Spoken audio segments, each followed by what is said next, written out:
Good. Are you doing this? No, my son plays this game. You want to do this? Don't want to do it. Do I want it? McFadden is in the hospital, so we couldn't. McFadden's in the hospital. Something about his heart. So I know Kozo called me and said he couldn't make it, so I found that about an hour ago. Which will be okay. Yeah, I mean, I guess I can help. Yeah. What's up to you? I mean, You're stuck. I mean, yeah. Actually, my son plays, so I just want to watch it. I'm just gonna watch it. Okay. Thank you, though. No problem. So if I suck, because I'm up on myself, I don't want to hear it. Oh, I'm not gonna play. How are we doing? Do you guys get the roster? I've got it. He sent me an email to you, so I have one on here. Can I email it, or what's the easiest way? I don't have a printed copy. Yeah, I guess email. Or I can just give you my phone if you need it until. Well, I don't know how to plug. Everybody forgets the screamers. We don't ever go. Letter C. Number 7 is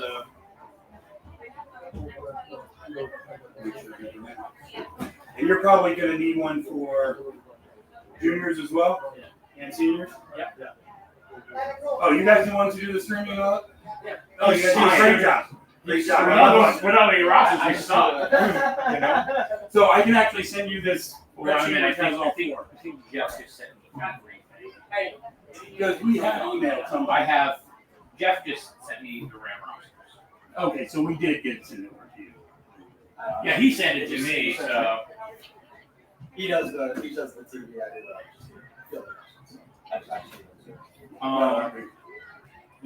I need to start. I coach for juniors, but also a VP for them. I need to start like just keeping laminated copies. Yeah.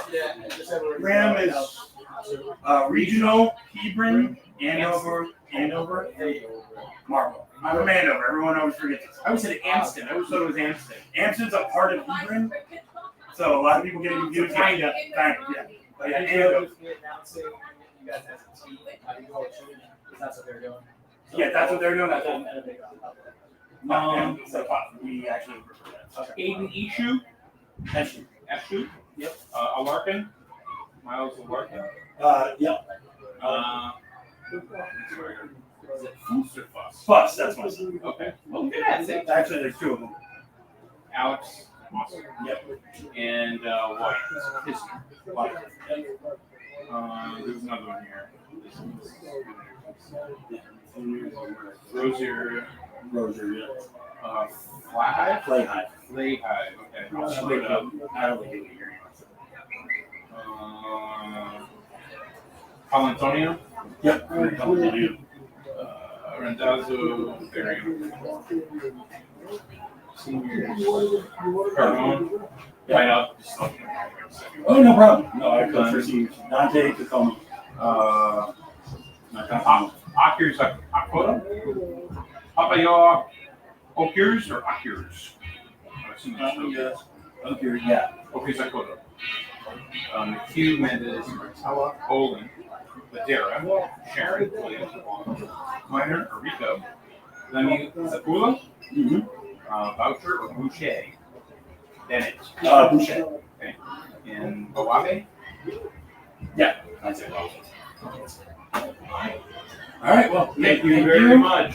Thank you guys. I will make sure from now on we keep the roster. But again, No, and hey, if you guys have any coaches that are not doing anything during their games that they're not doing anything with, my color guy called out like an hour before, so I could use somebody on the microphone. You know, basically it's just having a cover up. Should have had Chris Fane. actually, our president, he's normally one who does our announcing. Yeah. So he might be. Cassie's flipping burgers. Well, I think he's watching. If you Let me talk to Nate, and I'll see. He might actually. I think he'd be perfect for that. okay, because you know it would be nice to have somebody from Division 18.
Ladies and gentlemen, welcome to Griswold High School for our Micros matchup of the Rams and the Griswold Wolverines.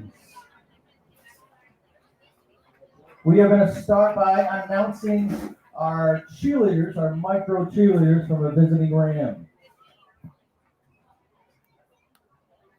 We have Audrey, Caroline, Harper, Evelyn, Sadie, Magdalena, Charlotte, Gianna, Quinn, Emily, Fallon, Ella, Adeline, Eleanor, Ella, Avery, Colby, and Sydney. Coaches, Coach Bernier, Henderson, and Summer. Assistant coaches, Leon and Lewis, and head coach, Rosati. The micro football players would like to be announced as a team. So, ladies and gentlemen, your Ram micro football team. Head out.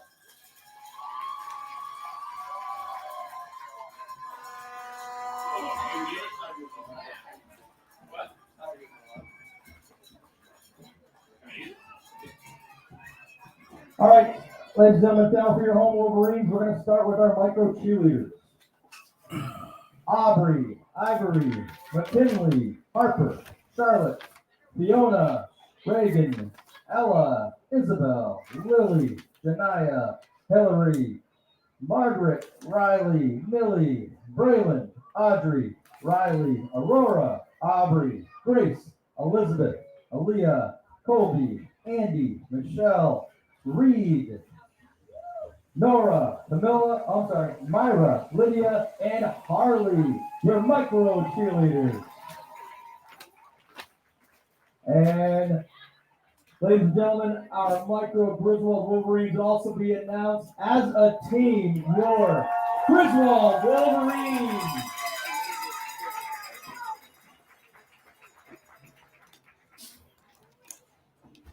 All right, ladies and gentlemen, if you could please rise, gentlemen, remove your hats. Look to the right side of the field by the concession stand, the Old Glory, for our national anthem.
The SNEYFC and the Griswold Youth Football and Cheer League expect all players, cheerleaders, coaches, and fans to exemplify good sportsmanship at all times. We encourage positive cheering for your team or any good play.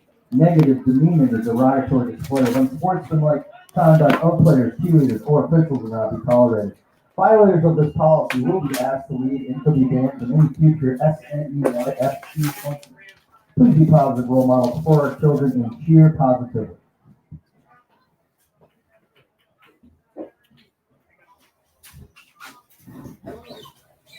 Someone needs some color commentary. Yeah. All right. And yes, I am. Yeah, I worked with her. Chris, how you doing, man? Is he okay to film Tom? Who's the shape at? Nate. Yes, Nate. Mike, how are you? Mike, nice to meet you. Nice to meet you too. So we'll just kind of play off of each other. Okay. Even though we've never. Yeah, can you email me the roster? Yeah. Hold on a second. Hold on. CFaves9 FABES. Yep. Okay. at Gmail. Okay. I'll do it right now. Yeah. Just the guy that I was gonna have ended up in the hospital. So, he's usually the guy that always is there. Yeah. Took a day off. I don't think. He's got an AFib problem or something. Ooh, that's not good. Yeah.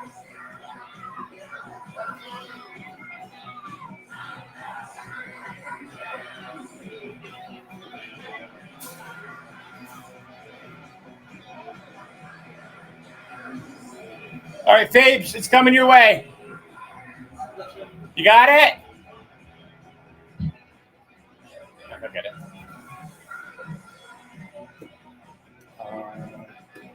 Yeah, after I sent Nate, yeah. Olin? Yeah, Olin, Olin, yeah. Yeah, sorry, after I saw your email, I was like, I'm not in front of a computer, and I'm like, wait a minute. My director of registration he should be able to email these out. Oh, so you got my email? Yeah, I Okay. did, yeah. It was last minute too, but Cassidy sent me everything, so Oh, good. so I have all of yours. Perfect. What I don't have is Griswold's. Hey, I can't be held responsible for that. No, for once. no, you cannot. Don't worry about it, man. But it's same as it ever was. All right, so basically we'll start off. I'll ask you some questions. Sure. We'll go from there. All right, sounds good. And I'm sure you know the kids on your squad.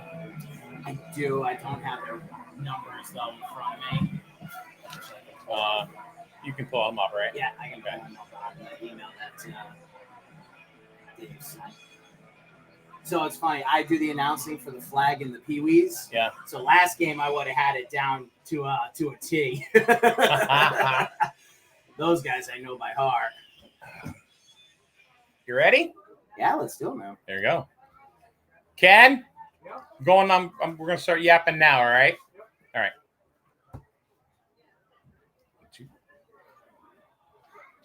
And good afternoon, everybody. Welcome to SNSN's continuing coverage of youth sports in Eastern Connecticut, New England, wherever they want us to come, we'll show up. And we've been all over the place, especially with Griswold Youth Football. Been to many different fields within the conference. However, one that we have not been to, us personally, is the Ram facility. Now, we're not there today. As you can see, we are on the Griswold multi-purpose field here at Griswold High School. We do have 3 games on tap for you today. We have the Micros, which you can see the captains are out there right now, as well as the juniors, the follow, and then the seniors. So we have 3 exciting games, 4, 6, and 8 o'clock today. So my co-host, who is usually here, unfortunately could not make it today due to some personal issues. And so, Sean, we're thinking of you, my friend, and hopefully you're back with us real soon. We're excited to have you back on the microphone once again here at SNSN. But in the meantime, we have a gentleman here that's going to be joining us, at least for this game. You know, he's going to be, he's even flashing his Visa debit card. Look at that. Well, I want to stay for all the games. Okay. God, my Venmo is going to get crazy. Is by a gentleman by the name of Nate Olin, and Nate is the president of Ram Youth Football. Is it youth football and cheer, or just youth football? Youth football and cheer. Okay, great. So, and so, thank you very much for joining us I here appreciate today. it. Thank you for having me up here, Mike. It's nice to have somebody from the other town, or the opposing squads. Be able to give us a different viewpoint. Yep. Of what these kids can do, because you guys see them all the time. So, one thing, and this has nothing to do with football, because we get ready for the kickoff, is I didn't know what RAM meant. RHAM. I thought the A stood for Amston, because it's kind of like part of Colchester and Hebron, but no, the A is Andover. Yes, that So is it's correct. So it's regional Hebron, Andover, and Marlborough. Those are our core 3 towns. Yes, sir. So now, where do you play? So we have our facility in the town of Hebron, Burnt Hill Park, over by where they're currently having the Hebron Fair, is what we call our home fields. Okay. All right, here's the opening kickoff, recovered by the Wolverines just about at midfield. What can we expect, from, I'll be honest with you, the micros, always the most fun. Yes. I always thought it love was, watching them. yeah, because they're entertaining. They look like bobbleheads, so which is a lot of fun. Haven't quite grown into their helmets yet. No, not at all. So, but they try really, really hard, and they work really, really hard. So they're very fun to watch. If you haven't come down to see a youth football game, come down and check out these micros. Looks like we got two making their way. Thank you very They much. are. This is going to be a good game. On paper, the teams are both very evenly matched. I know we've been looking forward to coming back to Griswold to have this game here week 3. So I'm expecting a good game. Yep. So this right here is kind of like Pee Wee's, a little bit of an instructional league, more so a lot of coaching going on the sidelines. More so, would you agree with that, or? Yeah, so the big thing that the kids have to get used to at this level is you still have the coaching right with you in the backfield, and they kind of help you line up if you don't know exactly what to do or remind you of your job. But stepping up to this micro squad, you've got to start learning how to take signals from the sidelines from your coaches, knowing the rudimentary plays, and being able to execute without that oversight or having that adult in the backfield, which can either make you very proud or can lead to some very, very funny situations when the calls get messed up. Gotcha. All right, just making sure, because usually McFadden does the play-by-play, so I'm just kind of working the controls here and making sure everything is copacetic, so to speak. So what are we waiting here for Coach? It's 1st and 10. Oh, they're waiting for the chain gang. Yes, it looks like we're missing one person with the down marker, but they're making their way over. Ask for Drew or Liam. I'll take care of you. And that's always part of youth sports, is getting that chain gang going, asking for volunteers. Yes.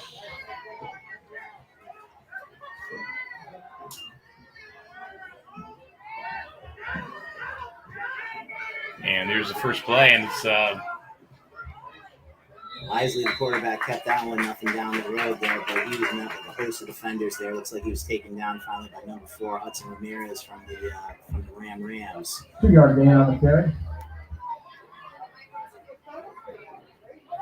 That's another thing at this level, Mike, that you have to start doing as a player, is recognizing who's coming at you and when. Yeah. And that can be very intimidating for some of these young players. all right. 2nd down, pass over to number 23. That's Jackson Jones, just out of the reach of the young man. 3rd down. By number 6, Blake Mills. It'll be 3rd and 8. Trying to pull the game up again, but there's usually no internet in here. No Wi-Fi down I was here. noticing that on the sideline earlier. It's a tough area through here. We're in a gully. Beautiful gully, though. We got this all beautiful field now. It's gorgeous. 3rd down. Blake Mills runs up the middle. He had some great blocking there by his line. Ultimately, number 75, Noah Kaufman on the Rams was able to get through it though and stop the progress. And bring it Two more on the play. It will be 4th and 6.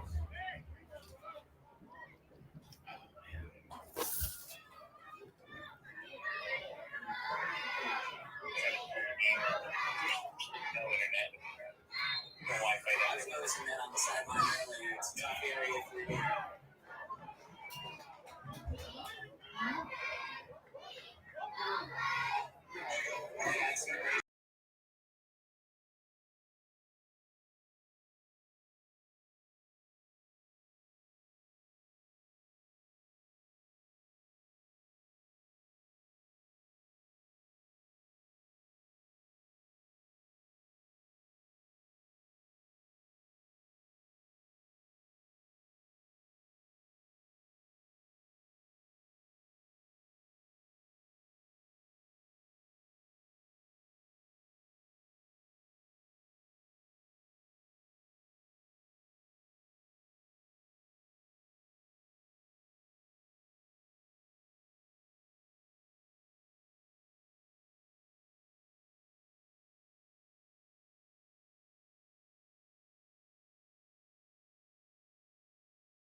should pick something up.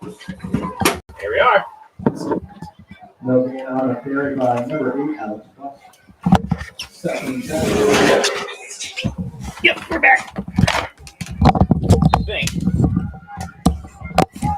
Bill is telling a second. Yeah. Sounds like it's. I'll make sure it's not using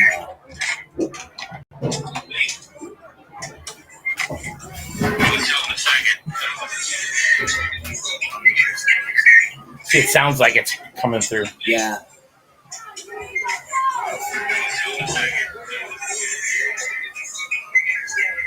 It sounds like it's.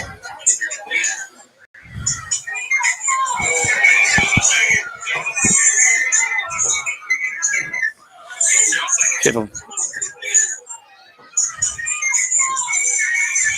Offside on Griswold. I know, but it takes a little. No, I know, but I get since we're not talking. Yeah. It's I know, but it takes a little. Ooh, it's the one.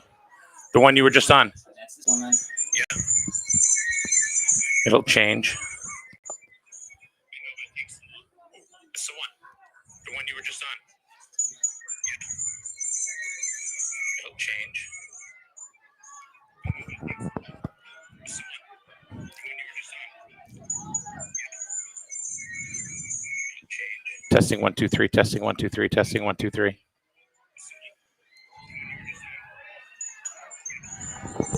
Testing 1 2 1 2 3. Testing 1 2 3. Testing 1 2 3. Testing 1 2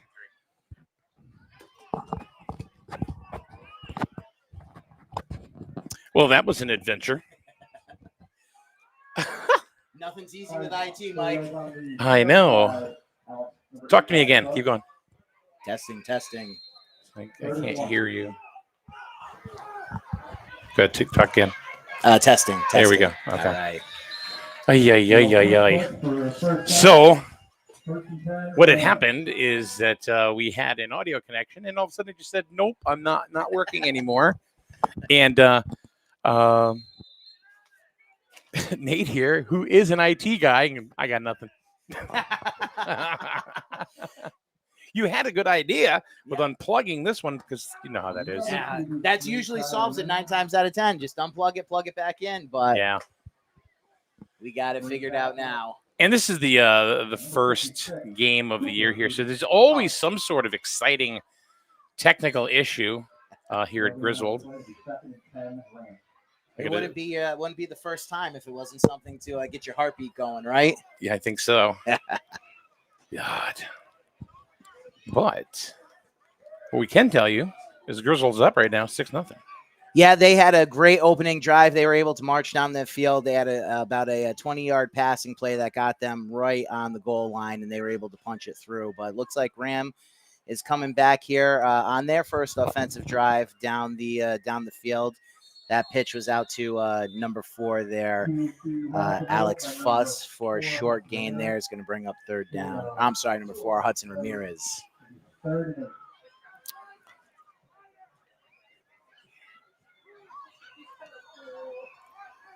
All right. I am so glad now. Hopefully, I'm not touching the darn thing. Don't let me touch anything. That's right. It's working. Let's let it go. No, just let it go. Let's let it go. Oof. Look at this. All right. I got my rosters pulled up now. Who's better than us, man? Hey, teamwork, man, on the field That's and it. off the field. So we got a long 3rd and 8 coming up here for the Rams. And that's another direct snap right to number 4, Hudson Ramirez. But that was wrapped up by a host of linemen there on Griswold for no gain, bringing up 4th down. Jeez, we're gonna get you here to do more games than just Ram games.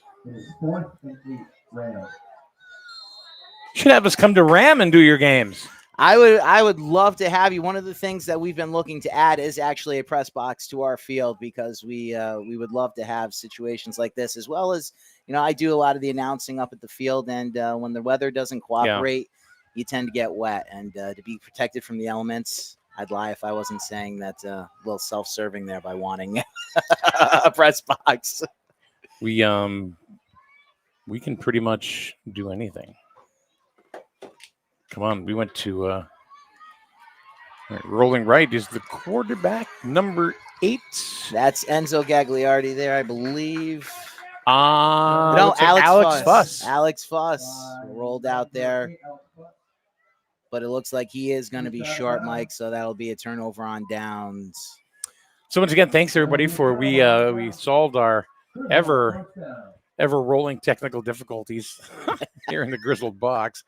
But actually, this actually had nothing to do with Griswold. I don't know what happened. The audio just decided to go away and not play nice. So here we are, and we are still in the first quarter. We have 41.6 seconds to go. Ram is knocking on the door. It's a 6-0 lead.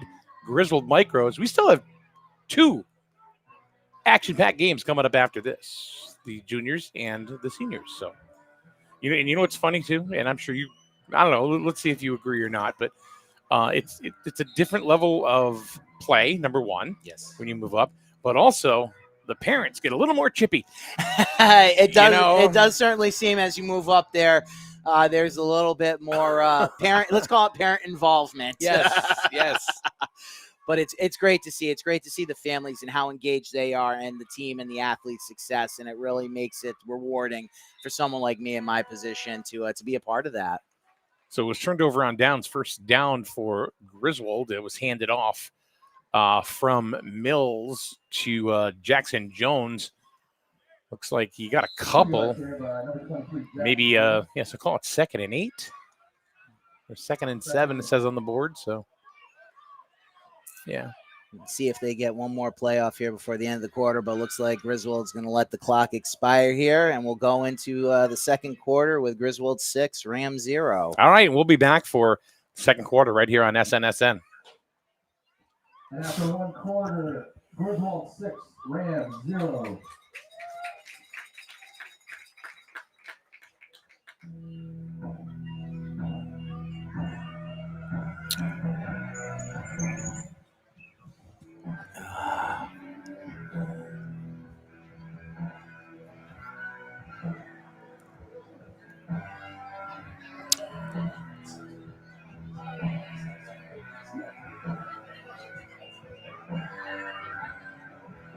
So let's do. Yeah, I mean, I don't know. I mean, do you have internet over there? I've been doing IT, like I said, for 23 years. I've given up trying to understand it. Well, I guess my real question is what about Wi-Fi? I'm not sure. Let me see if they got anything open.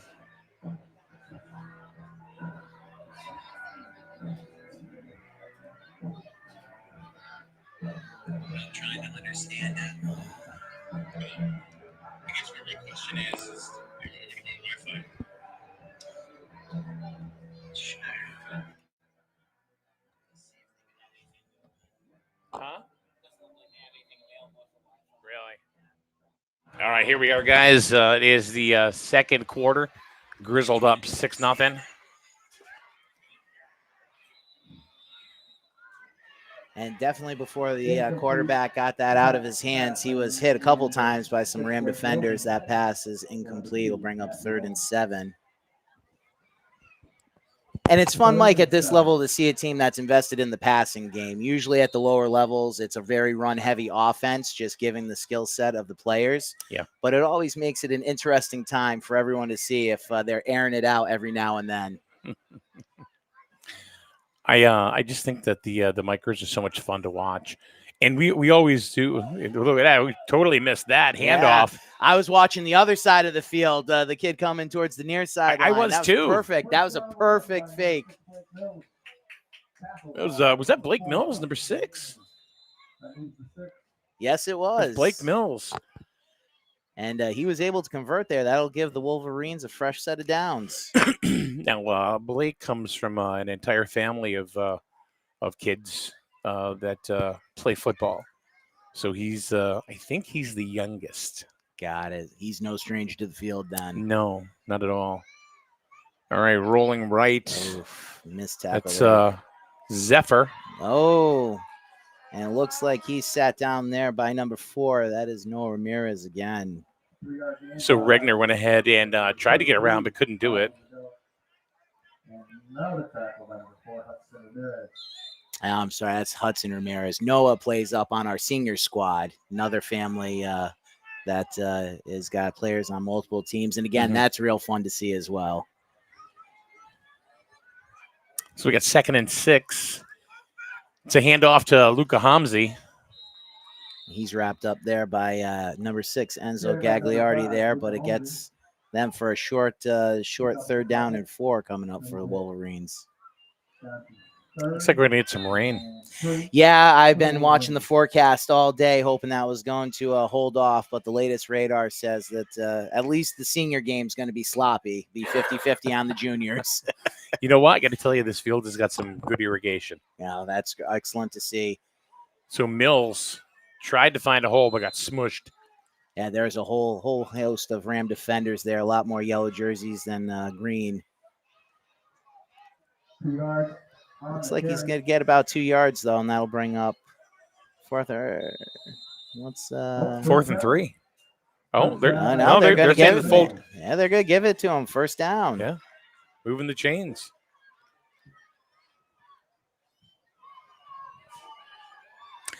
So tell us about your other teams. Tell us about, we're looking at the micros now. What can we expect from the Ram juniors? So the junior squad, we have a very different squad than we've had in past years. We've rolled in a new offensive and defensive scheme. So for this next game that we're going to see here, I'll be honest with you, Mike, I'm not sure what we're going to have in store. I know Griswold has a very, very large juniors team, somewhere north of 40 kids on it this year. And we're hovering right around 30 or 22. So it's going to be a game of attrition, I think. And if we can keep our players fresh as we go through, it should be a great game. But again, it's everyone's trying to get used to our new schemes on both sides of the ball.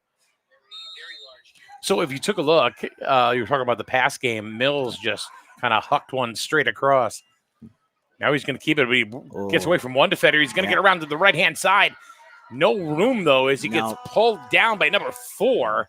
That's Hudson Ramirez again. He's just been all over the field this half. But still a great one. That's going to get at least about 8. Did he get about 8 on those? No. But 5 or 6. Yeah. It's what, 4? 3rd and 2. There you go. Where am I looking? Oh, yeah. It's you try to judge by looking at the down marker, and it's so far away from us. I don't know about you, Mike, but my eyes are not as good as they used to be. No, I have my glasses on, and I'm straining. A little loop-de-loop of a snap there, but it's effective. Shotgun to Zephyr Regner, and he got a 1st down. So the drive will continue for the Micro Wolverines.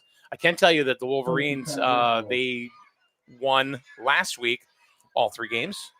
I believe all 4 divisions, including the Pee-wees, are undefeated so far. This is week 3. Yep. So what about Ram? How are we doing so far? So we won out last week as well. All 4 divisions won our week 2 games against the Waterford Lancers, and we played our Pee-wees was actually against Stonington.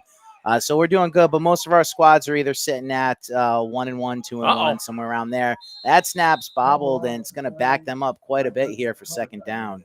Yeah, Hamzi just kind of went right through the arms. Anyway, go ahead. Sorry. Yeah, so it's been an interesting opening to the season. As a matter of fact, now that I think about it, most of our squads are 2-0, undefeated. Our juniors are 1-1. I know the folks at home didn't get to see, but our Pee-wees did get defeated by the Wolverines this week. So we've got some work to do on that side, but at the end of the day, the Griswold football team is the class of the SNEYFC. So Jackson Jones gets around the left side. He fought for every single yard, and kind of stiff-armed a couple. But he did get about 5 yards, and it looks like we got a player down. Ooh. This is the one thing you don't want to see. No, absolutely not. Is to see any of the kids get hurt. Sometimes they just. Do you think maybe at this level, a lot of the kids it's like, ouch, I'm going to lay here for a minute, or my ego got hurt, or It is. Yeah. We have a saying. Are It's you? okay. I mean, Do you have an it's- ouchie or are you injured? And they're two very different things, and each one's okay. But Yep. definitely at this level, it's Yep. Coach is pulling him right up. Let's yeah, go. he's going right back to it. Yeah, he's good. Was At- that was Jackson Jones, wasn't it? Yeah, It that's looks Jackson like- Jones, the one that carried the ball Yep. there for the run. I know towards the end of that run, number 62, Mason Morris, came flying in there to bring him down. Looks like 23 maybe just be a little shaken up on that. He should Yeah. be right back in, though. He'll be off for the customary one play on the sidelines, and right back in he'll be, I'm sure. Jackson spelled with an X, which I have noticed every Jackson is now Jaxson or Jaxon. That does seem to be the new way of spelling Yeah. that one that's coming through. Nobody's named Dave anymore. What the heck? Oh, that yeah. was number 7 there, Grayson Gunderman. Not watching the football and bit off on that by the Wolverines. That'll get him a free 5 yards. Well, there's more talk about this on the ref side than I would have thought. I think I've talked to one of the coaches. There's a timeout, Griswold. Oh, maybe it looks like Griswold called a timeout before that play got, which would definitely help my Rams because that was clearly an offside penalty. Waved it off. So, did you guys? I don't remember. We went to you last year, right? Yes. Okay. So Griswold came over to our house for 2 games, actually. We had our regular season at Burnt Hill, and then the juniors team, which made the playoffs as our juniors team did, came to our house for that game. It was a very cold and windy November game, and I believe Griswold came out on top of that 18-12. There is like one of the team. Well, the team they played last week, Griswold played Colchester, where they took all the games from them. Very surprising because Colchester has, I mean, the last couple of years they've been dominant. Yes. Dominant, especially in the juniors and then the seniors the following year. Yeah, Colchester. We know that program well, being Cougars. being right next to them. And it's funny in youth football how year over year things can change in an instant. Yeah. And one of the reasons why I love there's flag down. Yeah, it's holding. I saw that. Mills is going to just kind of be pushed out First down. around the 32-yard line, 34-yard line. But that one should probably It's gonna be coming come back. Yep. What was I saying? Totally forget.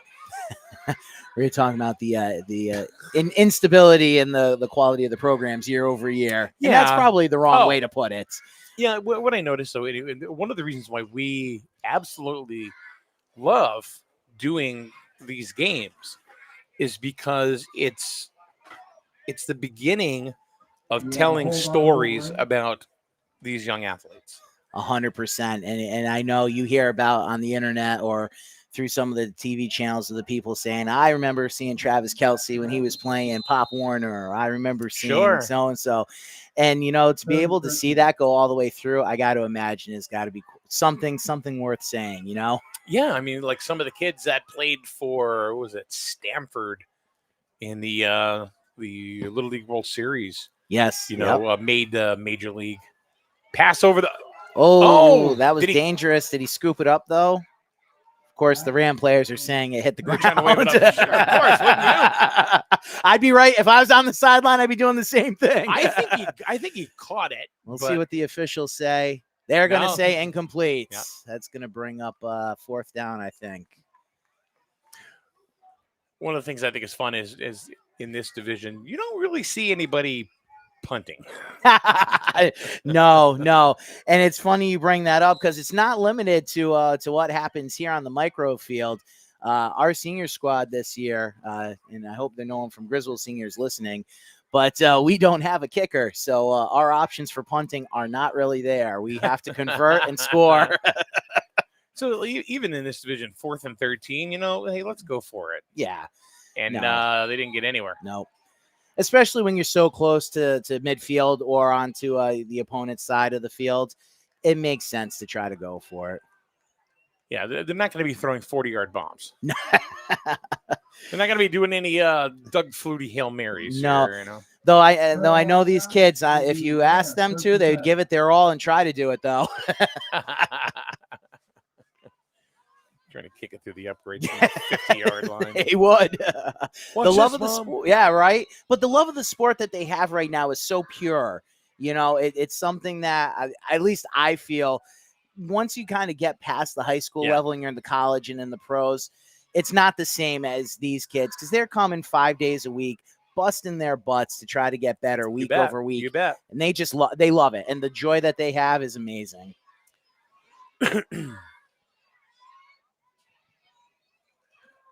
All right, so 1st and 10, a little breakaway there. Yeah, that's number 8. Alex Fuss goes up the middle there. That should be a first down for the Rams. It seems like Fuss is one of your more active players on the micro squad.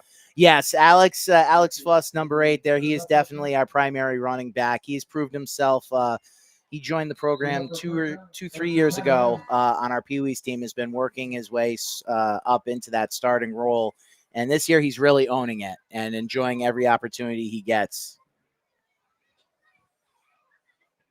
You see the Griswold youth cheer team right in front of us, a bunch of young ladies. And They this sound is where, good. And this is where they're very, very loud. They're getting it going. And this is where it all starts. Because these kids will end up in middle school and then in high school, you know, if they continue with the cheer program with many different programs, my girlfriend being one of them. She's the that was a great stiff arm by Alex. Fuss. But unfortunately, oh man, he's still on his feet. He's trying to. He worked for every bit of that. I only think he only got back to the line of scrimmage there, Mike. But man, did he work for it? Holy man, he's walking back to the public. Going, I did that. I did that. That was me. Oh, that's hilarious. They're way back, aren't they? Their huddle is like 30 yards back. I don't know quite what's going on there. I like it. They don't pay attention to what hash mark the ball's on. So when it's on the far hash, they're still over here on the near one doing the huddle. This is what I love about this game. That's what I mean. It's just so pure for them at this point. They don't care about that. They're just out there having fun with their buddies. Yep. And then they'll get off here and go, hey, want to play Fortnite? Yeah. Exactly. Exactly. I got Instagram. I don't know if they would have Instagram at this age. Oh, jeez. Never know. No, you don't these days. Oh, that fumble. snap is bobbled. It looks like Hudson Ramirez does pull it back in. But that is going to bring up a long 3rd and 10 for the Rams. 3rd and 10 Rams. Well, the sun's back out again. Yeah. New England, you don't like the weather? Wait 5 minutes. That's true. So thanks for joining us here on SNSN. It is Griswold Youth Football. Today it's Griswold versus Ram. We have, 2.5 games left. We're almost about halfway through this one. There's just about 2 minutes to go in the first half. Griswold up 6-0. And it's been a fun game to watch. Watching these kids do their thing. It has. And as I said earlier, you know, Griswold really has proven to be the top of the class in the SNEYFC. So I'm being a little selfish here, but as the president of RAM, to see the games stay as close as they have is really a mark of good things. And of course, I had to say something. That's a big loss right there. Yeah, that pitch to Hudson went nowhere. It was about an 11, 12 yard, about a 10 or 11 yard loss. Well, maybe no, about an 8-yard loss right there. That's a long 4th and 18 though, Mike, for these guys. Yeah. And Griswold is going to take a timeout. I'm sure they're eyeing if this doesn't convert to get the ball back and get one more score on the board before halftime. Yeah, they're still $1.35. And, you know, some of these plays, they can break out real quick. At the blink of an eye. It can. Really, One missed block and someone's off to the races on the sideline and can change anything in a heartbeat. On the cover is a baseball catcher. Please claim it up in the booth.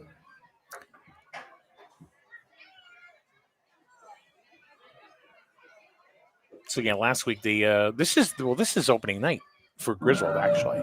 Oh, this is their first home game of the Yeah, season. Oh, yeah. that's awesome. Yeah, they played at Groton. Okay. And then, all right, so let me retract that a little bit, because they were supposed to play in Colchester last week, but apparently the field wasn't in condition and wasn't playable. Oh, understood. So what had happened is they ended up playing here, but this is so they were actually the home team here. Got it. They had their own announcer here, Yep.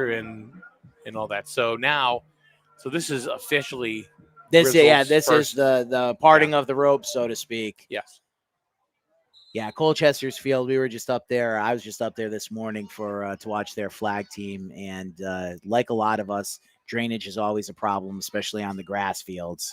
And there's another bobbled snap there. And he's got a fistful of Wolverines. Yeah, that's going nowhere for Hudson.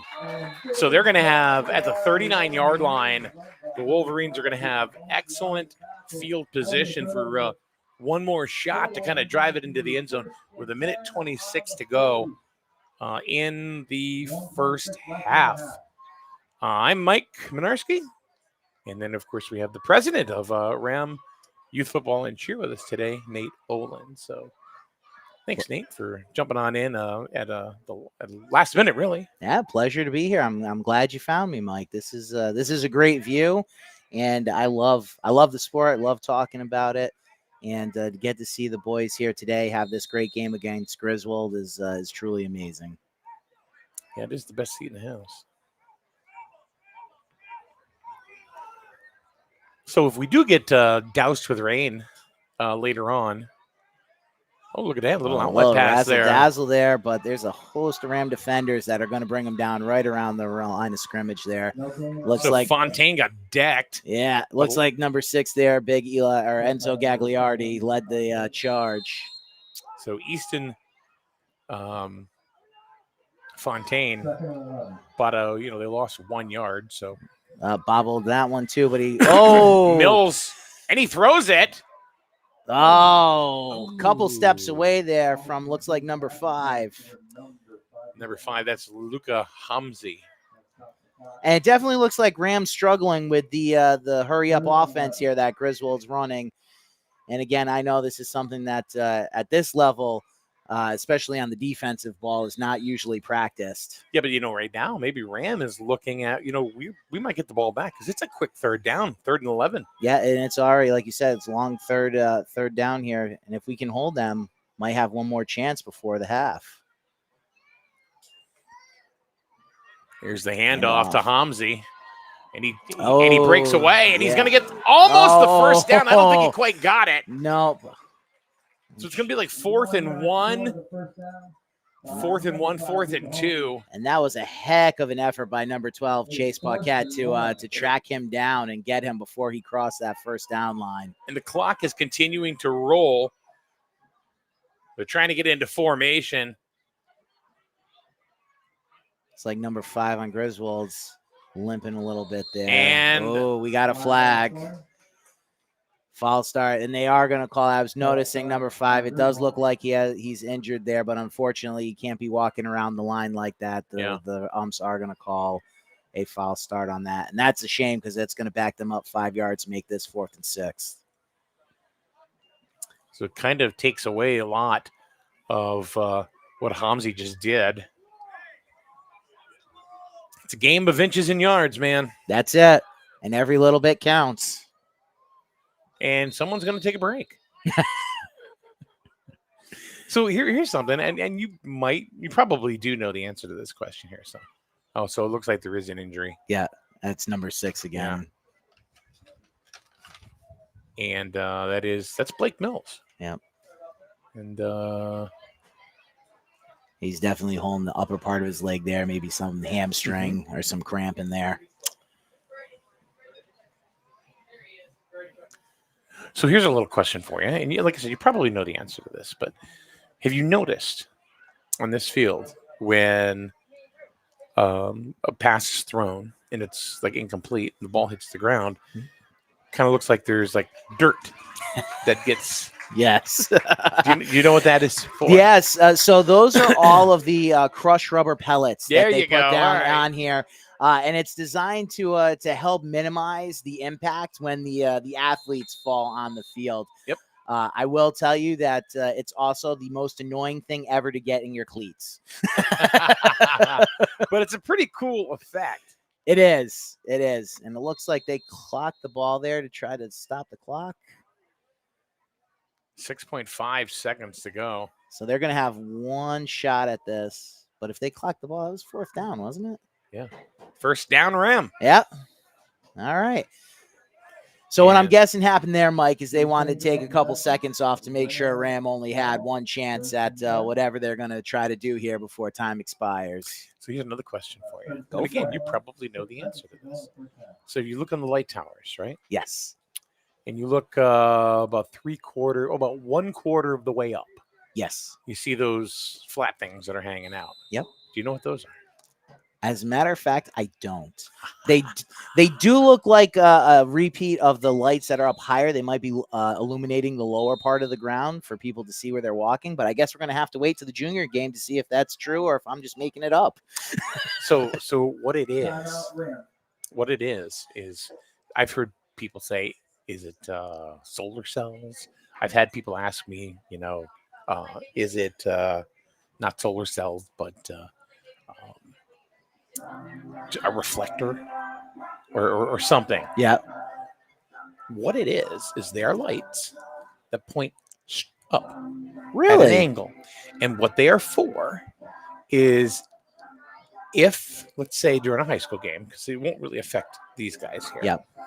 But let's say there's a punt that goes really, really high, right? Yep. And the lights and it goes out of the vision of the lights on the pole.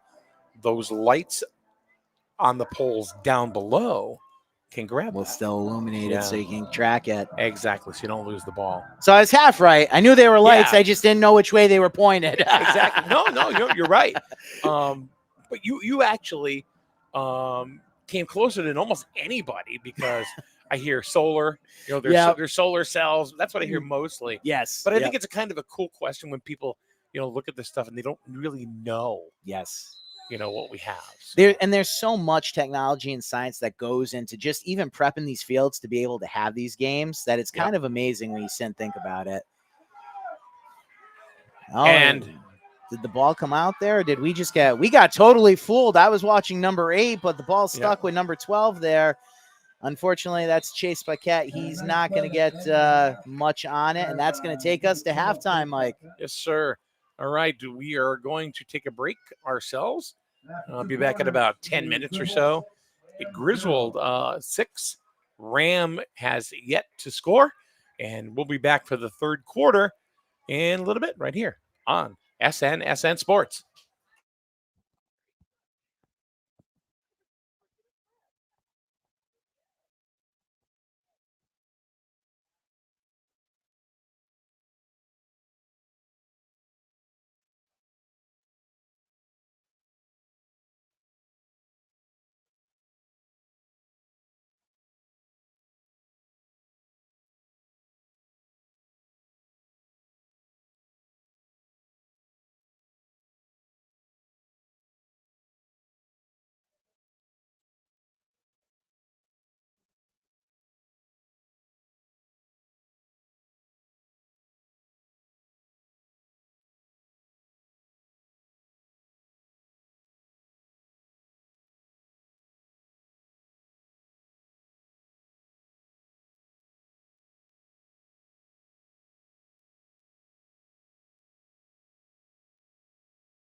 All right, Nate, you ready? I'm ready. We're here for the kickoff to start the third quarter. All right, it's Mike Minarski and Nate the Great. See, now he's got a nickname. That's it. I'm accepted. I love it. Oh, number 75 there touched that kickoff there, made it a live ball. That was Noah Kaufman. It was recovered there by number 6. Enzo Gagliardi. It'll be 1st and 10 for the Rams. Looks to be at their 48-yard line. And we'll see if we can get some points on the board this quarter for the Rams. The Rams. Yes, it's a mouthful. Well, it's funny because you get the Colchester Cougars, Yep. the Rams. What is it? We got the Waterford Lancers. Well, Yep. that's typical. Yep. Now the Plainfield, which is not in your division, right? No, Plainfield is in the SNEYFC. Yep. Yeah. Okay. We don't play them this year though. They used to be the Rams, and now they are back to being the Panthers. Yes, that's right. I remember that. And that run by number 6, Enzo Gagliardi, goes absolutely nowhere on 1st down. Yeah, it's funny to see all the names of all the squads as you come through there, and there definitely seems to be a theme. If your town starts with a letter, you better find an animal that starts with that same letter.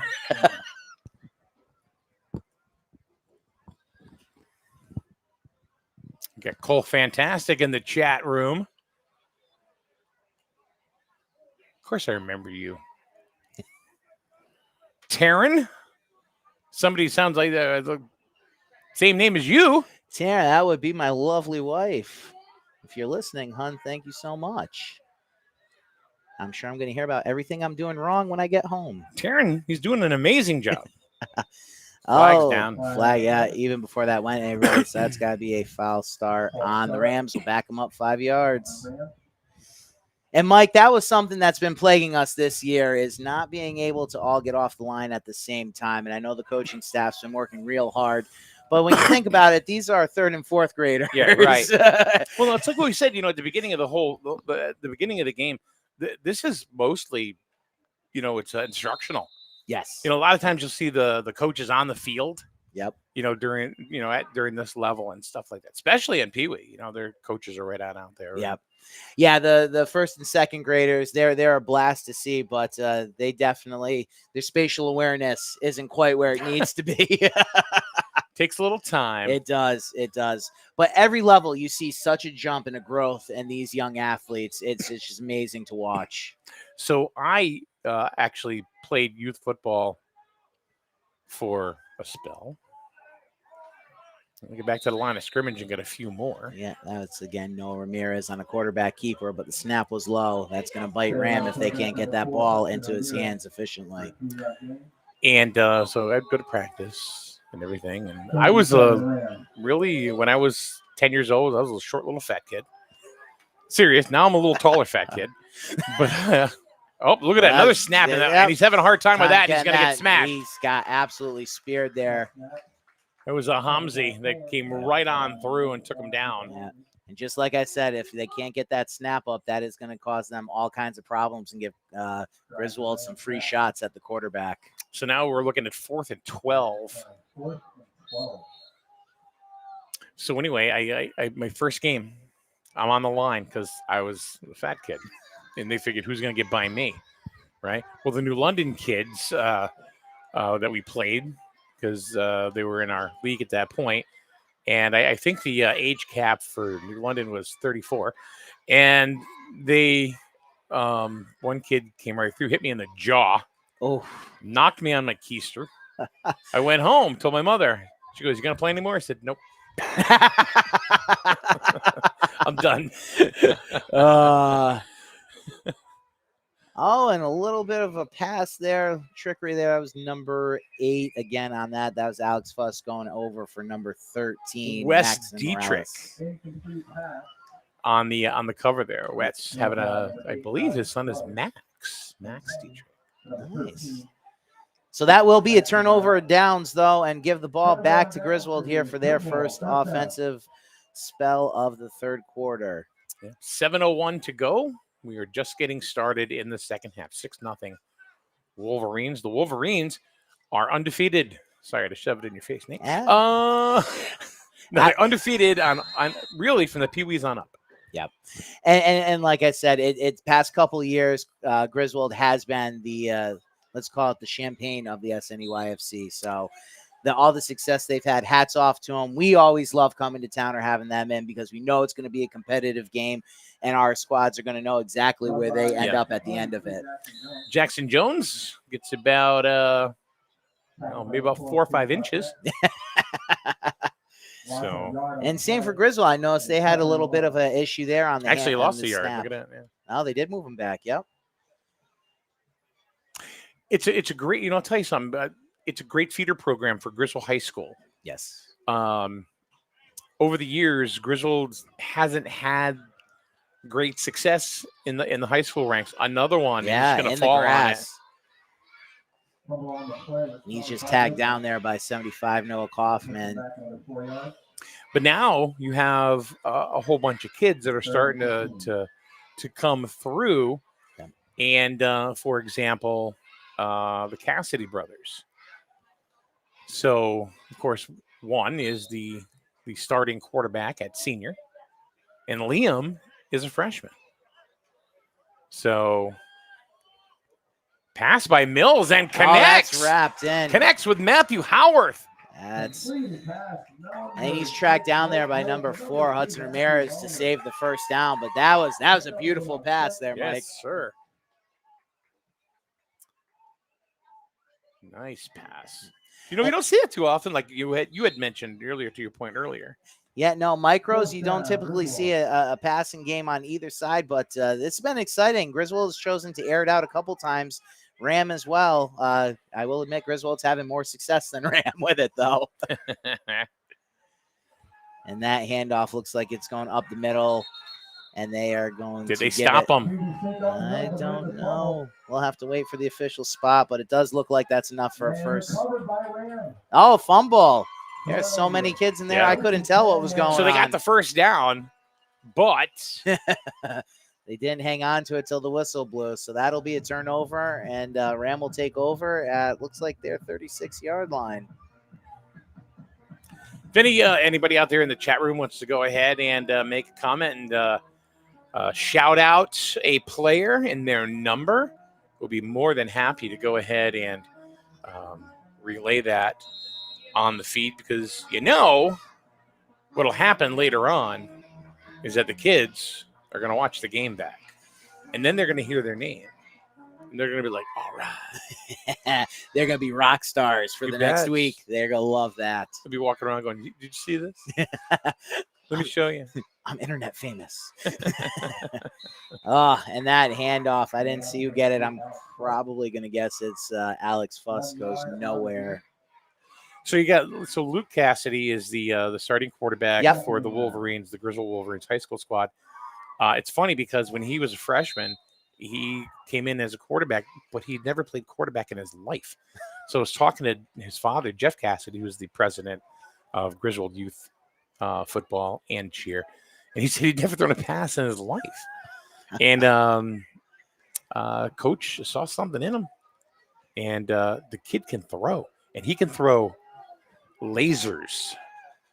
Luke can throw lasers, I'm telling you. It's so funny. One of the things that we try to impress upon our players all throughout our program, from Pee-wees through seniors, is what the position you're playing today, if you decide to go on to high school or college, might not be the position you end up playing. Exactly. Then we have another young man by the name of Kiki Boyce, who's coming back this year, of course. He's a sophomore this year. His first play on the line was a pick six. The kid's 240, 250 pounds, 6'2". And we've been following him since, oh my goodness, I'm going to say since he was in 5th grade. Wow. Yeah. Wow. That's awesome. So that's what I'm talking about. You're telling stories about these kids, as they grow through the ranks. Nice little juke there. That's got him a couple more yards. That's Enzo Gagliardi. Yeah, he'll at least make it a 4th, and looks like about 5 yards to go for 4 yards. To go. It was a little hit there in the backfield on Howarth. He got up and went, why? And that's a part of the game at this level too is just the passion, and then also that breeds the frustration. And that's one of the more difficult things to try to teach these young men and women is adversity on the field, especially, you practice all week, you think you got a game plan. Yep. And then, the first snap, it all goes out the window, and you just got to be resilient. Another one from the shotgun, and he's stiff Hudson, arm. Here he goes. That's Hudson Ramirez. He's going to go all the way down the sideline, and he might make it in. He's going to. He Touchdown. does. That was beautiful. Number 4, Hudson Ramirez. He's in the end zone for the Rams. That was a beautiful call on a 4th and short there by our head coach, Tyler Kistner. And I don't know if you saw it, Mike, but the line did their job. He had a wide open hole He did. to get to that sideline and then go off to the races. Very, very nice. And he had a couple of people following him, but he really broke away from them as well. Yep. So we're all tied up at 6. And this is just the micros. My goodness. We got 2 more games to go. Let's rock. 2:21 to go in the 3rd. We're going to have a point after here attempt. And another thing you're not going to see at the micros is any attempts to kick through those uprights. But if they did, that would be 2 points. It would. And they're going to run it in. That's 1 point. That's their extra point. Yes. Because a lot of people get confused. Like, why is it 1 point and not 2? And he's going to take it again. Yeah, that's Hudson. And he is in. All right. And that with that will give the Rams the lead here, 7-6 with 2:21 left to go in the 3rd. Yes, new families to the program or to youth football in general. That is very confusing to them. Is the running is only 1 point and the kicking is the 2 points. Right. But when you think about it, it really makes sense. It's the other way around in the NFL because in college because it's more difficult to get the run in at that level. But here, if you've got someone that's in 5th, 6th grade, 7th grade that can kick it through those uprights from 20 yards away, that's really special. I feel they should get that extra point there.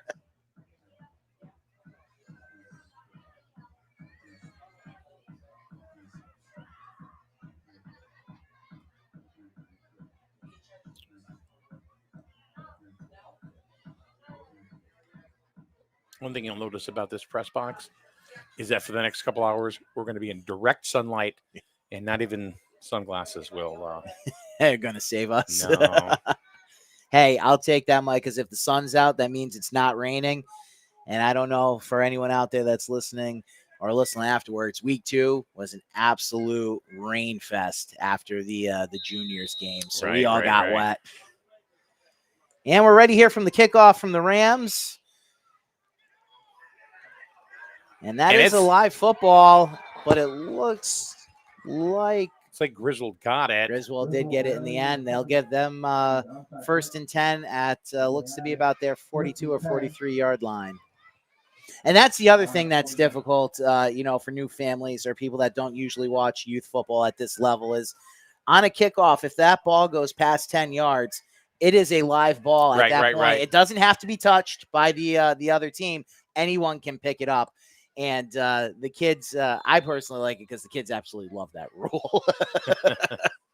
All right, 1st and 10. Griswold trying to get these points back and regain the lead. Snap to Mills. He's going to keep it himself. Roll out to the side. He's going a little bit. Got about 3. Okay. Nice little run for Blake. Yeah. And it looks like he was brought down there by number 99, Wyatt Kistner. Bring up 2nd and 7 for the Wolverines.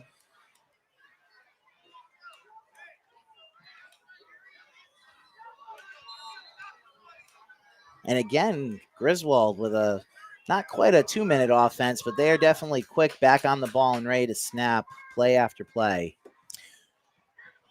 Their coach Jim. Wow, nice. That was a reverse that went nowhere. Number 12, Chase Paquette sniffed that out. He just grabbed Homsey's jersey and said, "Come with me." That's actually going to bring him down. That brings up looks like 3rd and 12 now for the Wolverines. Wolverines is about 5 yards total in that last play. It's about 3rd and 12. See how the field is lit up now where the sun is? Yep. Yeah. But it does go quick. I'm going to tell you, it does go down quick. And that's another keeper there by number 6. Mills brings it back. He gets about 4. So they're right back, really, to where they were. Where they started, yep. And that will be, though, 4th down. That's the difference, and there's so much pressure when 4th down comes. It's like 4th and 7, maybe? Yeah, I'm going to call it 4th and 7 on that one. Now they're going to officially stake it at 4th and 8 here for the Wolverines. Time running down. We got 45 seconds left in the third quarter. So, talking about like the hurry up offense and stuff like that, you talk about the coach, Jim Mills. He's been around for a while, coaching, in youth football and other sports as well. Oh, and that's a live ball. He's got to drop on that. Sorry, Mike, I didn't mean to cut you off there. No, you're good. When that pass is thrown either laterally or behind the QB, that is live and anyone can get it. But luckily, I can't see the number. I think that's number 23 was able to jump back on it there. Jackson Jones. So, yeah, Mike, the hurry-up offense or the quick set for the snap is not something I typically see in youth football. Just in micros or in all the divisions? Really in all the divisions. Once you starting to get to seniors, they try to work in some of that stuff. But no, usually I'm very impressed by the Griswold micro team here today, just in their speed and getting up and being able to call the plays. I think that's more than getting the kids on the line. It's knowing what play to run. Yes. So this is not a game of we're just going to keep running up the score or anything like that. No. Ram right up the middle to the left a little bit, gets about 9. That's looks like number 8 again, Alex Fuss. And yes, as you said, he is really our workhorse here in today's game. And again, to see that young man just when he first came in to where he is today as our RB1, it's been amazing to watch him and really excited to see him move up next year to our junior squad. So that is the end of the third quarter. And a little bit different complexion at this point. 8 minutes left to go in the Micros division. The Micros from Griswold in danger of getting their first loss of the season. The Rams looking to give it to them. Be back in a minute right here on SNSN.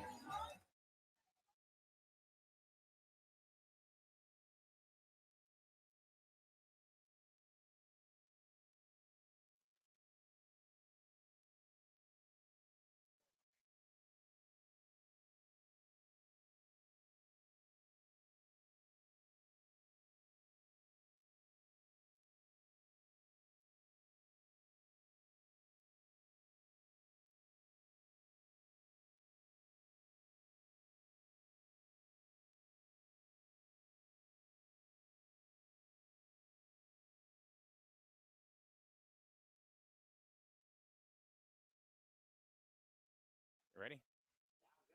All right, here we go. The start of the fourth quarter. We're going into it with Ram leading the Wolverines 7-6. She had a 9-yard run to end the third quarter, and it looks like Ram's going to get a first down. They're going to move the chains. 1st and 10 around the 33-yard line, and Nate's 34-yard line. Here come the Rams. Yeah, this is great to see this coming back here, fourth quarter. This is what it's all about, trying to get to the end of the game, keeping your team in that lead or in a position to win. And I'm excited to see how this one ends up because I know once Griswold gets that ball back, they're going to be hungry. Let's hope. I mean, for the home team. Ryder Stockford comes out of the game. Try to announce most kids instead of the same ones over and over and over again. You want to mention some of them.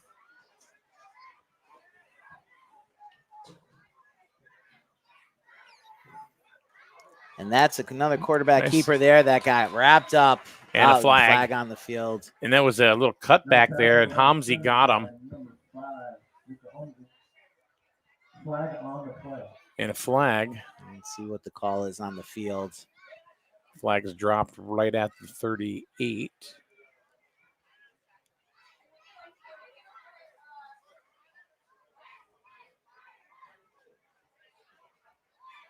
And we're just waiting for a signal here from our head official. And it is holding on the Rams. There's a hold on ramp.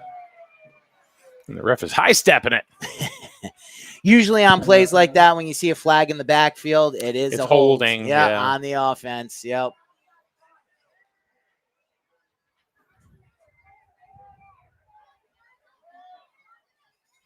And while they won't lose the down, that does bring up a long 18? Yeah, 18? second and 18 or 20. Wow. First and 20. There we go. First in California. For these little guys, I'm sure it must feel like that.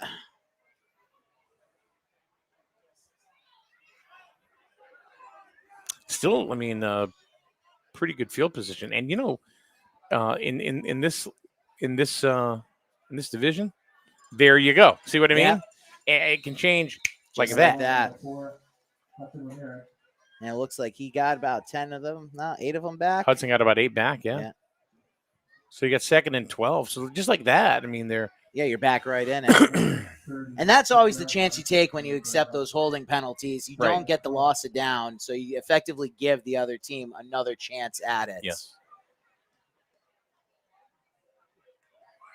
We'll see, too, here. One of the things that does come into play here in the fourth quarter is time management. And you want to try to bleed as much time off as you can, not to give your opponent a chance at the ball back. And we noticed in our Pee Wee game, when we came out of that halftime in the third quarter, Griswold was able to hold the ball for the entire third quarter. He just ran into a wall there. That was Cyrus Afferback.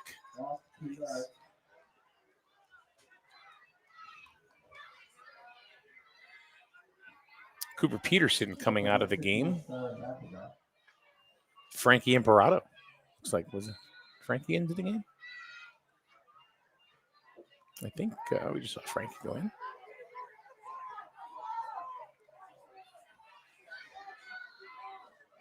And we'll see. This is 3rd and 14 to go here for the Rams. In the shotgun position and met unceremoniously by a pack of Wolverines. That was going nowhere.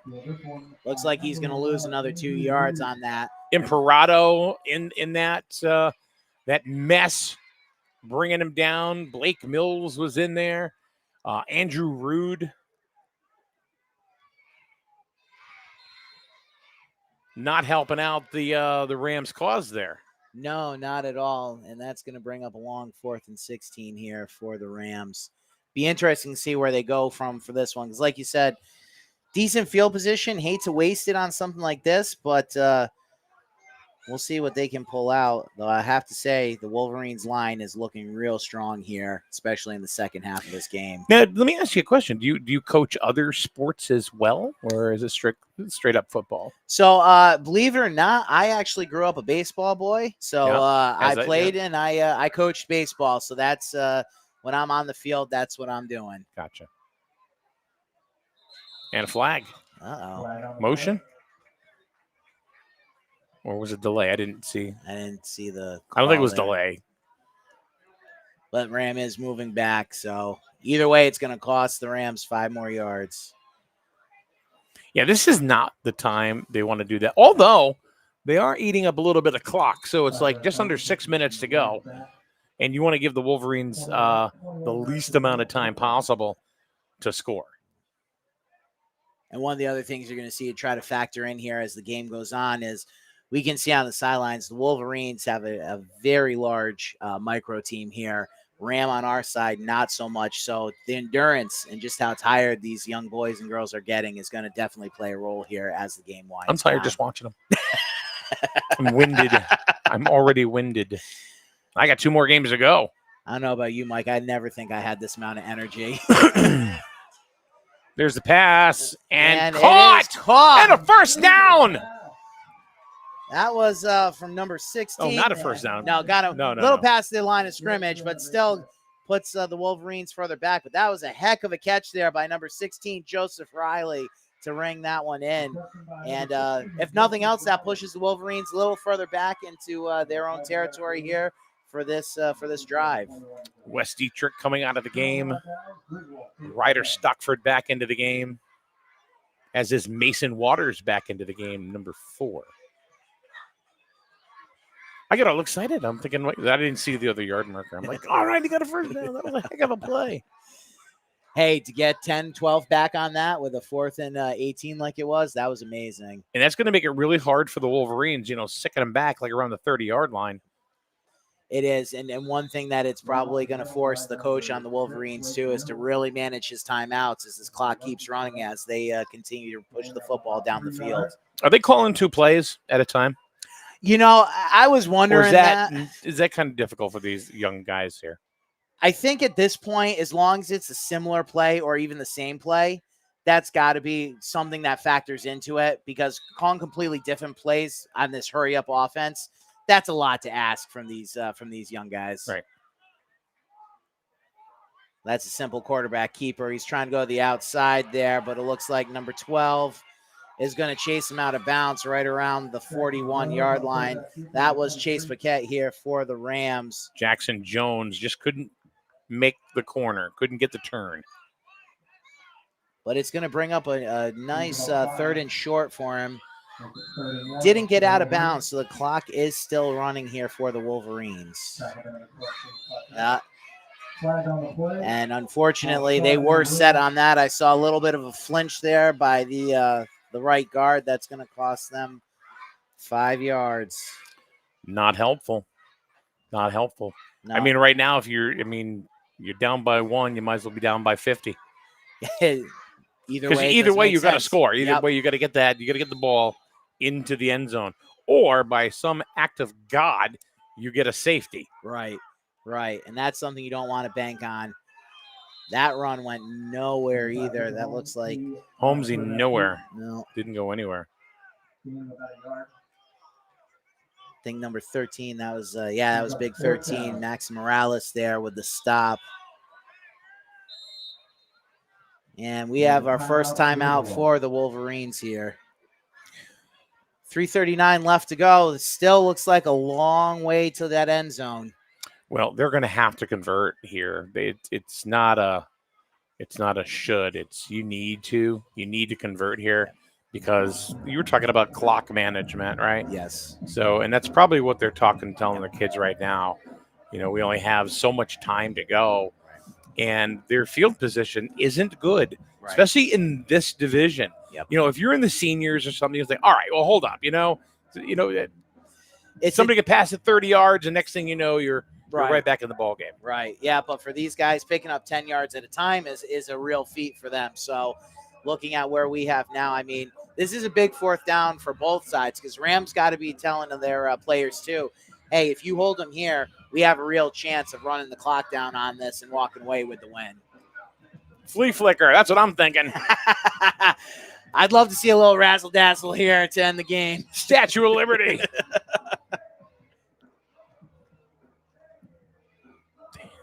If they didn't have that penalty there, they might have gotten away with the tush push if they wanted to take a play out of the Phillies book. Oh, we see that. We see that here. Oh, yeah. Mills trying to run through, breaks away a little bit. There he goes. He's gone. That's it. 40. 30. He even looks back and says, catch me if you can. And you're not gonna. Touchdown, Wolverines. And again, that was great blocking on the line by the Wolverines to open up that hole and to hold the Ram players there. And like you said, Mike, just like that, the game has shifted. No flag on the play, so it's going to stick.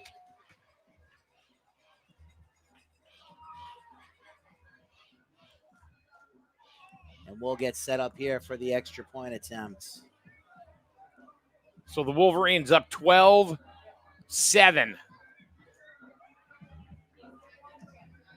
This extra point really is crucial because then it becomes a 6-point game. So even if Rams scores and gets the extra point, they need to get the extra point. They do. They need to get the extra point. So if Rams scores, that'll force them to convert on their extra point attempt. Oh, and he did not get in. Short. I could even see it up here. He thought he had a nice hole in that line to get into the end zone, but the Ram players there filled it in real quick. They got him from behind. They got him from behind and grabbed his ankles. Yep. And that was a big stop for Ram here with 3 minutes and 24 left. They will get the ball after this kickoff, and they do. All they have to do is put it in the end zone. They got to do just one thing and do the exact same thing what Griswold just did. Get it out there. Breakaway play. This game is for anybody. There's no runaway on this one. This is anybody's ball game. We'll be back for the conclusion right here on SNSN. I didn't expect that.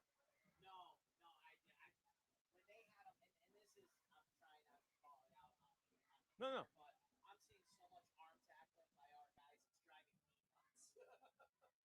Well, I see a lot of stiff arms on both sides. On both sides, but you notice, and that's one of the things we've been trying to do is like they just want to like tag them, like it's like two-hand touch or flag. They're like they want to touch them and almost like do the keep Jesus, root for Jesus. Yeah. With them. It's like guys, wait, wrap them up, get them down. But still, that was I'm not getting away from it. Let's do it. All right. Nate Olin, guess what? We got a brand new ball game. That's the Wolverines are going to go ahead and kick off here to the Rams, and they need to score. They do. They're going to have 3 minutes, probably 20 seconds left after this to do something with this ball. And they'll do it on the Wolverines side of the field. That's scooped up there by, looks like number 7, Grayson Gunderman. And that'll be on the Wolverines' 49-yard line, be 1st and 10 for the Rams. So Wolverines just need to pull up. They have to pull up a stop. So, this is one thing I almost, when the mics are off, I was going to say to you, and I figured out the Wolverine offense really had been kind of lazy. Yeah. Pretty much the entire game. And, you can attribute that to the Rams just stopping them, and I think there was a lot of frustration there because they weren't moving the ball. Yep. And then all of a sudden, Mills just breaks out. Yeah, he got a good line there, made it to the sideline, and was able to get it. And again, you got to wonder how much is that going to affect the Rams at this point, giving up a big play like that with the lead. I'm going to find out. Right up the middle. Here we go. Oh, and then right back to it. That's number 6, Enzo Gagliardi. He's brought down right around the 30-yard line. But again, another big play for the Rams. But you got to wonder, do you want those big plays, or do you want to just pick up 3-4 yards at a time and run the clock down? Well, I think if you're playing seniors or high school, I would do exactly what you just said. But I think these guys right here, they got to take the yards when they can get it, because you never know when they're going to have a big play. Really, how many big plays have there been on both sides? That's true. I think that last run for Colchester is the 3rd one we saw in this game. Right. All right, that's going to be a keeper by Hudson there. He's trying to get to the outside. Oh, and he shakes the tackle. One. And two. He's on the far sideline, and he's going to pick up, looks like about another 9 yards. Yeah. Until they couldn't bring him down. They just pushed him out. Yeah, he shook a couple guys away there. I was surprised. I thought that wasn't going anywhere. Did you hear what you just said? Yeah. They shook a couple of guys. I was surprised. Yeah. Too many SHs in a row there for me, Mike. Well, good thing you didn't go to another SH. Anyway, 2:39 to go. It's youth, dude. Yeah, we got to keep this PG, man. That's it. We're gonna watch a Disney movie after this. And they got him that time. Yeah, he was not going anywhere. Back him up. Looks like he's going to lose 3 on that. Bring up 3rd down and call it 5, 4, 4, 5, something like that.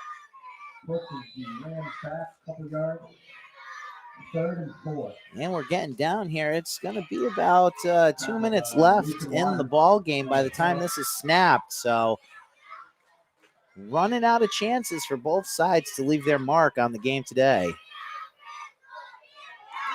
Oh, hit hard. That was Enzo Gagliardi. He just ran into a wall of Wolverine defenders there, and that will cause Ram to take a timeout here to regroup on a big 4th down.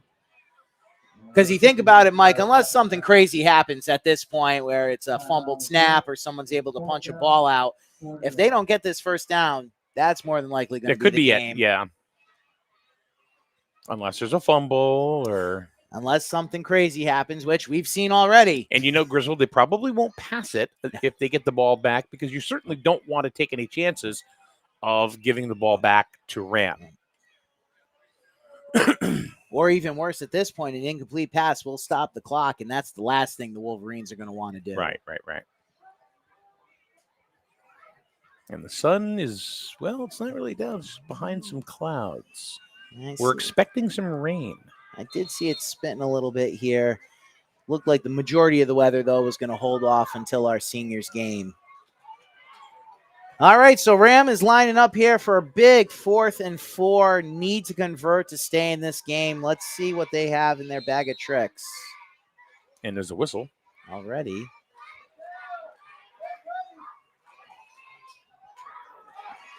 And we have a flip back. Can't see the number. That is and Alex. He's going to pull down. Yep. He got nowhere on that. Big play there. Big play by Wes Dietrich. And Wes Dietrich may have just sealed it. Yeah, that was an amazing tackle to stay on number 8, Alex Fuss there, and save that first down. I'd lie if I said I wasn't hoping he was going to turn that corner, Mike. But well, sure. No, come on. I mean, we know you're from the enemy. No. Oh, jeez. No. Just so you know, we got to wait until the seniors game to start saying that. Oh yeah, we'll get real chippy then. All right, so a minute 43 to go. Griswold's just gonna run it. Yeah, I expect these are just gonna be a series of running plays, and we're gonna get offsides there. Yeah. So Ram not helping their cause right now. No. A little bit of motion on the line. I saw we had number 6 running in there to fake a blitz, but that did more harm than good on that play. So now you got 1st and 5, and much easier now for the Wolverines to get a first down, and it looks like we have a timeout. No? Yes. Ram called a timeout.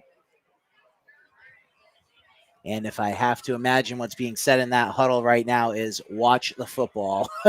Do not give them any more free yards. No, you're absolutely right, Nate.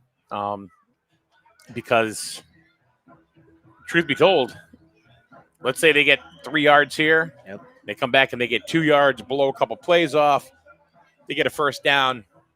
That's it. Then you just knee it, and we'll wait for the juniors. That's it. And I think with that timeout, too, Ram must be down to their final timeout, so they're not going to be able to stop the clock here, especially if they get another first down. So big, I know it doesn't sound like it, but a big 1st and 5 coming up here for the Wolverines.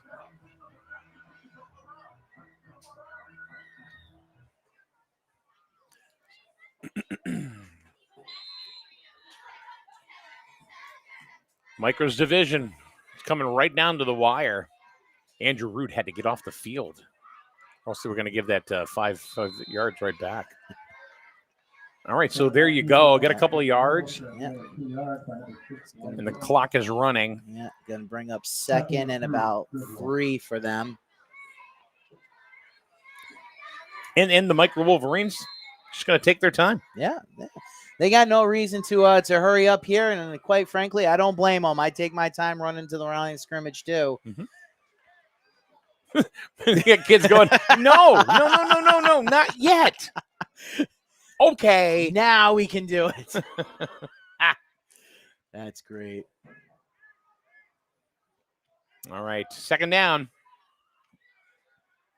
In about 3, maybe 4. And we have a keeper to the outside. And that's going to be a first down, and that's going to be the... that'll be the game right there. Yeah, but all you got to do is just kind of sit on it. Jackson Jones sealing the deal. And I got to say, it was a great game. It was definitely game. Back and forth. Definitely a lot of good defensive stands on both sides of the ball. But at the end of the day, the Wolverine offense woke up here in the 4th quarter and definitely gave them the score they needed at just the right time. Yeah. So one of the things I was talking about at the beginning, when you first sat down and put the headset on, is the micros are usually the most exciting game of the day. At least I think so, right? So Yeah. we always pick at the end of the day the game of the day. Okay. You know, and last year, 80% of them went to the micros. Yeah, I believe that. You know, I believe that. And it's because we keep saying, there's a few breakaway plays that happen or big plays that happen, but when they do, they're memorable. Yes. It gets the kids going, it gets the crowd going, and it's just, again, so much fun watching all of these young ladies and men compete. It just sticks with you a little bit more.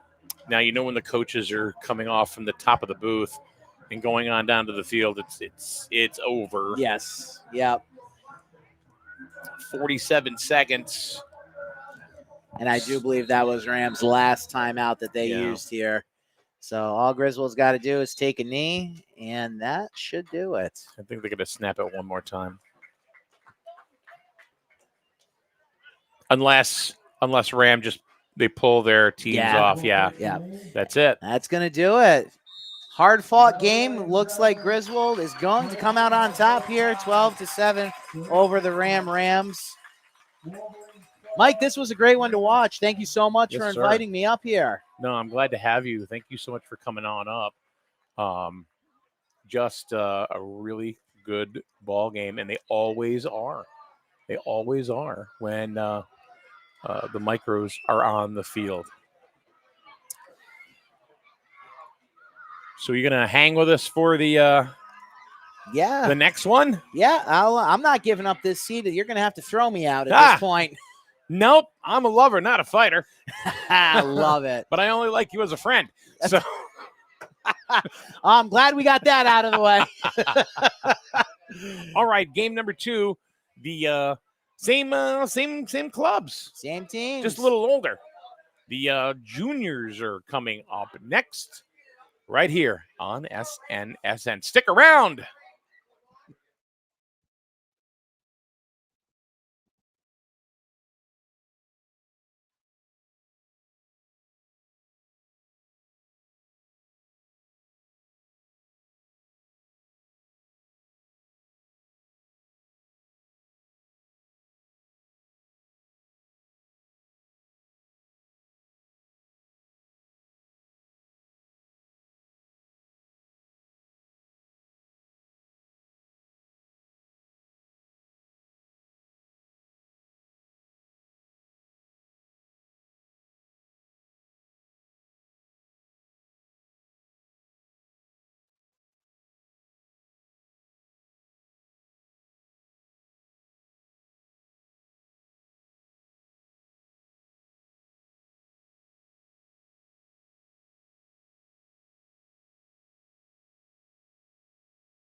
All right, folks, welcome on back. It is now time for game number 2. It is the juniors. And Nate, first game was a blast. Let's see if this one can hold up to what the Micros put up on the board as far as a great competitive ball game. Yeah, I can't wait to see what we have in store for here, Mike. And it looks like Rams going to get the ball here about their 47-yard line, be 1st and 10. And just right off the bat, though, you notice a pretty big difference in the teams here. Griswold's looking about, I'm going to say, 40 players deep here on the sideline and on the field, and Rams rolling with about 20. So you got to wonder what the endurance is going to be like for the Rams if the Wolverines are able to keep cycling those fresh players in time after time, play after play. Not only that, but it's what about the quality of players that on each time? I mean, if you have some incredible players on the Ram squad, that's a big difference right there, depending on what you have there on the field. It's I think we're going to see here in this first drive exactly what each team has, and we're going to get a good show here. That's a run up the middle by number 12 there, and that's Will Hills there. He's our RB number 1 on our juniors team that was tackled for a loss. So 2nd and about 11. And as I said during the micro game, Mike, we're running a whole new offensive scheme here for this junior team this year. So there's been some bumps along the road in weeks 1 and 2. We're going to see if we can smooth some of those out here in week 3.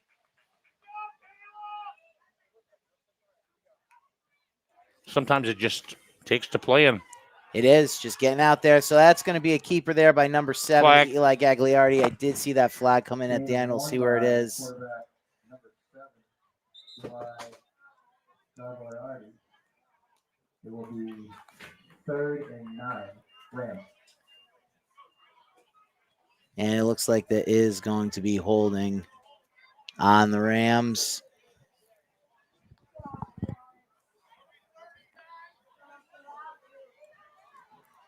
And the head coach here for Griswold is hearing what the yardage would be if he accepts or declines before he makes his decision here.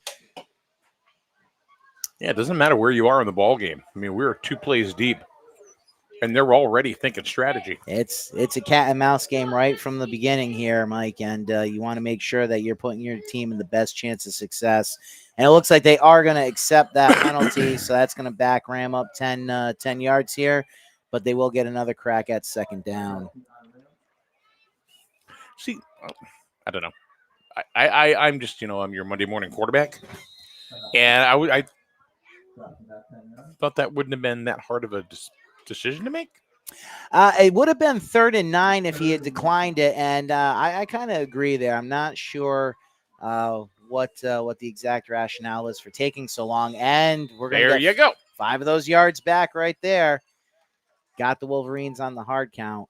But then again, now if they decline it, it'd be 3rd and 4. That's it. That's why we're in the booth and not on the sideline. Yes, sir. So we'll try it again now. So we'll have a 2nd and 14 here for the Rams.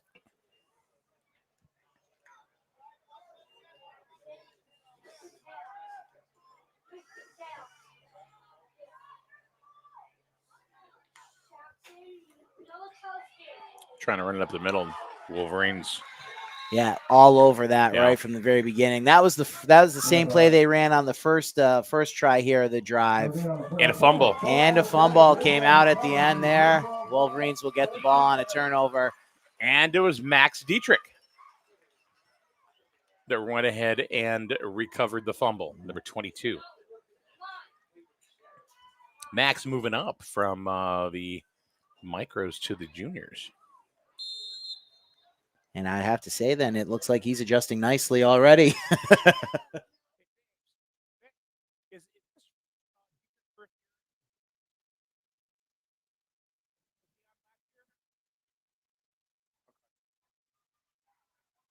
Nice little run there by the Wolverines. Yeah, there was a host of Rams that finally brought him down, led by number 77, Jack Jarvis. But it was, and it looks like it did save them from a 1st down. But that was a nice power run up the middle there. It's Rowan Birmingham Matter of fact, did you see the young man that walked by who was like this? Yes. That's his brother. Love the family support in this game, man. It's Cole Fantastic. Right up the middle. Again, he's dragged down there by number 6, Chase Gauthier, but that will result in a first down for the Wolverines. So, go ahead. I was going to say, and it looks like their game plan and running it right up the middle is successful for them thus far here in this first drive. This right here, all these guys this were part of a Super Bowl winning team with the Micros. You got Camden Friday on this team, Max Dietrich, Chase Capalbo, number 27. And they're just owning it right now. That was Peyton Hassel. Yeah, and another great run. One of those, yeah. Another great run. Picked up 8 or 9 yards on that one, and it took a host of Ram defenders to bring him down. And I'm going to be honest, this is going to be a hard team for anybody to beat. Yeah. Anytime you have that type of success, that just brings so much confidence into their game that it is, as they go up through the levels, they're going to be talking about that win for their whole entire youth football career. Another handoff right up the middle. Yeah. It was a Cooper Chittick, it looks like. And that definitely is going to be another first down for the Wolverines. Yeah, they're marching right down the field. Yeah, they sure are. Well, remember how we said in the first few minutes, we're going to see how this game goes. Yeah. How did you, what was your thought on, I forgot what you said. You said there's a different offense, but how was their defense? How was their defense been? So it's quite honestly, the first 2 weeks, the defense has been a work in progress. Week 1 was a little rougher than I think we all expected. Week 2, we cleaned it up. But again, it's tough when you're playing a really great team that's gelled, that's been together for a while, and just has that winning pedigree behind them. That was Chase Cabalbo. And he was got a couple yards. And he was brought down there by number 7 there, Eli Gagliardi. So, yeah, it's a little bit of a transitional year for our juniors team here, and we're going to see how they settle in. There's definitely a little bit of little heart in this game for Ram, because Griswold did eliminate the Rams from playoffs last year. But, again, another amazing run up the middle. Right up the middle. And it looks like number 7 had some help there from number 5, Peter Segda, on that stop here. But that is going to be first and goal from the 9-yard line for the Wolverines. Yeah, this team for the Wolverines that was Rowe in Birmingham, by the way. A lot of bullets in their gun. And right up the middle again. And Birmingham, it looks like he's got a little more size this year than he did last year. That's one of the things being part of these programs year after year, Mike. The kids that walk in the first day of training or practices that grow the 3-4 inches, put on the 20-30 pounds. Exactly. Where did you come from, man? You were short last year. That's right, I was. Did you drive here yourself? Camden Friday. Capalbo picks it up and he rolls left and he's going to try to get a little stiff arm there. And he's in. He does get in there. Yeah. Nothing there that Eli Gagliardi could do on that one. It was just a size mismatch there. And unfortunately, I think we're going to see a lot of that in this game. This is a very, very tough junior squad. Yeah, it's going to be important here to see how the Rams respond once they get the ball back after the kickoff. And right up the middle, it looks like, yes. He is in. Didn't even need a tush push. He just kind of brought it right in. And just like that, 4:45 to go in the first. The Wolverines draw blood first. They're up 7-0 against the Rams. And, that's where the mistakes happen that can really bite you in the end. That fumble on the first offensive drive, those are the things that at this level, you're out of the developmental. You're starting to expect a little bit more from the gentlemen on these teams. Those mistakes really hurt.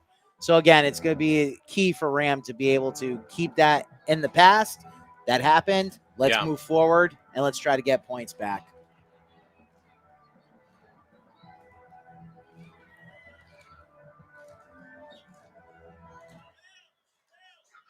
All right, here we go. The Wolverines going to go ahead and kick off to the Rams. in the gold and black, sharp uniforms. Looks like we got a little confusion on the Rams side of who's supposed to be where, but they've settled in now. Good kick. Number Scooped 5. up by number 5, Peter Segda, but he is wrapped up. Nowhere to go there. That's going to be 1st and 10 for the Rams at their own, looks like 44-yard line. So not the best field position to be starting the second drive. Looks like that was Jarrell General that brought him down.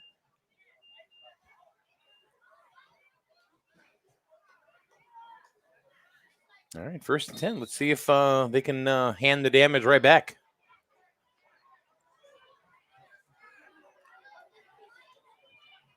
You know what's funny is that, I will do play-by-play, and I do my best not to sound like Chris Berman. And I don't sound like Chris, but, you don't want to, and he's going to go all the way. But it's hard because that's what we hear on Sundays. Yeah. Speaking of which, there we go. Nice run there. That was a quarterback keeper there again by number 7, Eli Gagliardi. It's going to move the sticks. So a little success there running the ball for the Rams. Eli Gagliardi with the run. Quarterback keeper. It'll be 1st and 10 Rams. Now, I know I'm the visitor coming in here, but I have to say this juniors line here on defense, they look big. These kids have been playing together for a while now. This isn't their first rodeo. They've been playing as a team for a while. They come up pretty much the same team, right up into the micros now in the juniors. And you imagine these guys when they become part of the seniors. Hold on. Eli Gagliardi.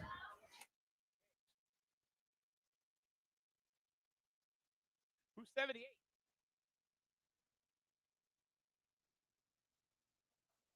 Yeah, me either. Tackle made by number 78. We don't know who it is. He's not on our roster. Must be a walk-on. Free agent signing. Just moved here from Ram. I'm not going to comment on that.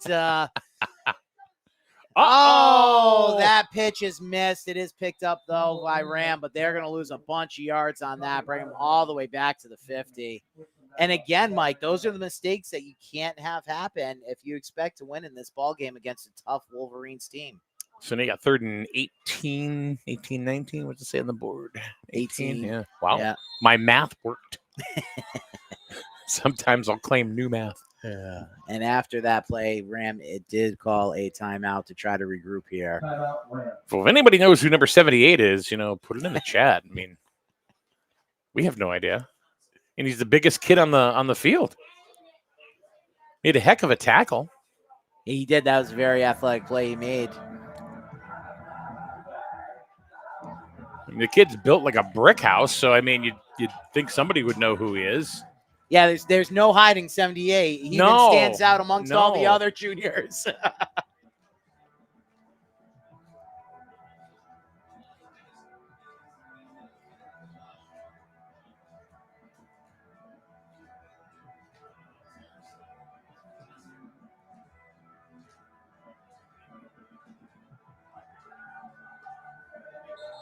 This is one of the loudest concerts I've ever seen. Dropkick Murphys.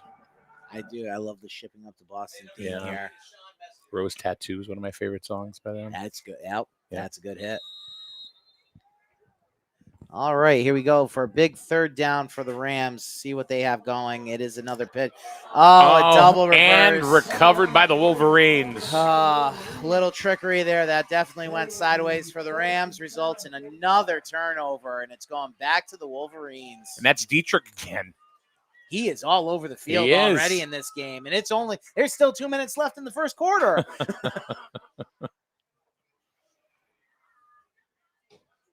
So, again, another major mistake by the Rams costs them a drive.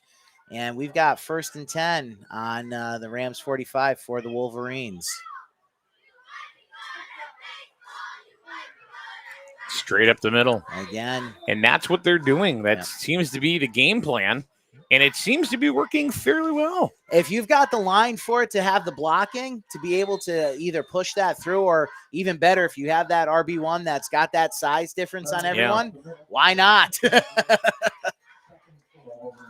It's funny is that the guy leading the charge is the smallest kid on the team, Camden Friday. Well, there's a history Handoff. even in the professional leagues of the smaller running backs having the most success. Being a Giants fan, I always loved seeing Tiki Barber carve up the field when he was on that team. And sometimes it's tougher to tackle the smaller guys than the bigger ones. Cooper Chittick running up a couple of yards. It's like it's third and about 1. That's a short one there. Can't imagine that the Wolverines are going to have a problem picking this one up and getting a fresh set of downs. It's football. You never know. You never know. Oh, drop back for a pass. Camden back to pass. Reels it in. They tried to strip the ball, but it didn't happen, and he's going to get pushed back for a loss. So it looks like that's going to push him back about a yard, make it 4th and 2, 4th and 3. Yeah. And we'll see what happens. It said it was number 72 for the Rams there that brought him down. That is big Seamus Kelly. And as you keep talking I'm sure he's not Irish. He's got to be enjoying the Dropkick Murphys, too, that's been playing. But like you were saying, Seamus has been on this team, too, with our junior squad for many years. Joseph. All right, we have a pitch to the outside. That's and Capalbo again. He's met with a host of Rams. Let me tell you. 77 finished him off there. Again, another big tackle by Jack Jarvis. It's going to depend on the spot here, though, Mike, and see if they pick up the first. I don't think so.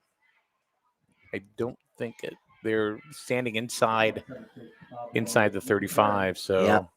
Oh, that looks like I missed by less than a foot there. That is a turnover on down, though. So the Rams get away with making a mistake, but not having to pay with points. They will have the ball at their own 35. It'll be 1st and 10. And that's huge. I know, just sports in general, you go in there, you make a fumble, you make a mistake, an interception, it wears on you. But when you're actually able to go through and stop the other team and get that ball back, that takes the sting off a little bit and helps you go through. Number 78 is Sean Messier. See, we figured it out. And another fumble by the Rams. And the Wolverines will recover that one. Number 12 there, Will Hills for the Rams, though, took a shot, jarred the ball loose, and the Wolverines were able to pick it back up. And again, another look mistake. at the field position, too. Yeah, that's dangerous. 27-yard line of the Rams. Short field, 45 seconds left in the quarter. Definitely not what Ram was hoping to achieve here this first part of this game.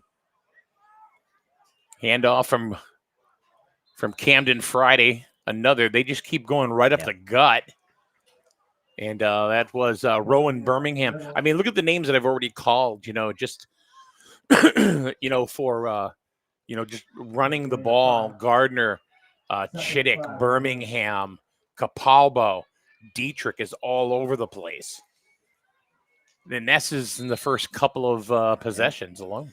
And it goes back to what I was saying at the beginning of the game, Mike, about keeping people fresh. If you've got a good core running backs that you can keep in there, then you're always going to get some results. Looks like Griswold had some issues there with the handoff there. They did recover it, but will be 2nd down. And that'll do it for the first quarter here. We'll be back in a minute for quarter number 2 right here on SNSN.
All right, here we go. Quarter number 2.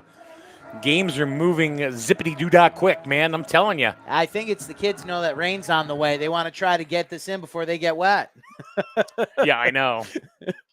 You know, it's funny. We actually covered a swim meet yesterday in Ledyard. Oh, really? Yep. And I heard a couple of the funny things from the coaches. And one of the coaches says it's really funny when they're in an outdoor pool and some of the girls will say, but it's going to rain. And yeah. That's you're going to get into that dry pool pretty soon, right? Right. Oh, man. That's too funny. Oh, goodness. It looks like on that third down play, they got about 2 yards on that. Will bring up 4th and 3rd here for the Wolverines. And again, you know, rooting for my own team. If Ram can stop them, it would be another mistake that they can walk away from with no points. Capalbo from the handoff from Friday. And he's wrapped up there. He was brought down by, again, number 77 there, Jack Jarvis.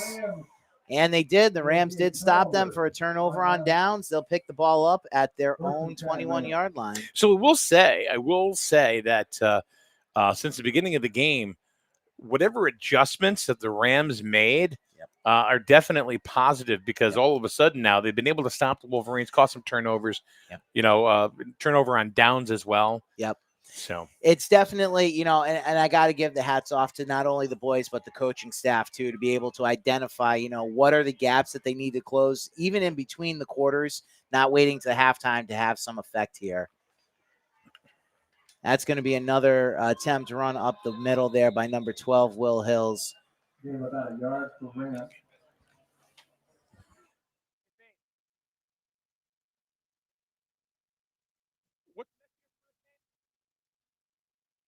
Okay. Number 12, Will Hills. Okay. So we found out who numbers. I think we announced it already, right? Yes. We found out who number 78 is. Though we did get a new roster here, and there's still no 78. Well, that's the seniors.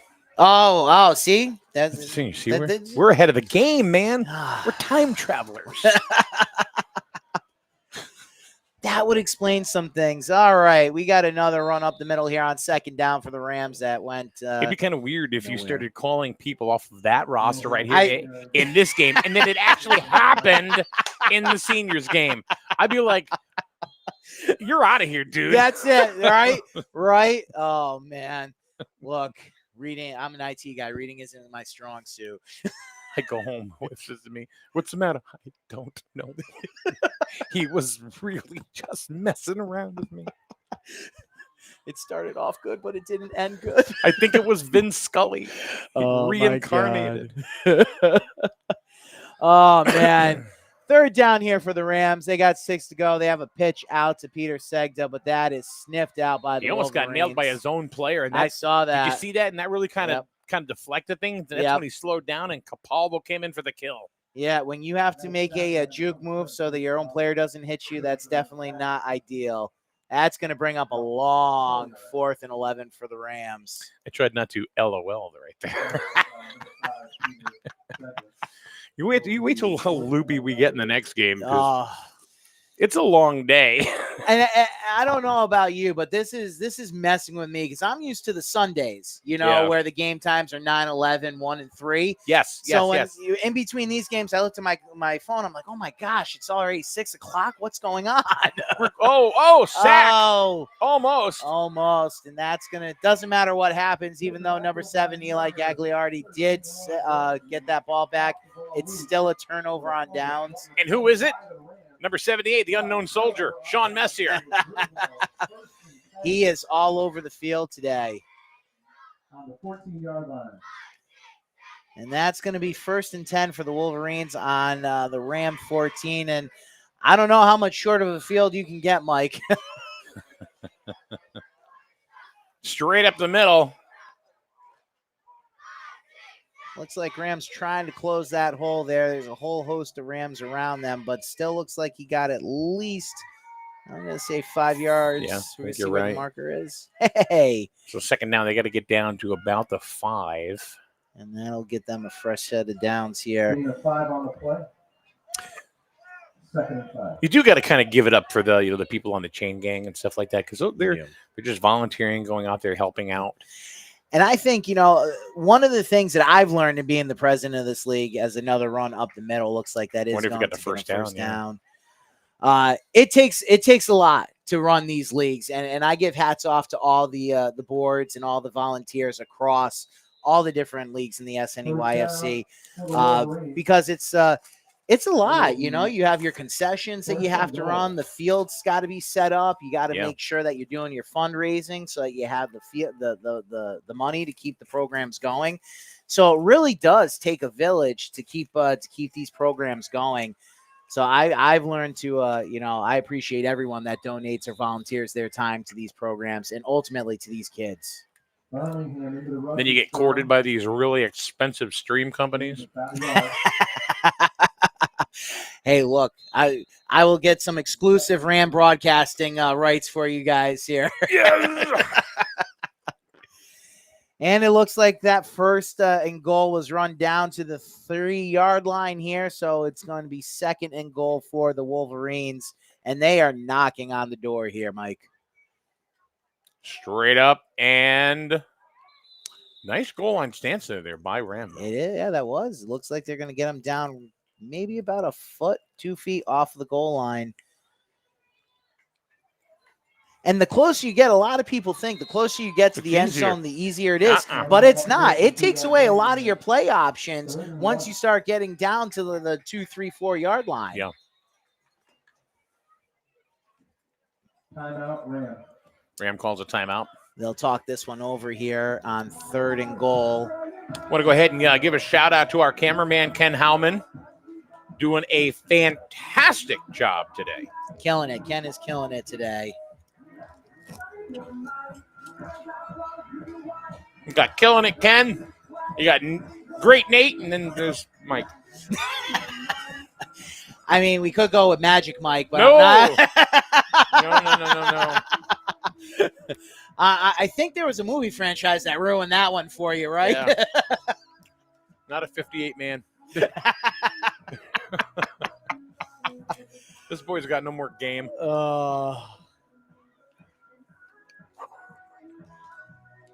You say that new football? I don't even know. Well, think about it. It's really parents that are watching. Parents and family members. And we're at the juniors. I mean, that's an uncomfortable conversation that they should be ready to have. Yeah. Just make sure when mom and dad, you're ready to play this back for them, mute it. All right, third and goal here. We have a pitch, and he's in. And that will be a touchdown for the Wolverines. They'll bring it up to 13-0 here with 4 minutes, 57 seconds left to go in the second quarter. That was Cooper Chittick bringing it in. And just like we said, limiting your options there, rather than keeping running it up the middle, they elected to do a pitch to the near sideline, and were able to get that one in. And they point after attempt, and they're actually going to kick it. They're going to go for they're going for 2 here. 2 here, and it is good. All right. And the extra point That looked like what was that number there? 56? is good. Don't see that very often. Number 36 came in Rothmeyer. 36 knocks it through. That is Cameron Rothmeyer. All right, and that gives the Wolverines a 15-point lead here, 15-0 in the second quarter for the Rams. And I don't know about you, but they got to turn these lights on because it's getting hard to see the numbers out there for me. They will actually call. I mean, they'll come on automatic. See, we're still old school. We have to have someone actually hit the switch. It's great. At our field, our lights are on a timer. So we'll be out there having having some practice, having a scrimmage or something, and someone will forget to override the timer. And it'll hit that 60-minute mark, and it goes dark, and all the kids lose their minds. Mm-hmm.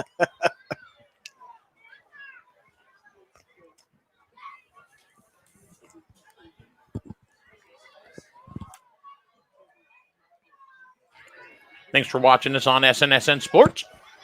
On whatever social platform you are watching us today, we do ask you to go to YouTube and hit that bell and like and subscribe so you know when we're going to be carrying more games that you may be interested in. All right, a good kickoff there is scooped up by number 5, Peter Segda, and he's trying to get some better field position for the Rams. Runs it out to about the 45. Well, we'll see if Ram can do something here before halftime. I don't know what they do to the hamburgers here. I don't know what it is. I've been trying to figure it out for about 4 years. The burgers here are delicious. You know, this might be one of those cases where you just want to enjoy the burger and not know the magic behind the curtain. You know what they say, don't meet your heroes. Oh, yeah, I know. Even Sean McFadden, you know, when he goes, oh, my God. And that pass is incomplete. Looks like it was intended for number 6. That was even past Pat over the secondary as well. Yeah, that was there for number 6, Chase Gauthier. So it looks like Rams trying to switch up their scheme here, maybe going more to the air attack after having no luck with the run game. How about number 2, Matt?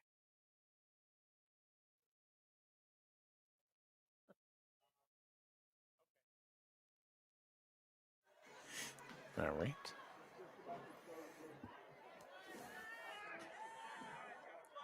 And here we go, 2nd and 10 here for the Rams. We have a pitch in the back to Mr. Will Hills. Whoa. Wow. That's Capalbo. He just lowered I don't even think he lowered his shoulder. I think he just stood there. He did. He just got there like a brick wall, and Will Hills was not going through that. It's going to bring up 3rd and 9 for Ram. And I know it's easier said than done, but you got to wonder at what point do you just start taking the shots down the field, knowing the running game is not getting you anywhere. That's a good point. That's a really good point. I mean, what is the Rams passing game like? I mean, I haven't seen them yet this year. Yeah, and then I'll be honest with you, Mike, neither have I. So that might be one of the reasons why they're sticking to it. But again, I know our quarterback here, number 7, he does have some reps. He's played some quarterback in flag league, so he does have a good arm on him with some good accuracy. Yep. But I'm not sure if they have the play calling to let him off the chain, so to speak, and maybe turn this around. Speaking of the chains, they just moved 5 yards back with a delay of game call, so it's about 3rd and 14 and a half. And another critical mistake for the Rams, and that's keeper was eaten that was up. almost a face mask. Yep. No, he released in time, though, but he did wrap him up, and that is going to bring a long 4th down for the Rams.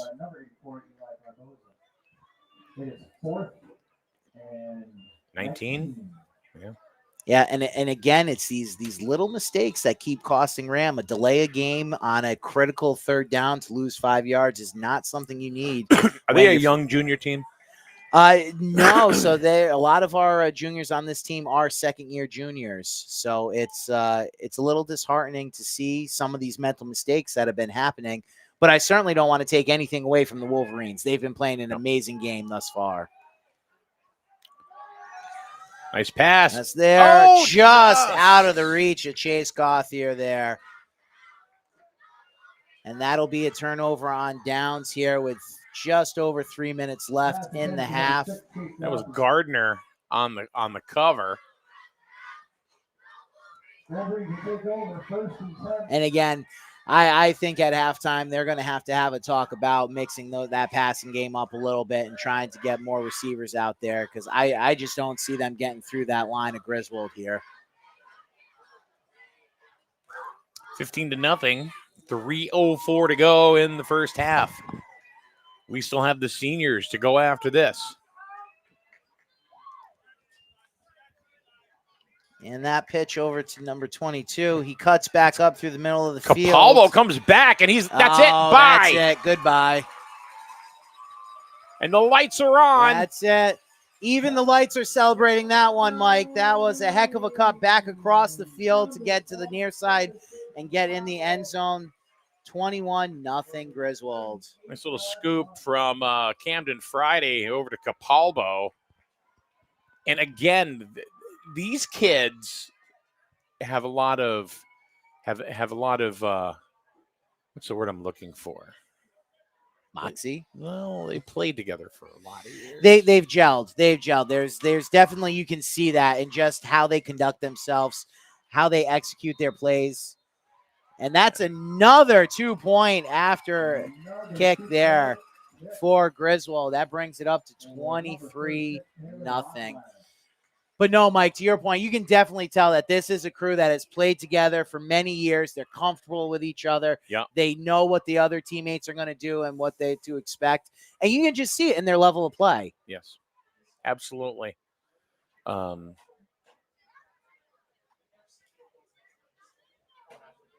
just said because I was going to say something, but apparently I'm not. And I'm not going to. You left me hanging. I left myself hanging. I didn't know. I mean. And here we go. Wolverines boy. are set for another kickoff here to Ram.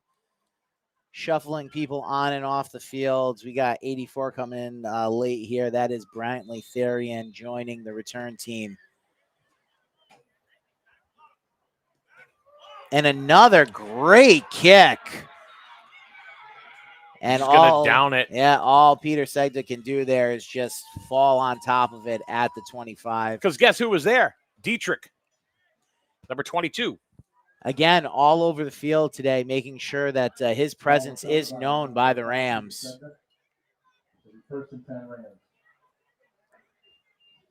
So a 2:48 here. This will be Rams' third or fourth offensive drive, starting out their own 25. And I don't know what the answer is.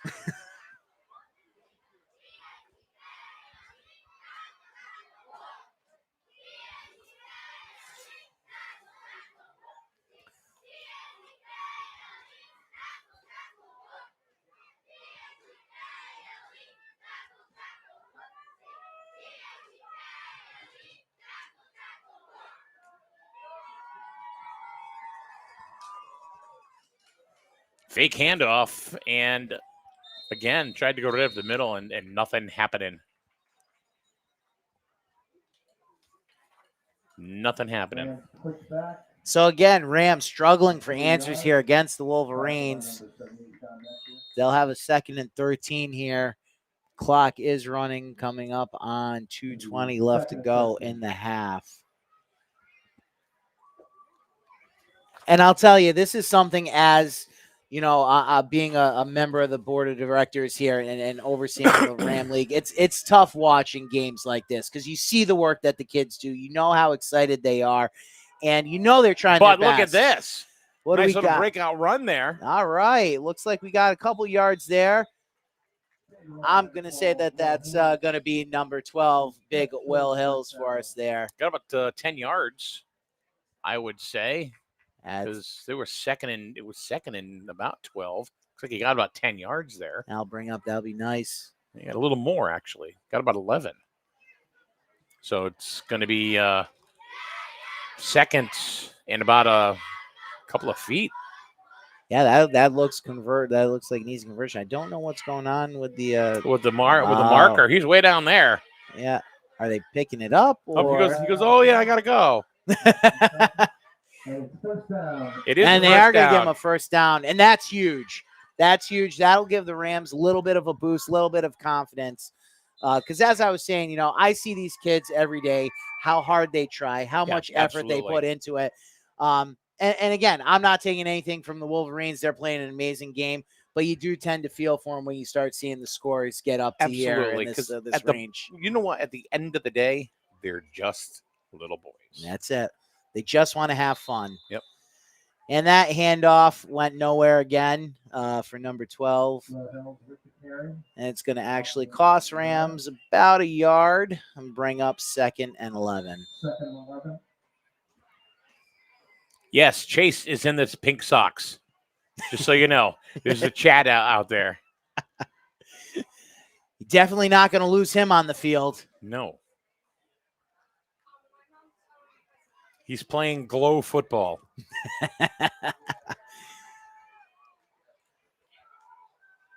All right, and again, another attempt to run it up the middle goes absolutely nowhere. It's going to bring up third down. They lost another 2 yards on this. And Messier, he just seems to be there. He's just the biggest kid, and he's just having his way. When you're able to establish that dominance on the line right from the get-go, that makes it a very long day for those offensive linemen. Right. And we're coming down here to 30 seconds left. If I was a betting man, I'd say this is probably going to be the last play. Yep. Third down. And we have a pitch to number 21. Who and throws? Capalbo gets and the flag. Flag down there. But we'll see what the flag is. When you see a flag on a play like that, that's usually a block in the back. Let's see who it's going to be on.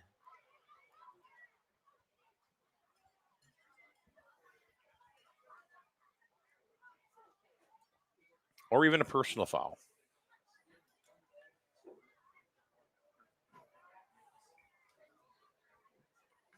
There's a lot of discussion going on, making sure they get the call right.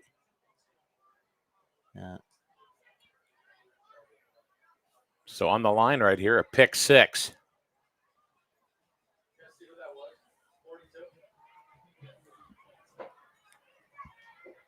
And with only 8.9 seconds left, we are all waiting to hear what that call is going to be. When you hear a call, nope, sorry, 22. Max Diedrich. Sorry about that. Still waiting for a call. Ram is down at their own goal line. So, well, if they're talking, I mean, to the Griswold coaches, do you think it's because it's on Ram? I would think so, but they're picking it up and walking it backwards. Or they're going to go at the point of the foul, depending on what it is. But now I see that, and then walking it off. Could be. See, they're talking now to the Ram head coach, Josh Rozier. The interception is good for Dietrich, but it looks like and I don't think he likes it. So no. First and 10, Griswold. So still didn't get a call on what it was, but it does result in letting the interception stand at the 20-yard line. And Griswold will have a chance here to score one more time before going into the half. And Friday, incomplete pass. It looks like they're going to get one more play with 2.8 to go in the half. Have some good coverage back there by number 7, Eli Gagliardi, and it looked like he had some help there from looked like it was number 21, Wyatt Rozier. So roll left, give it to Capalbo. It's worked so well, why not? Capalbo's in the backfield, and there it is. There it is. Look at that. You called it, Mike, and he's trying to dice it up, and he is brought down short of the goal line. So Rams saves the score at the end of the game. And again, Mike, a lot of mistakes in that first half cost Ram a lot of points. It's going to be interesting to see what kind of adjustments they can make here at halftime. Absolutely. All right, so action-packed first half here with the juniors, and we will be back for the second half of action right here on SNSN Sports with your score, Griswold 23, Ram nothing. You're watching youth football on SNSN Sports.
All right, here we go, guys. Time for the second half in the juniors contest. 23-0.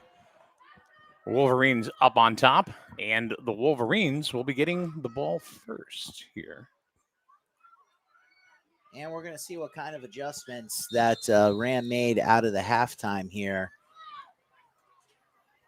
They did have some success starting to stop the Wolverines offense at the end of the first half.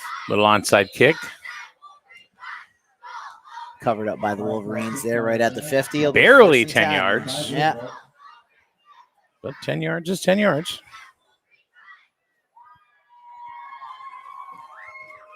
So one of the things that we were checking into, I was checking into, we wanted to get clarity on this is what would happen if Griswold scores another touchdown unanswered? What would happen? And that would basically cause a running clock. Yeah, at that point. At the conference rules for where we play here in the SNEYFC, once any team's up by 30 points, it is a running clock for the remainder of the game. And that's the equivalent of the mercy rule, just to make sure that the game gets over and you don't have kids on the field that could be getting hurt. Right. And not just physically, but emotionally, I mean. Yes, exactly. 5 yards on that first run here for the Wolverines brings up 2nd and 5.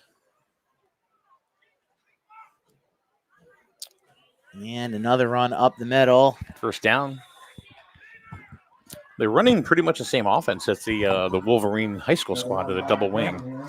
And that's one of the things that I know the youth programs have been starting to get more in tune with is the high schools and trying to come up with a unified playbook. So as the kids move through, they're already used to what they're going to see when they hit the high schools. 1st and 10 at about the 39-yard line of Griswold.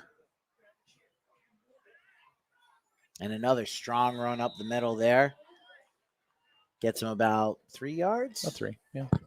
Bring up 2nd and 7.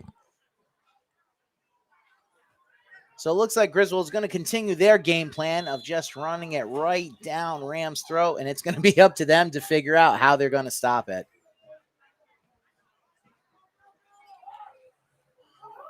It's kind of fun watching. We've been watching Camden Friday for the last few years play, and it's like he's the smallest kid on the team. Nice block.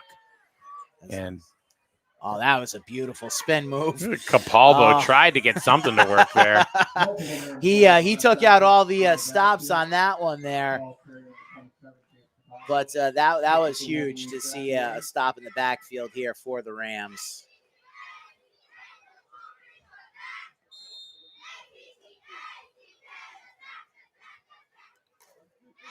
And a situation the Wolverines haven't seen much in this game. A 3rd and 11 coming up here. Another run up the middle.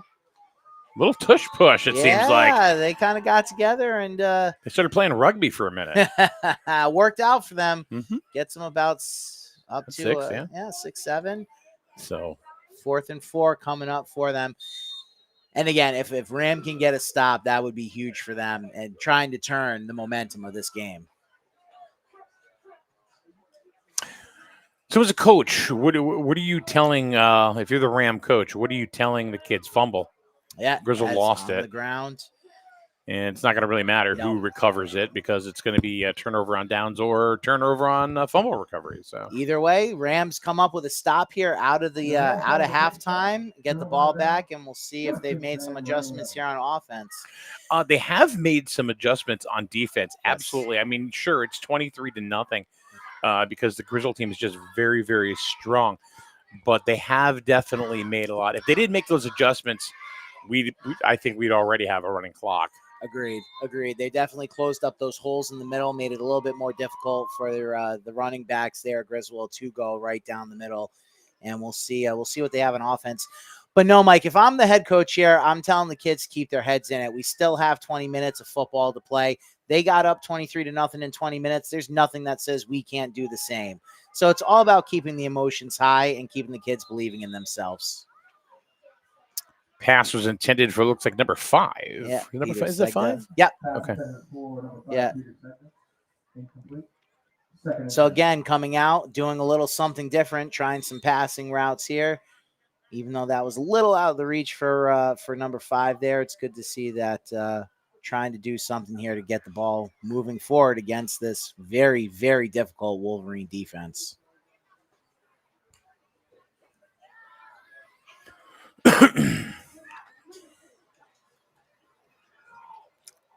Now that was a better play than actually it looked, because it was like during the handoff, Yeah, the ball stuck. Yeah, something happened there. Someone didn't release, or something happened. But yeah, Will Hills was able to get at least back to the line of scrimmage as he Yeah, it looks trots like out. he got about at least a yard. Yep.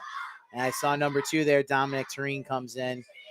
And he is one of our small running backs. We'll see what the play is dialed up here to try to get these 9 yards we need for a first down. And they show that they can do it. Yeah, 100%. And just not on this one. No, keeper by number 7, Eli Gagliardi's eating up. It was Dietrich again. What a surprise. I was waiting when we were going to call his name again here. Yeah, well, it only took 38 seconds. That's going to be a long 4th down here for the Rams.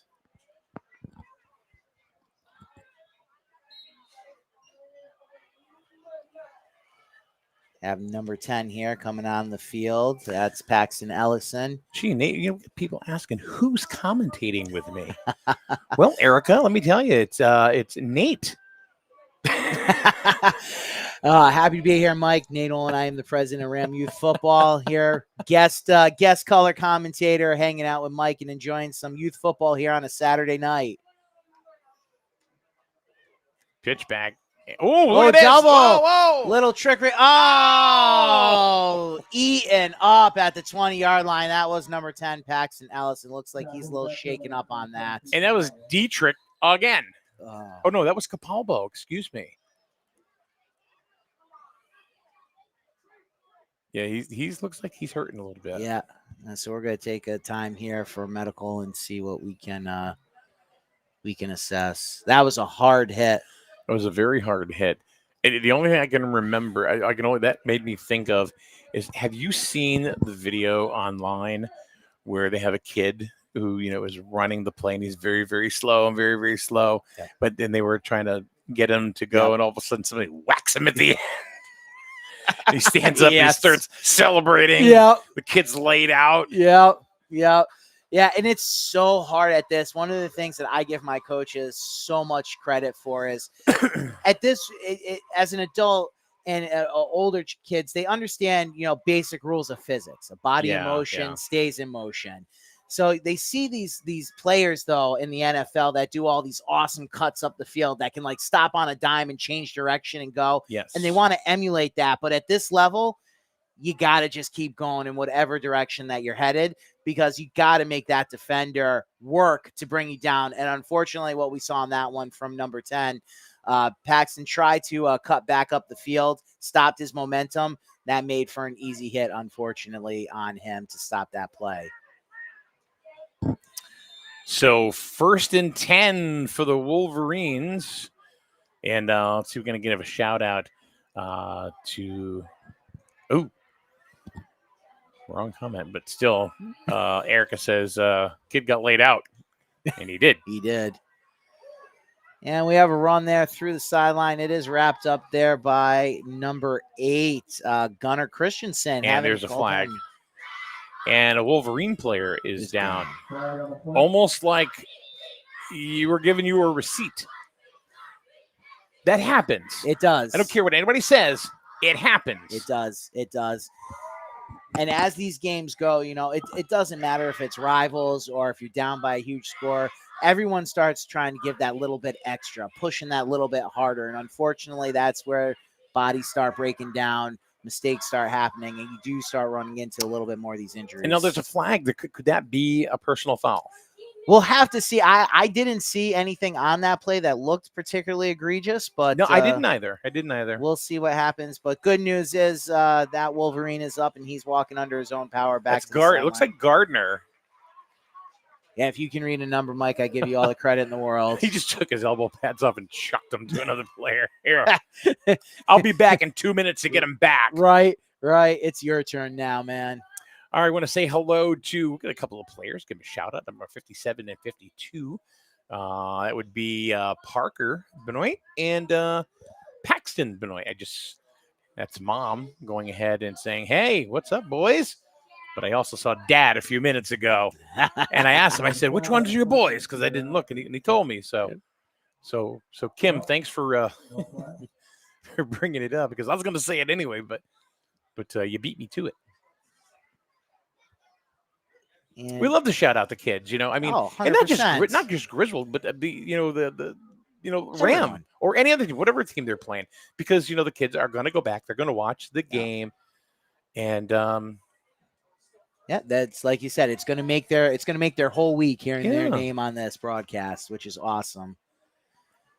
So did we see what's happening with the flag? I think it was picked up. I know they gave an explanation to the Griswold coach. They're giving another explanation here to the Ram coach. And I think it looks like we might just be picking it up and getting on with our game here. Moving on with our day. Yep. 1st and 10. And here we go. So we got him back down at the 20-yard line here. And another handoff up the middle, and what a hole he had. Yeah. At about 5. Yeah, bring up 2nd and 5. That was Rowan Birmingham. Rowan, fantastic. Another thing you got to worry, as I said in the top of this game, is, we're used to playing morning and afternoon games. We're rolling up here on just past 7 o'clock. You have to wonder, these kids, are they a little bit gassed as well just from the time of day? And get away, and he just keeps pushing and pushing. Is he going to get in? And they're going to push him right into the end zone. Yeah. What are you going to do when you got a really strong team and they're pushing the entire squad into the end zone? Not a lot you can do.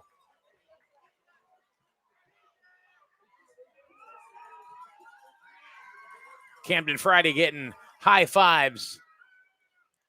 And it's just tough, man. You had most of the Ram team were in that scrum there, and they were still getting pushed backwards. That's demoralizing for these boys. It's unfortunate. It is, to see that. To see the kids being hurt by it. But sometimes there's got to be a winner. And there's got to be a loser. That is true. And that point after, they're calling it no good.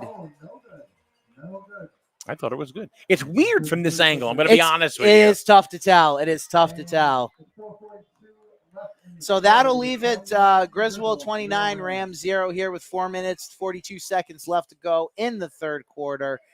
And starting to see some hard football out there on the field. Little frustration on the Rams side of things. Yes. We'll see if they can get anything going here before the end of the quarter. All right, we're going to take a quick break and us take a breather just a little bit here, and we'll be back in a minute right here on SNSN.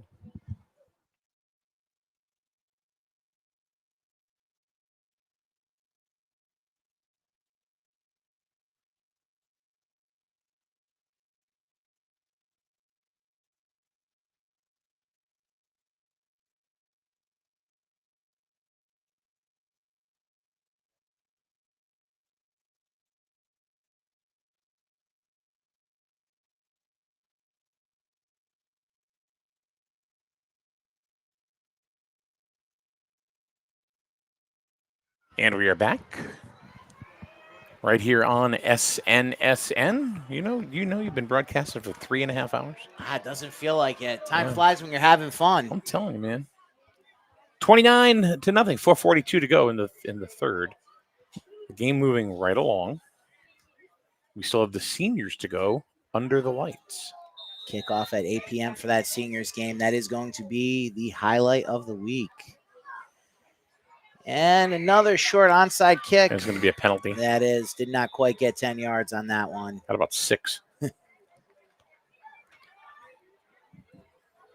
What that will do is set Ram up with probably the best field position they've had in this game. Hopefully they're able to capitalize on it here. So just to kind of put it out there, SNSN Sports is doing 4 home dates for the Griswold Wolverines, for the, I should say, youth football. We're also going to be doing a bunch of high school games, not just Griswold, because we're going to be doing stuff with the ECC, because SNSN Sports is now the home of the game of the week on the ECC network. So that would be us. However, if there are any other youth organizations or anything that... Why are you looking at me, Mike? I don't know. That has internet possibilities. And if you want your team covered any given week, please feel free to message me. Yeah, I'm gonna go back. DM. I'm gonna go back and see if we can get you up to Burnt Hill at least one time this year, Mike. That would be awesome to cover the Rams at home. Love to come up. All right, we got 1st and 10 for the Rams at Griswold's 49. We got a pitch to Will Hills, but again, he is wrapped up before he can get even back to the line of scrimmage. Or the other end of that is if there are, because we are not scheduled currently to do any of the Griswold youth football road games. So if there are any local businesses out there that want to sponsor that, we will certainly talk to you about that as well.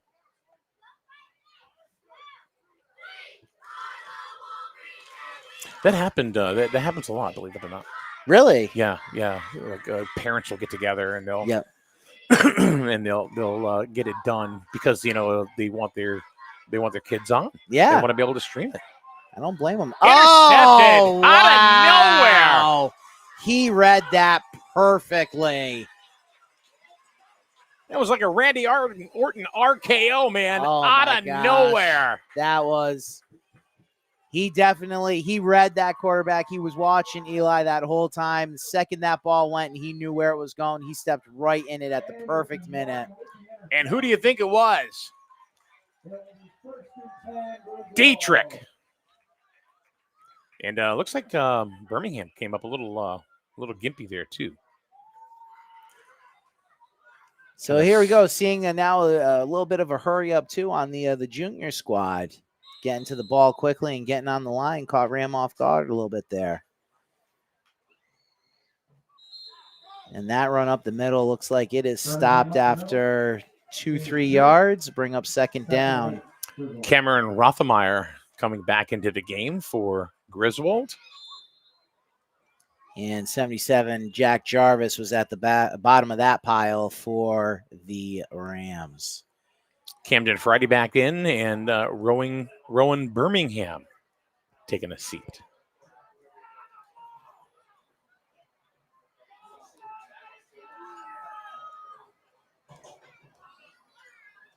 A long handoff. He had that ball hanging out He's there looking for forever. room. He's looking Look for at room. him. He's just fighting him off.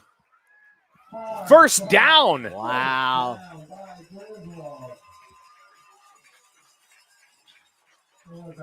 There was a host of Rams. He was first hit by number 21, Wyatt Rozier.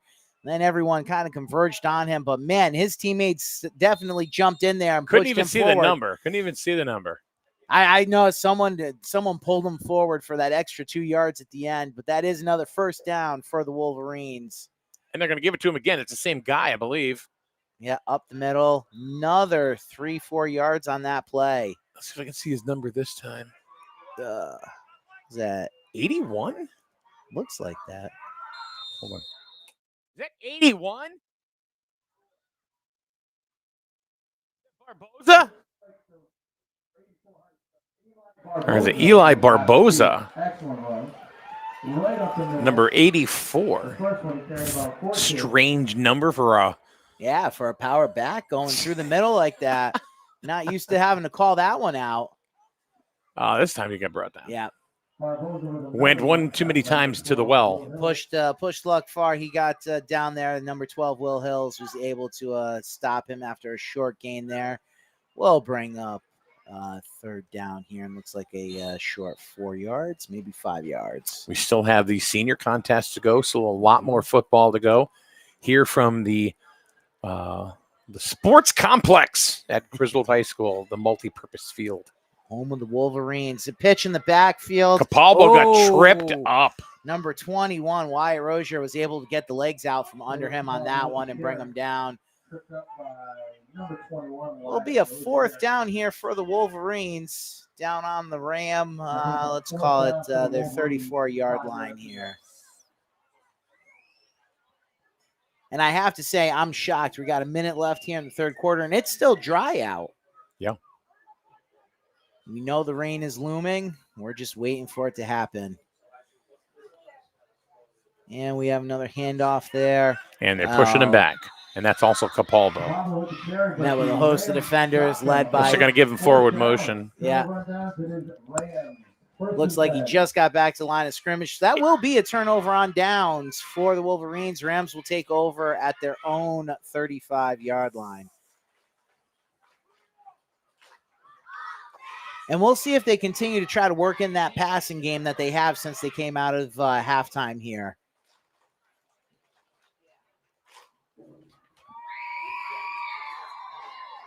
Making some changes here. We have number 58 coming on the field, Nick Swagger. What a great name for a kid. I know, Swagger. Nick Swagger, man. And he embodies that name. If you know him, he's such a cool dude. He's got that aura around him. Then he tells you your name, and you're like, yep, that fits. And there's a handoff to Big Will up the middle. He's got some room. He tried to cut back in, but was stopped there. I didn't quite catch him, but that's a big run. Yeah, it was Capalbo. Yeah. I could have guessed Dietrich or Capaldo. I should just, hedge my wrapped him up bets. like a Christmas present. But that was by far the longest play for Ram of the game. Brings it all the way down to the 36 of the Wolverines. So spark of life here for Ram. Did you know, speaking about wrapping them up like a Christmas present, there's about 140 shopping days left till Christmas. You better get moving, dude. That's if you celebrate. I don't know. No, we celebrate. So I am blessed with a wife that starts shopping for Christmas at Easter.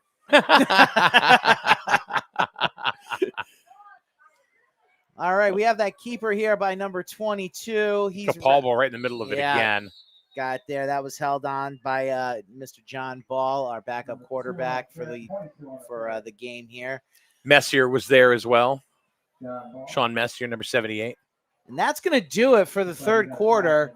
We're going to roll in here to the last 10 minutes of the game. Griswold 29, Ram 0. But Ram's going to have the ball on the Wolverine 38-yard line, seeing if they can get something going, get some points on the board here before the end of the game. You got it. We'll be back in a minute right here on SNSN. All right, so I'm looking at games that I got coming up. Do you know anything about soccer? Too much. No, my daughter's a career soccer player, so yes, I do. Okay. How about, you know what? Weird. Tuesday. Tuesday? Yeah. Where at? Wyndham High School. Tuesday at Wyndham High? Yeah, I can do that. Okay. What time do you need to I'm not sure. I think it starts at 6:30. Okay. But we'll swap info. Yeah, definitely. But yeah, no, I can and then there's. All right, ladies and gentlemen, we have our. I'll share this with you. Okay. All right, and then. Know which days I could do is Bacon, if that works, I'm in Marlboro. That's right down the road. They're an internet black hole, though, so we don't know about that one. These are ECC games of the week right here. Gotcha. All right, ready? Yeah. All right, here we go. Fourth quarter. Down to the final 10 minutes for the Rams. Second down, 12 for them. Yeah, quarterback. Oh, that quarterback keeper there. Looks like number 7, Eli Gagliardi, was wrapped up about 3 yards in the backfield. It's going to bring up 3rd down. You know what's funny is every year I go into we do we cover sports all year round now. Yep. Since we do we're the streaming partner to the Sea Unicorns in Norwich. Oh, awesome. And every year, it's kind of I kind of freak. It's like, I wonder if we're going to have enough announcers. We want to do this. We want to do that.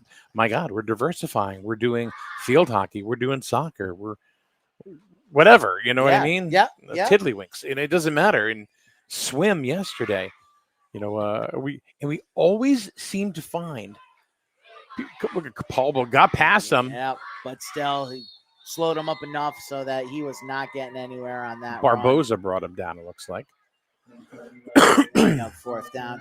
But yeah, it's crazy what the universe will bring you. You have a need, and it'll get filled. You put it out there, man. I'm telling you. And that's another conversation altogether.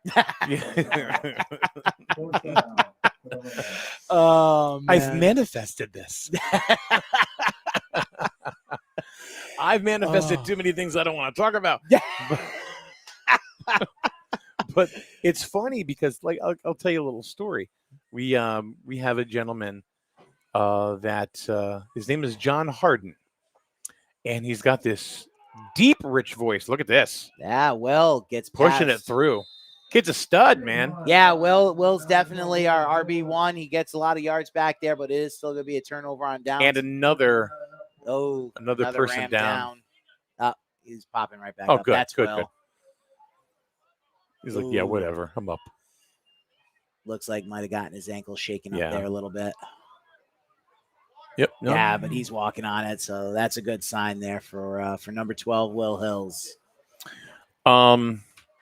So anyway, talking about John Harden, and he has this deep, rich, and I can't even do it, but I can't even imitate it. But we were doing a Griswold baseball game. Yep. And we're in the booth, and he was just doing the stadium announcing. Okay. Never met the man. Yep. And we just started talking and hit it off. And we've become friends since then. Yeah. And so this is like 3 years ago. And maybe four maybe. Yeah. Handoff straight up the middle and a fumble. And it looks like it's recovered by the Rams. That would be huge if that does go back to the Rams. Give them, again, a little spark. And, yeah, they're handing the game ball back to the Wolverines. That will be a turnover. Back to Ram. 1st and 10. Good field position. Real good field position. So, anyway, he's calling the game. And just on, like Fabes is doing over here, right? The stadium announcing. Yeah. So, I just looked at him and I said, you ever do like play-by-play or anything like that? No, man, never have. I love the voice. Yeah, he's amazing. He really is. And then I said, okay. And I said, you want to try? Because I was listening to about all of his. He played college football. Oh, that was a hit. He's a little slow to get up, man. Yep. That was 77. That's Jack Jarvis there. Did get a couple yards on that one, though. It's going to bring up 2nd and 8. Those were some costly yards. Yeah, he paid feel for that every tomorrow. inch of that. And I know, so Jack is usually on our defensive side of the ball. So again, I can tell the Rams just trying to do something here to get a spark, to get the ball down the field. That handoff, unfortunately, goes nowhere. And it'll back them up back to the original line of scrimmage. So I said to him, I said, well, I'll tell you what. You want to take his headset, meaning this guy named Al, who was with me. And I said, you want to do, like a color with me for an inning or so? Sure. Okay. Puts on the headset. Did the rest of the game. Yep. He just, and I'm like, oh, perfect. What? And he's been the only reason why he doesn't do almost everything, because he did this, youth as well with us. Yeah. The only reason why he's not is because he moved to New York. Oh, but he's still coming back, and he'll be doing with us a game on the 13th. Nice. Next Friday. That's so awesome. Yeah, so he was pretty much my mainline guy for a few years. I mean, he's just, he's got it. He's got it. Yep. You can't put your finger on it, but when he gets It's on just the had mic, that it factor. Yep. And even to the point where we had people going, the guy with the voice. Are you having him? And it's like, thanks. yeah, right. Sure, I'm just his press guy. I make sure he shows up at the games. You know what? And I'm gonna be straight up with you. Yeah. I don't want to be the play-by-play guy. Yeah.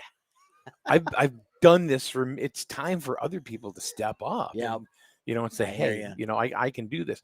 But the point of the story is that you find people all the time Yep. when you just don't see it. Yes.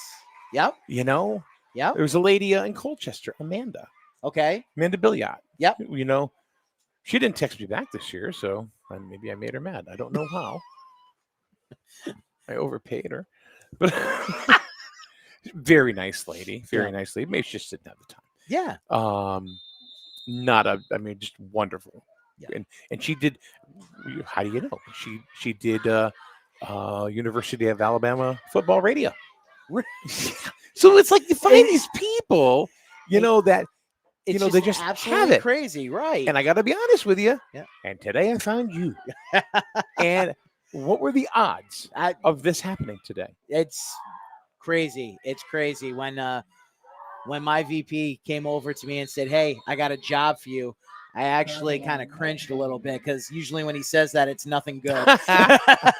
Yeah, toilet's backed up. yeah, exactly. There he is. It's Cole Fantastic. My God, how tall are you now? 6'5"? Oh, jeez. All right, so now this dude right here. Yes, sir. All right, he's been coming into the booth, years. And he was probably a little taller than him. Oh, my gosh. Is this your brother? No? You just found some random person to hang around with? Well, he was about his size. That's crazy, though. And I asked him, I said, what's your name? He said, Cole. I said, yeah. He goes, Cole Fantastic. That's my YouTube handle. I'm like, okay. That's perfect. It's Cole Fantastic. How you That's doing? perfect. You doing good? It's good to see you. Here, hold on a minute.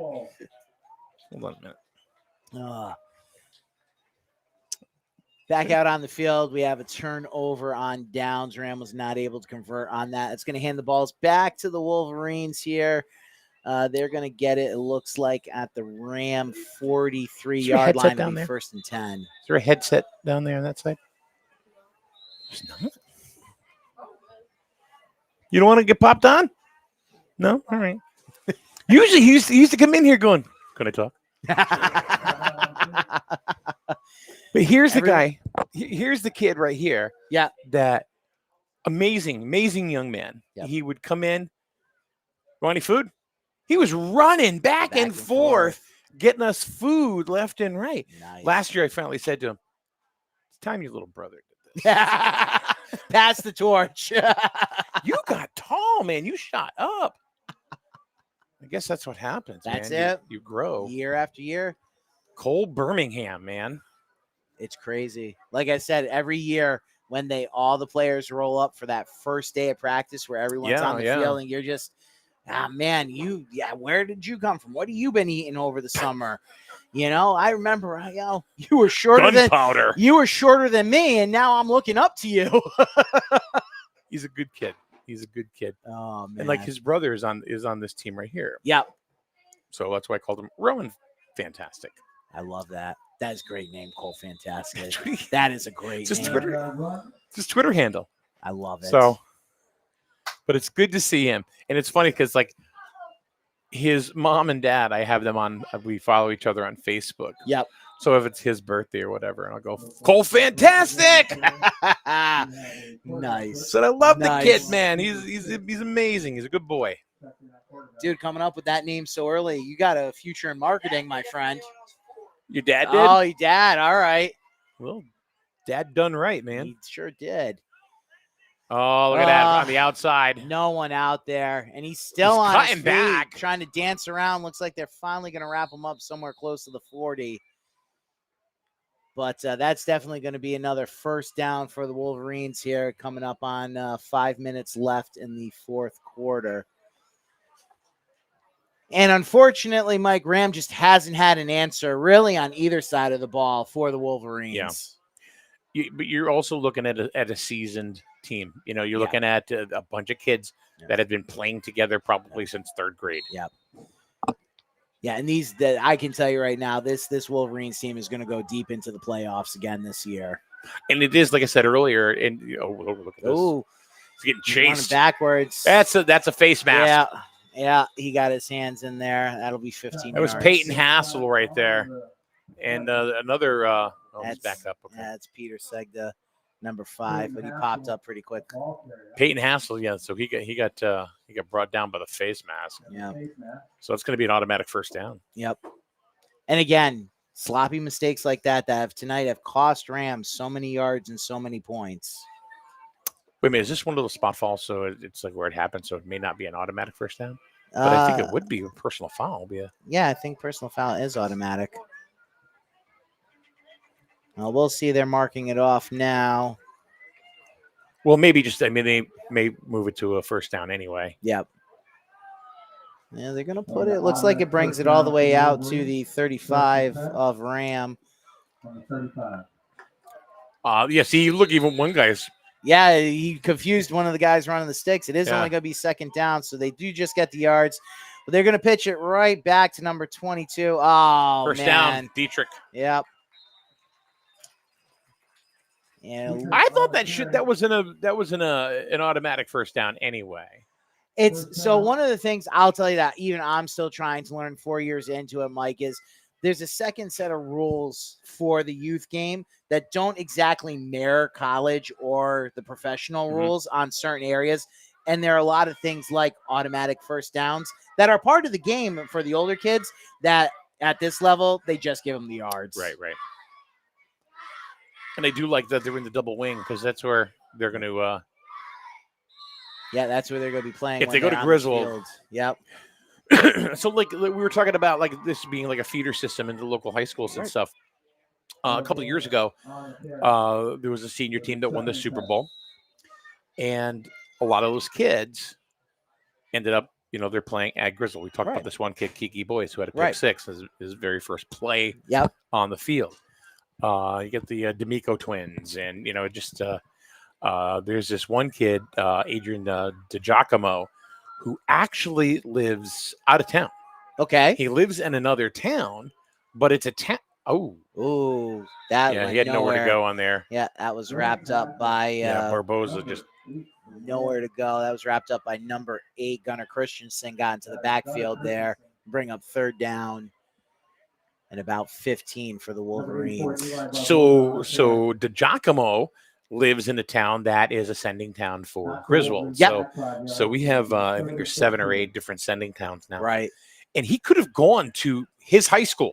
Okay. But he decided to come to Griswold because he wanted to play with all of his with friends. the same kids. Yep. Yeah, that makes sense.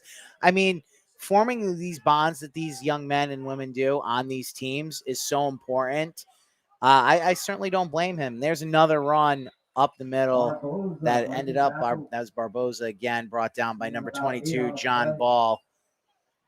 He'll get a bulk of the yards back, plus some from the previous play, but it does bring up 4th and 8 for the Wolverines. But time is winding down here, coming up on 3 minutes left in the game. Yeah, I don't really think that if you're the Wolverines, you really need to do anything at this point. No, just try to run the clock down. Yeah. You've proven your point. We know who the better team is on the field. Well, tonight. And because anybody can beat any team at any given time. That is true. Even the best have a day. But flags down. Yeah. In the backfield. And it's probably going to be a holding call again.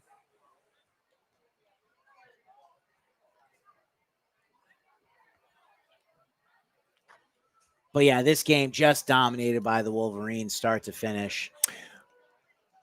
Oh, illegal shift on the offense. Surprised they didn't blow that dead. Shift on the offense. 2 players were in motion. And you said the president? Pardon? You said the president blew the play dead? Oh, I'm what? Meant to say I'm surprised the ref didn't blow the play dead. I thought maybe he was the president of the ref association or something. That's another area that maybe during the senior game we'll have time to get into. But the refereeing is a very complex situation here in Connecticut. Looks like Coach Rozier for Ram is asking for some clarification on that call.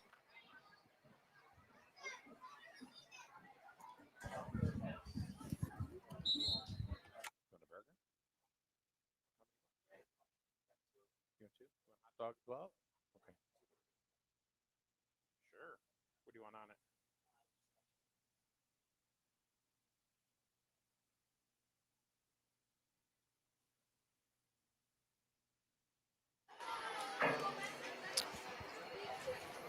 What's happening right here? All right, and it's Coach Rozier is still asking for some more explanations from the head official. Not sure what's going on here. It looks like I think I'm going to take a stab at this, Mike, and I might be wrong, but I think if Ram had the option there to decline the penalty on that illegal shift, which was resulted in a which ultimately resulted in a failed fourth down attempt, and that's what Coach Rozier was saying is he did not want to take the penalty and give them another shot at fourth down. He wanted the ball. So that will be a turnover on downs for the Wolverines. Ram will take over at their own 24-yard line for a 1st and 10 with 2:41 here left to go in the ball game.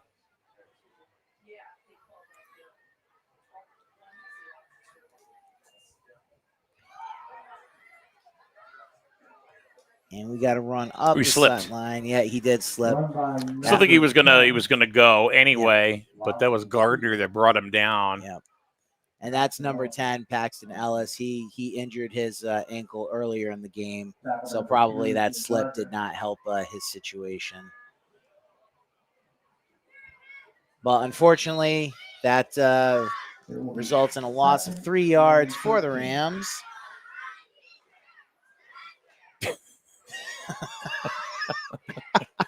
If you know, you know. I know. Yeah. Mike's just making sure that my presence is known here at Griswold. But I love coming. Look, I will say this. I love coming to all the different leagues in the SNEYFC. Yeah. I love all the different atmospheres, the different fields. You know, we play on a grass field over at Burnt Hill, so to get to come here, play on these turf fields, it's a great experience. And under the lights on a Saturday night, that is just something I was so excited that these guys. It's a great experience for them, yeah. Right. And we're lucky enough where we have 2 this year. We'll also be under the lights for week 8 when we play Montville. Gotcha. Tyler Blant's coming into the game for the first time, number 65 for your Junior Wolverines. The seniors are making their way onto the field. We are under 2 minutes to go in this contest, and then the seniors game will start up at about 8 o'clock.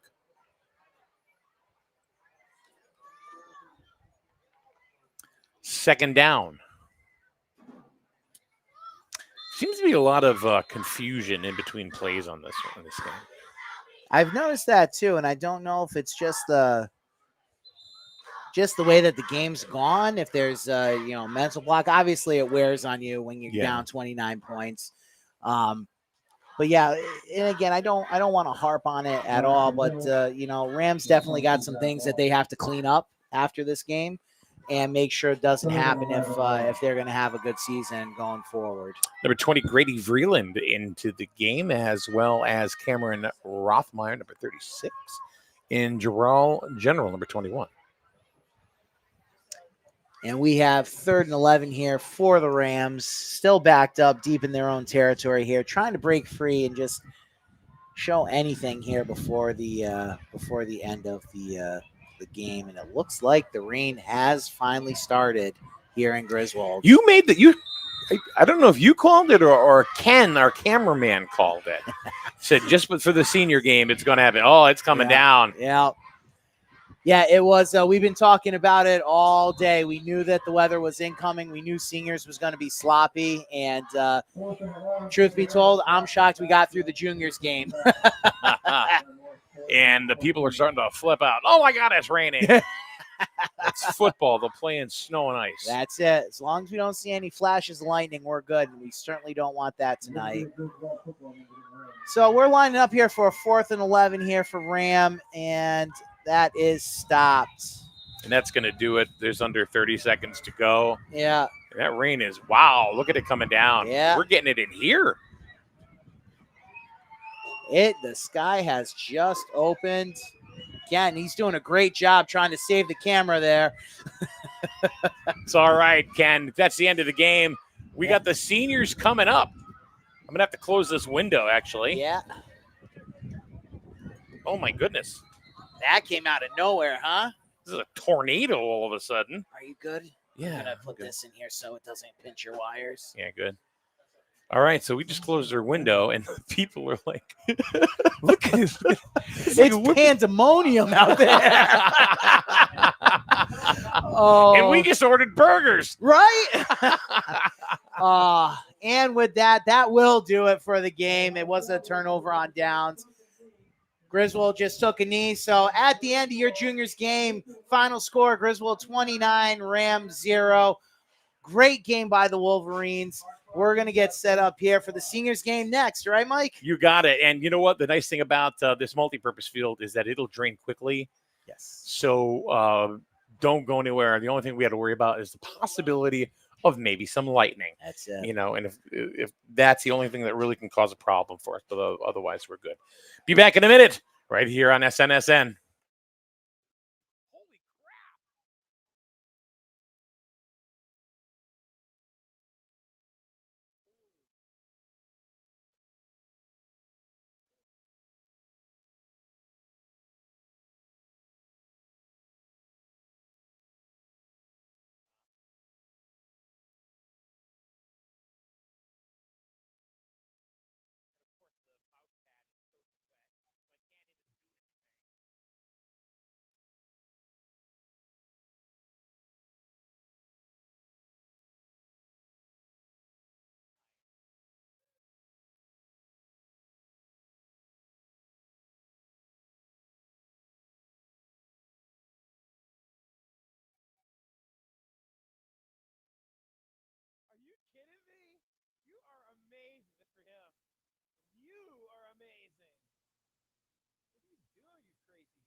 Ready to go?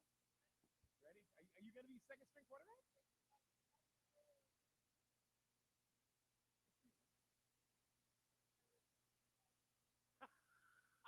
You tell you so your brother's from the one home. So, yeah. Well, you know what? I think you got the king yourself. All right. Thank you very much, gentlemen.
All right, welcome back, everyone. We are just about ready to get our senior game kicked off here to complete our 3-game broadcast at Griswold High School. My name is Nate Olin. I am the president of Ram Youth Football and Cheer.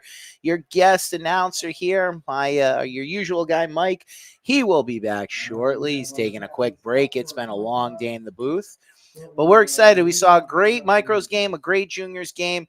And we're looking forward to finishing under the lights here and the weather. I'm sure everyone at home can see that it is coming down in buckets here in Griswold.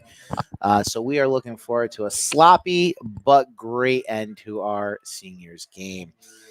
Griswold has come out on top for both the micros and the juniors game with a strong offense and defense. So be interesting to see if that trend continues here. But this year, the senior team on the Rams side has seen a lot of success and is coming into this game 2-0, which Groton or Griswold seniors are also 2-0. So 2 undefeated teams. One is unfortunately going to take the loss today, and looking forward to a great game. Thank you, everyone, for being with us, and we're excited to get this here kicked off.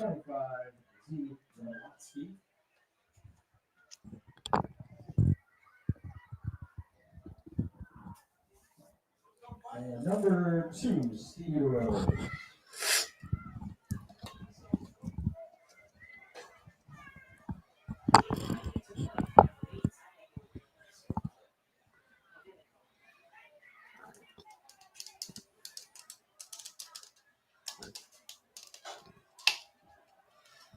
Here come our referees.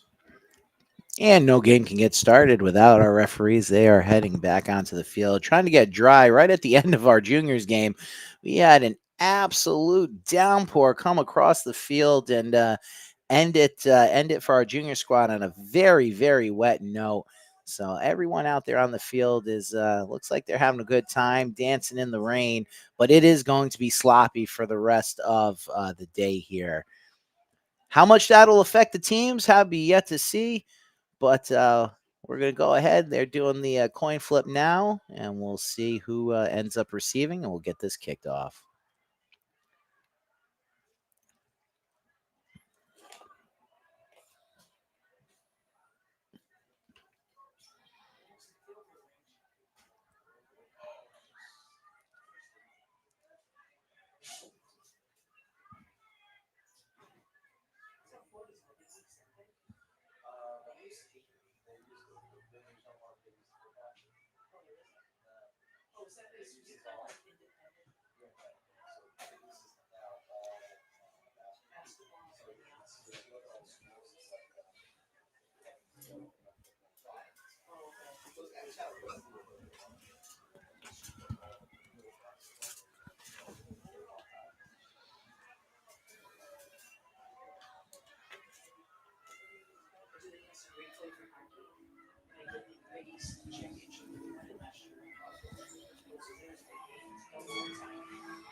And the teams are taking the field. It looks like Ram is going to receive the kickoff here to start this game.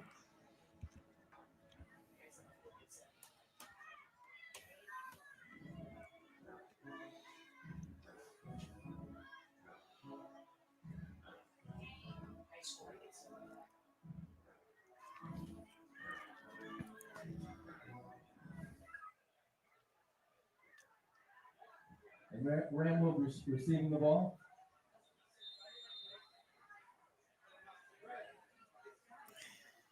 And we're going with a line drive kick. Oh, bobbled down there by Ram. Trying to get a number on that one. Number 21. Noah Mendez, but he does stay on top of it. That will be a 1st and 10 for the Rams down around their 31 yard line.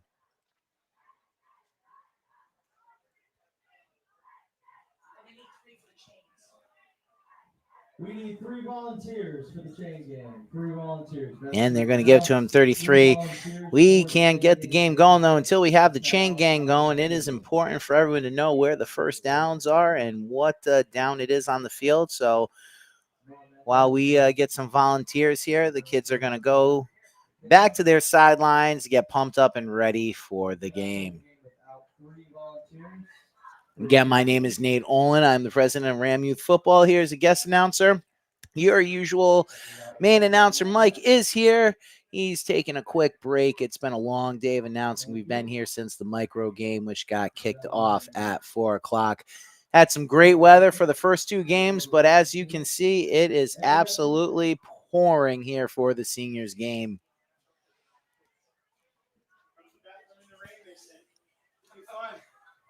No, it looks like I need them and they're not old enough for the chain gang. All right. We thought we had some volunteers. We've got 1. We need 2 more here before we can get this game underway.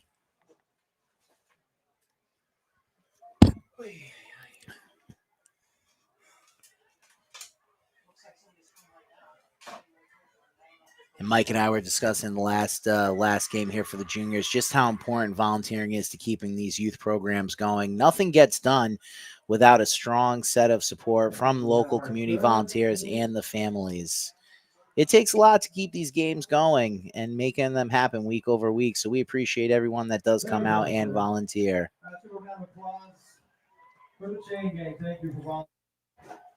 Yikes. And Mike is back with us. Ready for the final one, man? Go to the bathroom in the rain, they said. It'll be fun, they said. Everyone's having new experiences today, huh? I think so, yeah. Oy, oy, oy. I can see. All right, looks like we got 2 for the chain gang. Maybe waiting for 1 more here before we can get this off. I got to say that rain was absolutely insane. Is it as bad as it looks out there? Right now, no. I think it's Okay. accentuated through the lights. Got it. And we have a first down here. Looks like it was a push up the middle, only good for about a yard or 2 for Ram. And I know, Mike, one of the big things that Ram's been doing this year is riding what they call a tush-push-like offense to get pick up some yards early. Oh, let's see. We got this. Let's hope this is right. We're looking at the senior roster here for Griswold. It's got a lot of crosses off on it. Some changes. Talk about a tush push. Look at that. There we go. And that pile is moved up again. Looks like they're going to get about another 3 yards on that one, bring it up to the 41-yard line. Gonna bring up 3rd down here and 4 yards. Scratch that. Be 3rd and 2. You're a genius, Cole. Fantastic. Why aren't you doing it? They said no. 16, yeah. I said I was 16. They still said no. Oh, Apparently, you have to be 16. you should have said I'm 22. I said I was 16. Oof. And there was a carry by number 10, Dante Kakamo. Tried to stay in bounds, pick up the first down. Don't think he got there. It's going to bring up a quick 4th down for Ram here. I'm wondering if we can put the window back up again. What do you think? Yeah, you want to risk it? Yeah, man? yes. Risk is my middle name. All right. No, we're good, man. Thank you. Thanks, man. I have to say the service here at Isn't that Griswold Cooper High School is top notch. He's not fantastic. He's amazing. Oh, yeah, we can have the window open here. Yeah. Not a heck of a lot of rain coming up. A little bit of wind. You can probably hear that. It is a long 4th and 13. Oh, and the snap is bobbled. It's going to be a little bit different ball game. It certainly is. Dante Kakamo does wrap it up, but he is all the way at the Ram 18 where the Wolverines will take over. You know who the real MVP of this is? Who's that, Mike? Ken, our cameraman. Yes. He's absolutely unbelievably doused out there. crazy. And he look at that. Look at that shot, man. He's doing a great job out there. He's amazing. And he's, it's funny. He's another gentleman this year that we became acquainted. And it just turned out he's a camera guy. Yeah. Right. It's like right person in the right place. Exactly. Now the rest of we lost lights in the booth, but the rest of the lights are on. Did we? So no. Oh, you turned them off? Oh yeah. No, no, you're good. We're good. We're good. We think. And it is definitely, you can hear the wind out there. Yeah. It's still going. I don't know what you think, Mike. Oh, huh? You think the window can stay open? Getting a little doused in here. We did have a turnover. I'm okay if you're okay. Hey, I'm not out there. Yeah. You imagine if you were. Oh, I'd be soaked. That was a first down run there over to the side for the Wolverines. Looks like they're going to 74. That was Alexander Austin. And he's going to pick up, looks like 9 yards on that. It's going to bring up a short 2nd and 1 for the Wolverines. And Mike, you said this is going to be a different game. Even though when you get to the seniors level, you're used to seeing a little bit more passing, a little bit more complex or fancy footwork or things like that. When you have this type of weather, you really have to go back to the basics to be able to move the ball. Yeah, not only that, but, move the ball and secure the ball. That's a touchdown for the Wolverines. Right up the middle. That's number 74, is it not?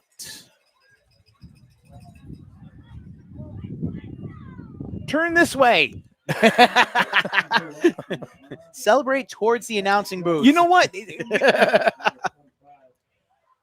No. Oh, that was Zenon Zawadski.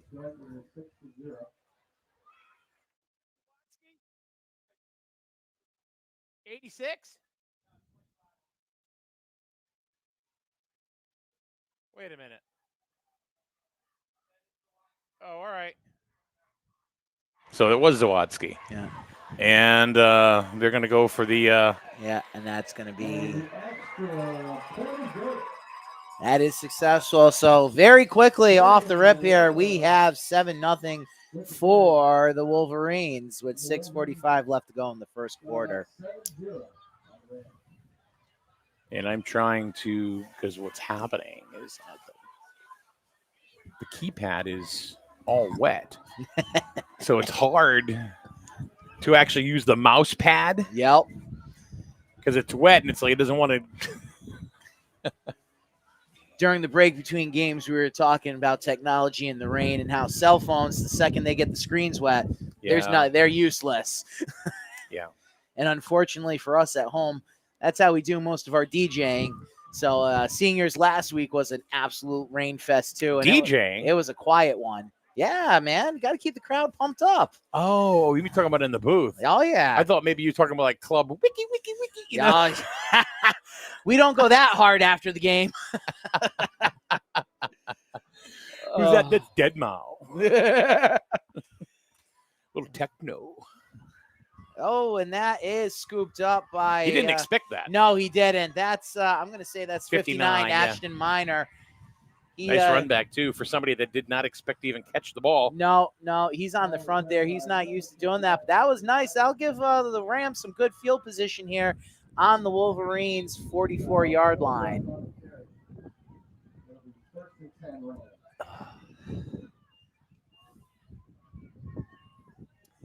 And a swirling rain coming down here. Not as bad as it was at the start, but still making things sloppy for everyone on the field. We'll see how Ram adjusts here on their second time with the ball. So there's another pitch to number 10, Dante Kakamo, but that is eaten up in the backfield. He's going to lose 2 on that and bring up second down. So I do want to make a comment because there's been some very kind comments in the chat. Erica saying, thank you for, covering the game, and Sabrina, the same thing. And really the people that you want to thank. I mean, don't get me wrong. SNSN Sports loves doing these games. They're a blast. But you really need to thank Griswold Youth Cheer, Youth Football and Cheer. They're the ones that bring us in. They're the ones that pay the invoice. I mean, I'm not going to lie. Yeah. They're the ones. So I appreciate them very much. I appreciate Jeff Cassidy and his board, for doing that. And this is, I think, our fourth year. Wow, 4 years up here, huh? Yeah. That's awesome. Just on youth. I mean, we've been streaming for 9, but I mean, yeah. And it was funny. Griswold. People said we wouldn't be in business for 6 months. Yeah. Can't pay any attention to those people. No, I just laugh in your face. That's it. Look at me now. There's a completed pass to Keller Conrad bringing it down. Yeah, and that's number 22, Mr. Mason Martella there. Brings it back to about the original line of scrimmage. So we're going to be looking at a 4th and 10 here for Ram. Then you have... Okay. What happened? Brings it back to the original line of scrimmage. It's 4th and 10 for the Rams. Our amazing cameraman Ken, who's been dealing with this weather. Yeah. We've lost Zoom on our feed here, but we're still here. We're still going to make the most of it. Yeah, this weather has been crazy. Yeah. Brought down. Yeah, that's another pitch to number 10. Dante Kakamo goes nowhere. The Wolverines all over that. Braden Milaro with the takedown. That'll be a turnover on downs. Wolverine ball again at their own 46-yard line. Yeah, so again, I just want to go ahead and give them Griswold Youth Football and Cheer their flowers. They're the ones. They're the ones that actually bring us in and cover the games. And like I said, we love doing it. It's a blast for us. When I know Griswold Youth Football Day is coming, I always have a good time. I know it's fun. I'm excited about it. I tell my family, let's go. So it's a lot of fun, and it's even more fun in person. Yeah. When you're in the stands, and there you go. He's off to the races. That was no one's catching him. No, not at all. That was great blocking up in front there by the Wolverines to make that possible. That will be another touchdown for Griswold. Hold on. Is that Watsky again? Oh, jeez. Stevie DeRose. Let me tell you something about Stevie DeRose. We watched him when he was in micros. No. Yeah. That's insane. He jumped up into juniors a year ahead. Yep. So, and now he's a year ahead in seniors. This kid is a superstar. That is insane, because that was an all-star run right there, man. Yeah. And that point after is good right up the middle. So, again, the Wolverines striking here in the first quarter, 14-0. And we're going to get set here for another kickoff to the Rams. So, I know you're saying how much you love coming up here to Griswold. I do. But you also have to get excited for the cheeseburgers, right? I do. I mean, they take really good care of us here. They do. It's been a blast being up here with you, Mike, and here in Griswold. I'm super excited to. And I got to be honest. I mean, we were in. We did Colchester as well for the last 2 years. Okay. And Tony, amazing. Yep. Just a great guy. Took care of us. Anything we wanted, just like Jeff Cassidy. I mean, we don't abuse it or anything. Of course not. But they're just, I mean, we're talking about organizations that they really care. Yes. You better get that ball. Yeah, Dante's got to fall on it there. So, Tony just, the former president of Colchester Youth Football. Yeah. He's no longer, I don't think he's on the board at all anymore. No, he's Tony. gone. Yeah, Tony's gone on He's moved on. to other things Yep. over there. Yep. I know Jeff, who was preceded Tony, is back on over there. It's ironic that we're talking about. I just saw Jeff today. My cousin lives in Colchester, and has or not my cousin, my nephew, and he plays on their flag team. So I went over there this morning to catch their flag game and ran into Jeff, and they have a great program over there too. They are our rival. So I can't say a lot of nice things because I'll start getting some hate from the hometown. But it's always a battle when we go see Colchester. Well, we were sad when we found out that we weren't coming back for the third year. Yep. For Colchester. I hope they do well. I honestly do. You know, I wish them no ill will. I hopefully we can go back in the future because it was a real cool situation because we would set that's over. Yeah, almost picked right off through there. the wickets too of Brady Chittick. Yeah, that was intended for Mason Martella there, number 22. And I got to say, pretty impressive pass given the field conditions. Yeah. Absolutely. Is there a towel in the center's backside or because so anyway, so yeah, we were saddened to know that we weren't going back to Colchester this year. Don't know the reasons, but you know, I'm sure they have them, and maybe it was just because we sucked. But I don't think that's No. case at all. No, we did it on the bleachers, man. Yeah, it was funny. You were talking about it, and I'm picturing the field because it's just there. And I'm like, man, that's a tough field to do a broadcast from. No, we don't. You know, I'm wondering. We had to have met at some point because More than likely. you guys played Colchester. Yeah.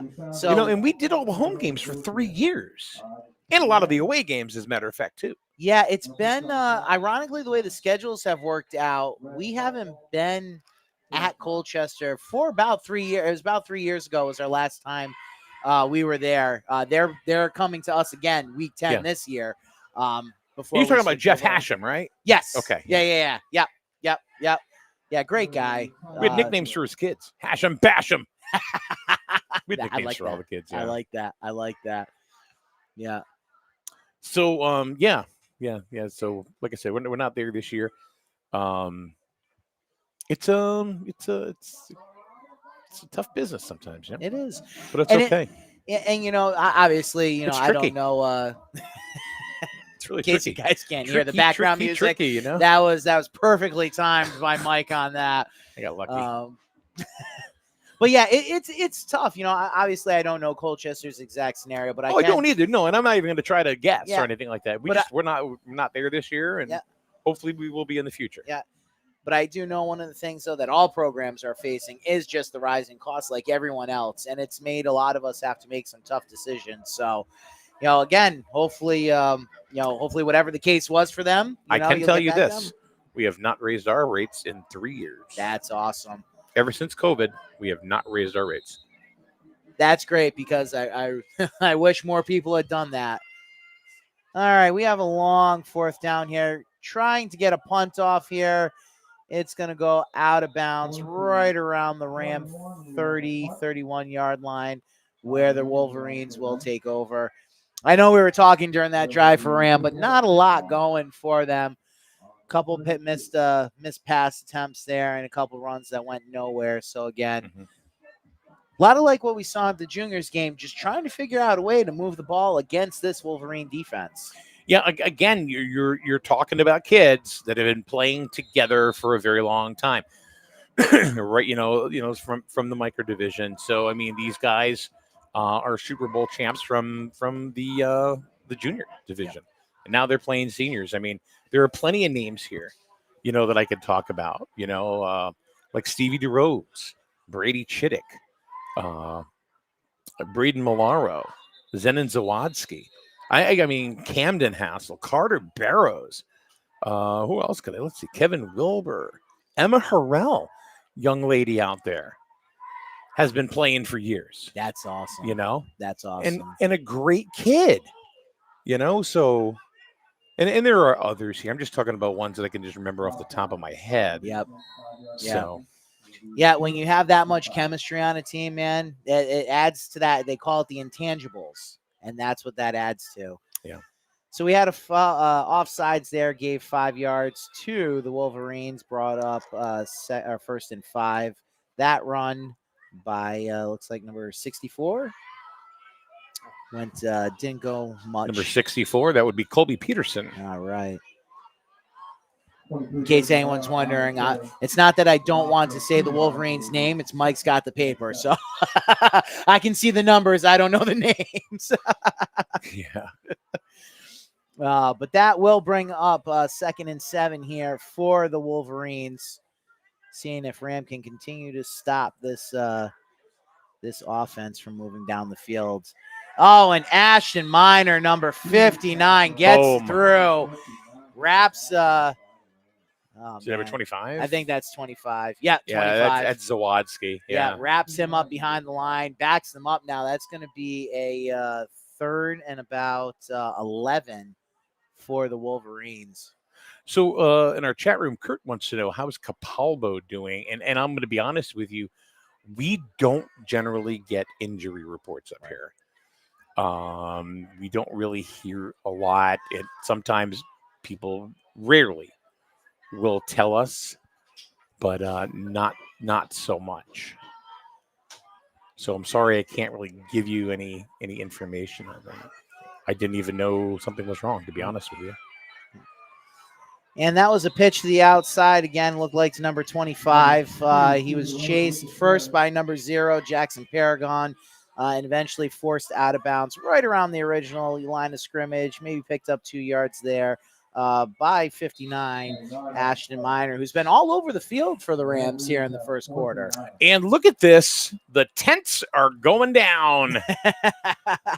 The rain has let up here. It's like Whoville. You know, kids are coming out of the woodwork. You know, do, do, do, do.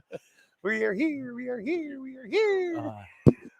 Now, I will say last week I got a big laugh when I played Rain, Rain, Go Away after our rain delay for our seniors game. So hopefully that stays. There's a pass attempt. Oh, in and out of the hands of number 1. Conrad. Yeah. It's wet. The ball's wet. It's slippery. It's tough. You're going to see that. We've already seen some of that already. Yeah, on both sides, both sides, both from the quarterbacks and from the receivers. But again, giving credit due to these teams for sticking with the pass game in these conditions. I think the rain has stopped. It does look like it has stopped. Maybe a little misty. Maybe that's about it, but I don't see it. No, I didn't see No, I just see, I'm with you. I just see the bugs and the lights here. So hopefully that's a good sign that we're going to stay dry for the rest of this matchup. And look at the field. It's pretty much dry. Yeah, no, it's again, beautiful field, well taken care of. That was a turnover on downs. This is 1st and 10 for Ram. We have a handoff here. Doesn't get much. Looks like, again, that was to number 10, Dante Kakamo. It's got to pick up about 2 yards, bring up 2nd and 8.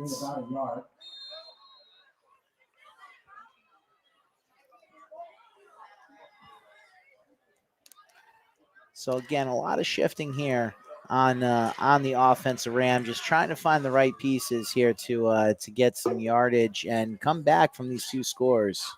Not only do they have great burgers here, they have spectacular coffee. And that you can't say that about many places. No. All right, so Rams lining up here, which for probably is going to be the last play of the first quarter. We're down to 26 seconds. We'll see what they have for this 2nd and 8. We're going to have a pass there. It's intended. Through his hand. That was to number 0, Jackson Paragon, almost picked off by 39. Braylon Dish had it and right on through. And that will stop the clock with 17 seconds left, bring up 3rd and 9. It looks like 3rd or 8 for Ram.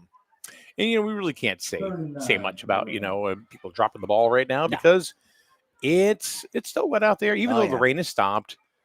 The second they put that ball down to snap it, it's getting moisture on it, transfers to the hands. It's still difficult to hold on to. Yes. As a direct snap back to Dante again. He's trying to push up the field. He's getting some help, but ultimately he's going to be brought down by a host of Wolverine defenders. Let's see who was in that. Let's see. Brady Chittick was in that. Braden Milaro was in there. All right. And I believe Brody Hewitt was in there as well. All right. That will do it for the first quarter. Griswold 14, Rams 0. We're going to go ahead, switch sides of the field, and get going on our second quarter of our seniors game here at Griswold High. All right. Thank you very much. And we will be back in itself. Mike Minarski and Nate. The Great. Nice. Right here on SNSN.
We are back for the second quarter of action, and a little bit of action on the field already.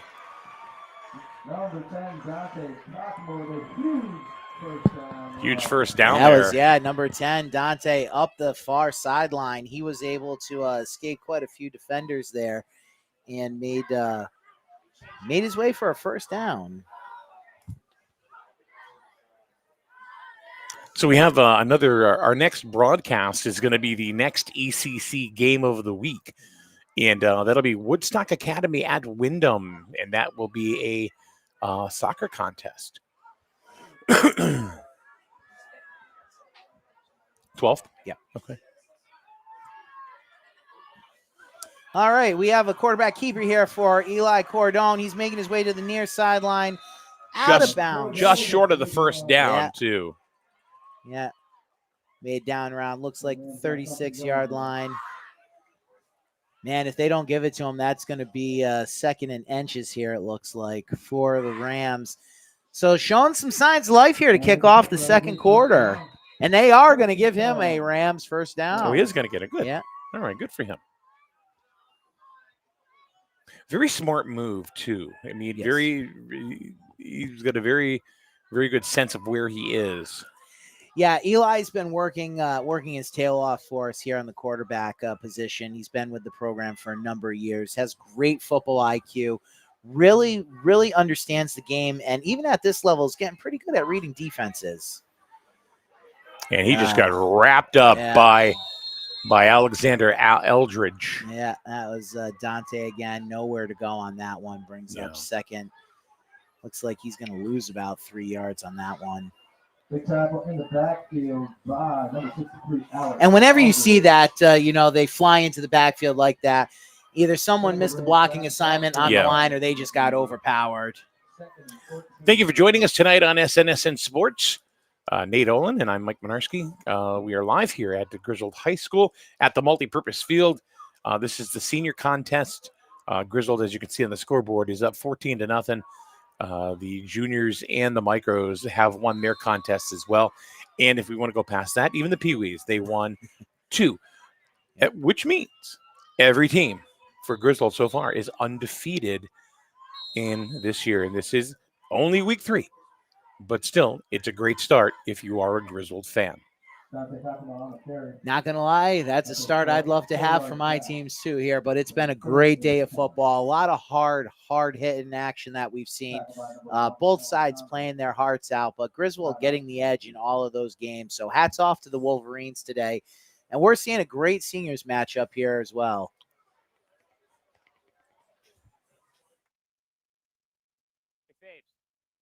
What year was it when everybody went undefeated? Was it 2 years ago or 3 years ago?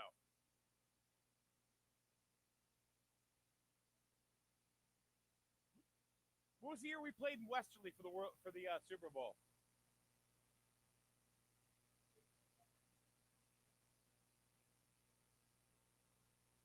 All right, so they only lost 1 though.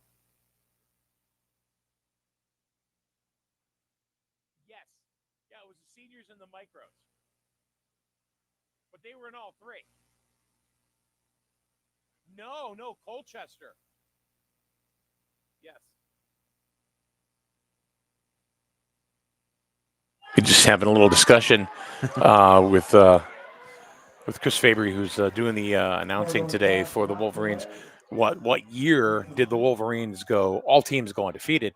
And that was 2022.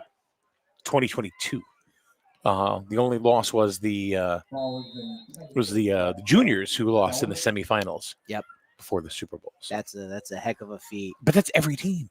Well, I mean, that's a heck of a feat. And they weren't even doing Pee-wees yet. The Pee-wees came in last year. They started with Pee-wees again. They reinstated that program. So complete craziness, man. It is. That's a huge feat. And a 4th down. That's an incomplete pass there to Jackson Paragon, number 0 from Eli Cordone. That'll be a turnover on downs for Ram, bringing the ball back to the Wolverines. And having that many squads go undefeated or even just losing 1 game, that says something. Because I can tell you, the SNEYFC is not a slouch of a conference. You have a lot of good teams year over year that that always puts you through your paces. Wasn't Groton at one point pretty much the Yes. perennial? Yep.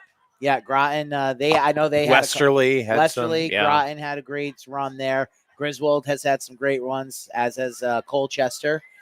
Ellington, if you want to go back a little further, had some great runs too with having some strong seasons. So you never know who's going to come out on top. He almost broke that one, but Yeah. if he would have just sidestepped that traffic jam, he might have got through. There's a whole host of Ram defenders, but primarily brought down by number 59. Again, Ashton Miner calling him out a lot. He is flying all over the field trying to stop this Wolverines offense. So once again, just so you know, we will be doing a total of 4 Griswold youth football broadcasts. To a total of 12 games, 3 games for, each broadcast. This is the first one. We have 3 more to go. We aren't doing any away broadcasts for the Wolverines. The Wolverines youth, I should say. If that is something that you would like to change, and either you're a business owner or just incredibly wealthy. No. No, but if you want to sponsor us, or to go out there and because this could be a big year, be a big year for the Wolverines, and it's an opportunity for you to see every single game, or at least as many as possible. Yeah. So I would say find out if you would like that to happen, and send me a message, and we can certainly have a conversation. So the moving the chains. Yeah, I'm not sure what happened there. I didn't see a flag. I didn't see a call. I don't know. I know we got our last-minute volunteer. Chang Gang might be having a little bit of trouble managing that. Oh, that was a good block in the backfield, but he ultimately missed. But he's brought down by number 22. Got about 8 yards. Yeah, he got a good run on that. That was Zawadski, who has really turned into a really, really solid power back. Yeah. No, that was a great run because number 67, Joey Zapula, looked like he had him in the backfield, but was able to shake him and keep going on his feet. Oh, that's an Italian name. Joey Z, another great kid who's been with the program for years. I've had the pleasure of watching him develop as a football player and as a young man. Isn't that awesome when you get to watch these kids, so cool. just develop? I mean, I get to watch them. I mean, just on the field. I don't see them in practices and stuff like that. Yep.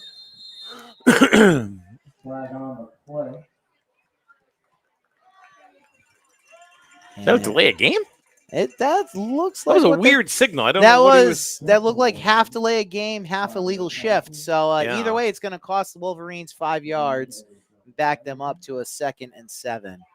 But yes, being part of this program, definitely one of the most rewarding pieces is just seeing the athletes as they grow up and mature, and who they were when they started on the Pee Wee squad and where they end up on the seniors. It's usually so vastly different to see them, and it's great just to be a small part of it. A little bit of a stop there. 4th down and about 4. Hurry offense again. Pitch deep in the backfield, but he's got some great blocking up front. Look at that. 1st down and a flag. Yeah. And that, but if that is that in the back, that was Stevie DeRose. Far side. He was run out of bounds there by number 21. You see that? You see that the misdirect? I mean, the quick change in direction there by Stevie DeRose. Yeah, that was he had an amazing run there. Let's see what the call is, though. It's on the far side of the field, away from the action. So over on the 42. And it looks like the Wolverines are backing up. Holding. It is holding. Yeah. So that'll take away the 1st down and back them up 10 yards. And we'll do 4th down again. I would get so frustrated if I was on the football team. And then I just, 1st down. Oh, no, it's not. Yeah. Another quick hurry up by the Wolverines here. Pitch to the other side. And I think he got it. I think he got that too before he was driven out of bounds there. So 10-yard run. I believe that was Zawadski. Let me see. Not 9 yards. They're going to put them 1 yard short here, bringing up. That's going to be a 4th and That was 1. Malaro. Rams trying to get set. They only need one. Another pitch in the backfield. He's in. Excellent blocking, though, for the And, Wolverines. how about a touchdown Oh, instead? man. He is going to go all the way, and that is going to be another touchdown for the Wolverines. Great blocking up front there for the offensive line for the Wolverines.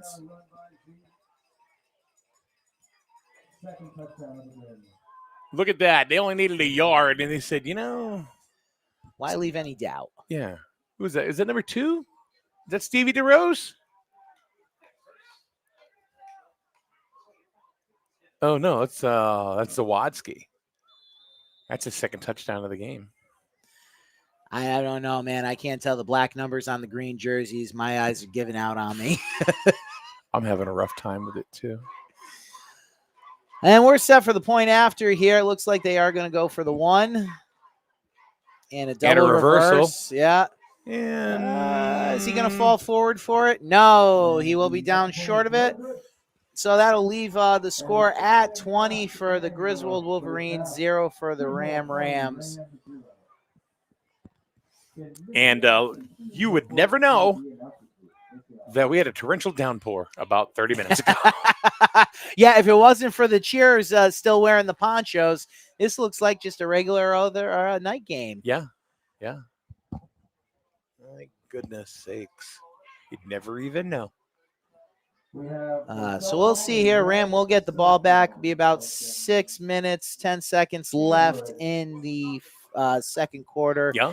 And the half. See if they can get something going. I know the score is 20-0, but a little bit more life out of the Ram than we saw in the juniors game. Yeah. I'm really on both teams. Yeah, it definitely seems, and you always see that at the senior level, just the pace of play and the intensity goes up. The difference between juniors and I'm sorry, micros to juniors is a lot different than the progression from juniors. Just boom. Yeah, he ran right into them. That's number 21, Noah Mendez for Ram. But he hit a wall there. So what I was saying is it's a lot different than the progression from juniors to seniors. Yeah, because that's when like kids are really starting starting to develop. Yeah, they're getting taller. Their shoulders are coming out. Yeah, they start really on their path to Right. being young men. Exactly. And you see it. The biggest thing I'll tell you, Mike, that I notice on the seniors versus the other is just the young pace women. or young women. Yep, is the pace of play. The everything is so much quicker. The snaps so much quicker. The throws are so much quicker. The kids are so much quicker. It's Dante, number 10, there was holding that ball out there like an Easter egg. Made me nervous. Got about 3 yards out of that one, but man, if someone was close to him, that would have been real easy to pop out. Jonathan Rude coming into the game for the Wolverines. Zawadski coming out. Zawadski's pretty much been playing both sides of the ball. Yeah, we've been calling his name a lot in this game already here in the first half, all over the field. A little bit of a breather. Ooh, low snap. It's able to be corralled in by number 5, Gavin Knight, but unfortunately he is going to be caught way back at the 29-yard line. That was Braden Malaro just all over him. Yeah. It was like a tick on a newborn puppy. Okay. I was trying to think of something for that one, but that's a new one that I haven't heard before. Yeah, I don't even know where I got that. This is the third game, dude, all right? Yeah, right. We have timeout on the field.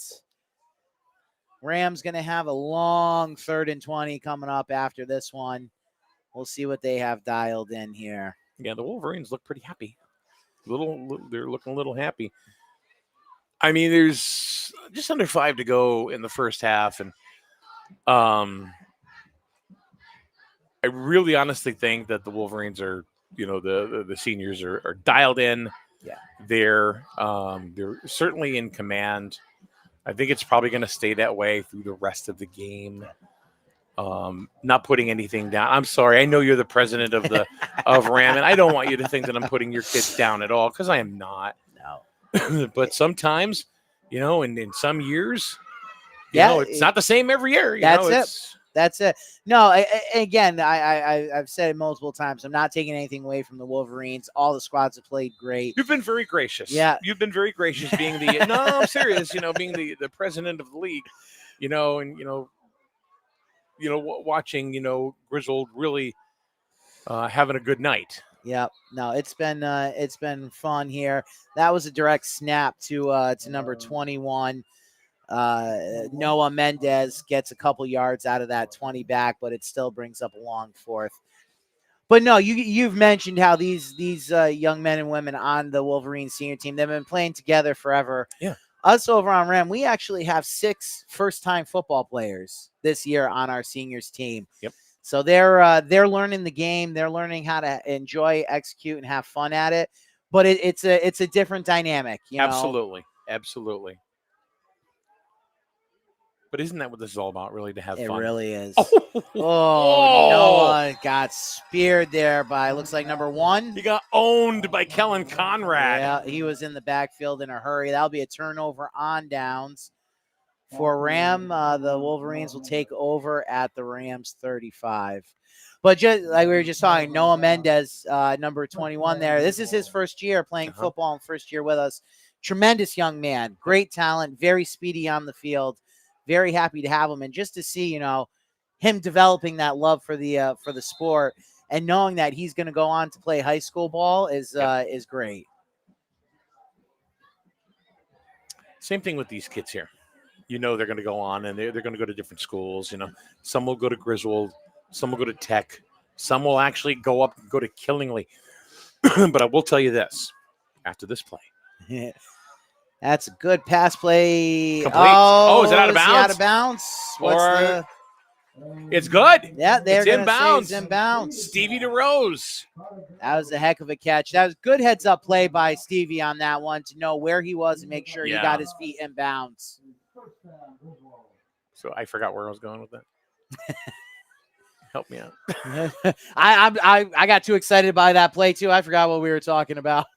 Some of these kids they're going to go to Griswold. They're going to go. Oh yes, They're going to go to tech schools. They're going to go to possibly even Killingly because of the VOAG program. Yes. Yeah. However, I will say that really hasn't happened since the multi-purpose field has been built. Oh, kids have been staying.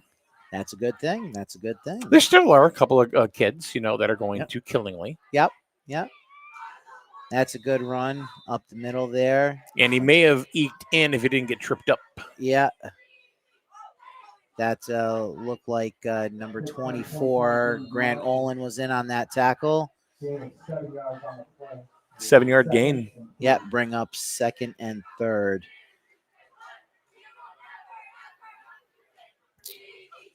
You can tell which cheerleaders like the rain and which ones don't, or don't mind the cold. Yeah. It's hey, we're only in the 2nd week of September, and it's already feeling like peak fall weather here for these night games. It absolutely is. I'm here. I know you guys can't see me, but I'm actually wearing my fall/winter coat here because with that rain, it cooled it off big time here at the field. Yeah.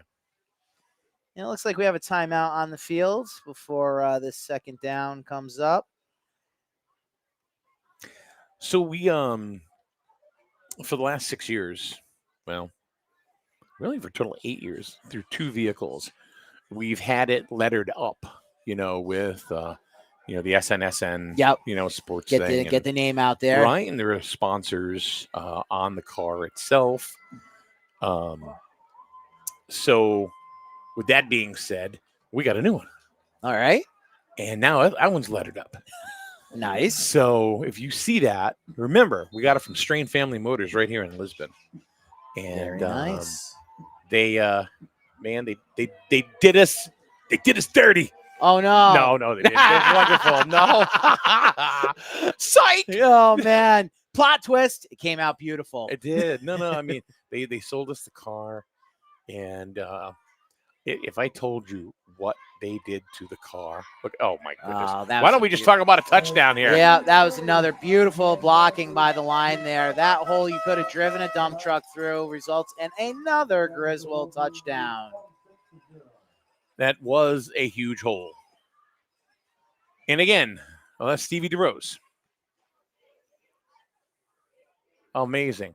So yeah, the folks over at Strain Family Motors, we got a Mazda. Yep. CX-9. Oh, And, nice. Yeah, it's I'll tell you what they did to it. All right. And not now. Yeah. I'll tell you. I've never seen a dealership do because they cared so much to get this vehicle right. Oh, number 10. Looked like he thought he had it. Did he make it before he was down? I don't think so. The Griswold sideline sure thinks they did, but looks like he is stopped just short of the end zone. So that'll leave the score at 26 for Griswold, 0 for Ram with 2:41 left in the half. Ram will get the ball again here and see if they can put together a drive. Again, there's been flashes of brilliance. Yeah. You know, we've had Dante Cacamo have a couple great runs here and there. Eli Cordone's thrown a couple good passes, but it seems that just can't get anything to stick and get some consistency to put together an entire drive.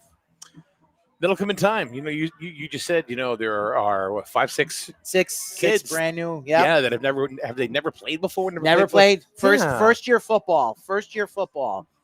That's great. I It mean, is. especially when you see a awesome. program doing that. You know what I mean? Yeah. We put a huge effort the past couple of years in changing our recruiting strategy, because obviously you want to start them at Pee Wees and see them go all the way through. Yeah. But you take a step back and realize, especially with the way the world is now, families are always moving, things are always shifting. So you always want to see, who's new out there and who might want to join. That kick just barely went 10 yards before it was They were wrapped up. all watching But it, right? They were like, it's got to get to the 50, and good for number 22, Mason. He had the heads up. He saw it getting close, and he's like, all right, time to fall on it. Jeez, and he did. That was great. It was like he was bumping like a WWE referee, wrestler.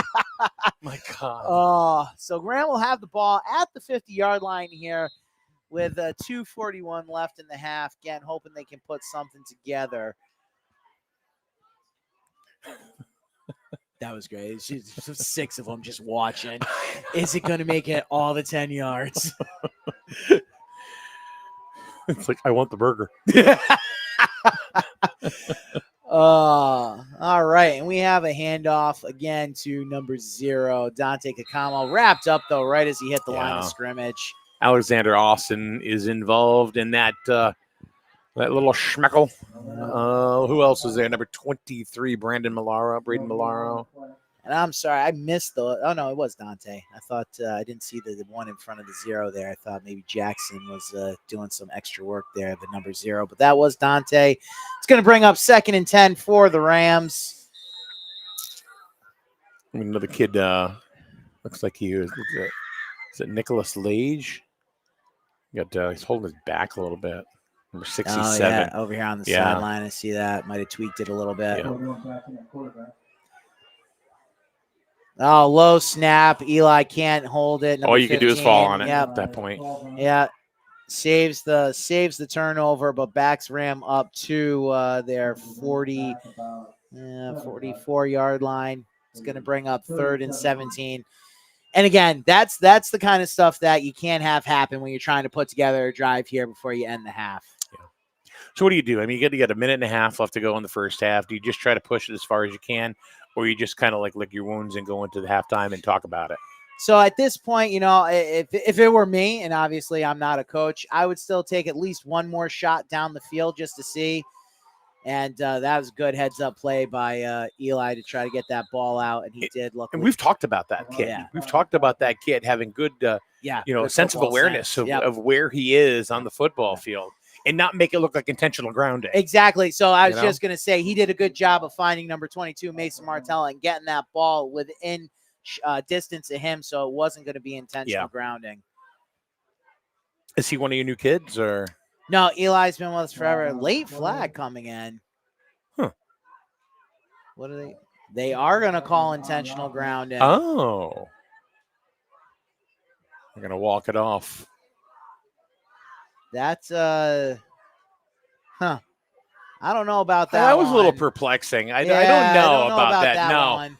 You know, that landed right at within, a yard of number 22. Yeah. And he did turn that the last minute. But the refs saw what they saw. Results in a 4th and 17 for Ram. And now, to your point, Mike, now you're just trying to save the half. Play it safe here. Try to get a run somewhere to push the Wolverines back and then hold them in this last minute 20 here left. I don't know how much sense that penalty made to call. I don't either on Either that way, one. Another direct stab to Dante. He is going to be eaten up, though. One of the things I think that Ram has to go ahead and look at, and I'm not a coach either, is the continuous going up the middle. It's not working. You got to try something different. Yep.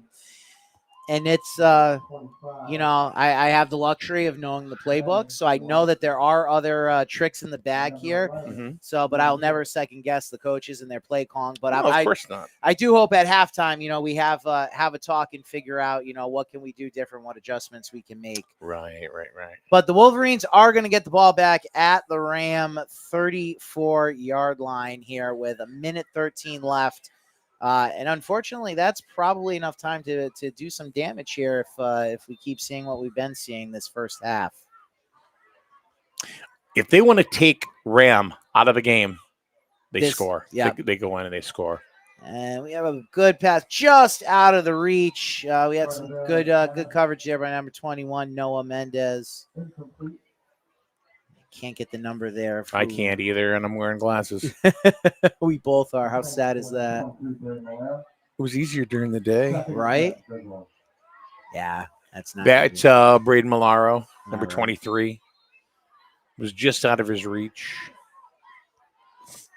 Again, great pass, though, for the conditions and for everything that has. And to your point, they're definitely looking to ice this game and go up one more score against Ram, which means we would go roll into the second half with a rolling clock, which definitely is going to put pressure on the Rams if they want to have a chance to come back. That's like a kick in the gut, too. You know what I mean? To any team, it's like, oh. Yeah. So we're really behind the 8 ball now. And hopefully that's going through these Ram defenders' heads. And that snap's bobbled, and it looks like it is recovered by number 75 of the Rams. That is Bennett Boucher. And that is a fumble and a recovery for the Rams. So 1:03 here left in the half. They will get the ball back on their 35-yard line. And they should still have, I think I only saw them call one timeout this half, so they should have 2 left, which is certainly enough time to do something here if they can get past that Griswold line. They got to stop going up the middle. Yeah. I mean, they're going up the gut, it's constantly, and it's nothing but a blockage. Wait a minute. Yeah, it's the third game. Yeah. Thanks. We have a handoff. He's trying to go to the outside, but again, nothing there. That's again Mason Martella, double deuce there, trying to push it forward. It was Zawadski and Conrad on the tackle. And we're coming down now. 45 seconds left. Do they run one more play? Yeah, they have to. Yep, they have to. And it doesn't look like Ram is in any hurry to get down the field here. So they're probably going to run out the half here, run one more play. Which, again, Monday morning quarterbacking. I know the Wolverines get the ball to start the second half. Do you take a shot at the end zone? Is it really worth the risk? Who are we to judge? But we'll see what happens They here. better snap the ball. Oh, low snap. Dante's got to fall on it. They're fighting for it, but it's blown dead.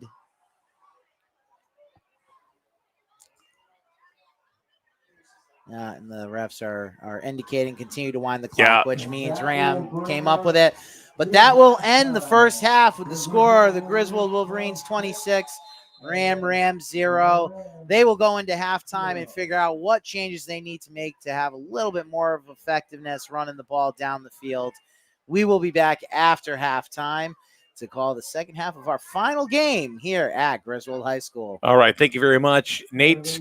SNSN, we are here with you. We have been all night long, and we have more sports coming your way this Tuesday night.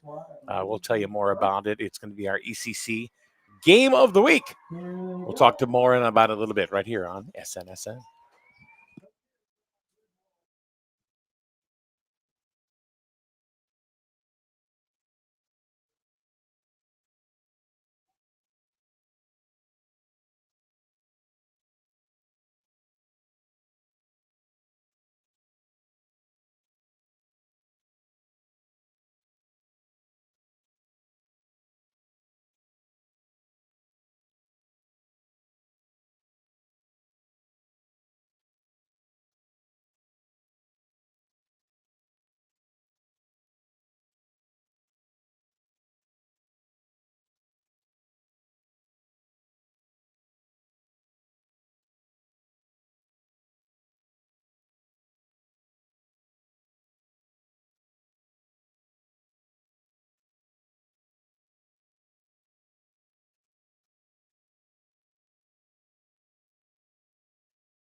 All right, welcome back, everybody. We're just about ready to start the second half of action right here at Griswold High School in the multi-purpose field. It is the last half of football for the day, and the seniors are up by the score of 26-0. And here we go. It is just me, by the way. Nate had to leave for the evening. But we really appreciate Nate for filling in for Sean McFadden, who was not able to make it today. Sean, we if you're listening, or if anybody knows Sean that's listening, I hope you get well soon, sir. And we'll be looking forward to working with you again real soon. So. Somebody said to me, "Are you mad that he didn't show up?" No. The man isn't feeling well. Let's let him be. We're not that kind of place. Anyway, 1st and 10 for the Wolverines as they get the ball in first in the second half. Pass on over to the right side, and he gets pushed out of bounds. And Malaro is going to move the chains for the Wolverines, or have them move for him. And right out of the box, first down, Wolverines. Wolverine first down. All of the Wolverine teams up to this game, I mean, because, of course, this game is not over yet, were victorious, have been victorious all year. Matter of fact, this is week number 3, and the Pee-wees, the Micros, the Juniors are all undefeated so far in 2024.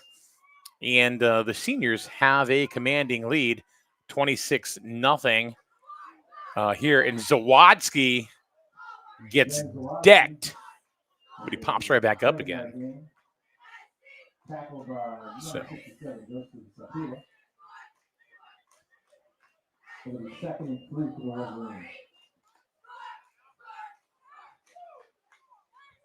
It was a heck of a hit.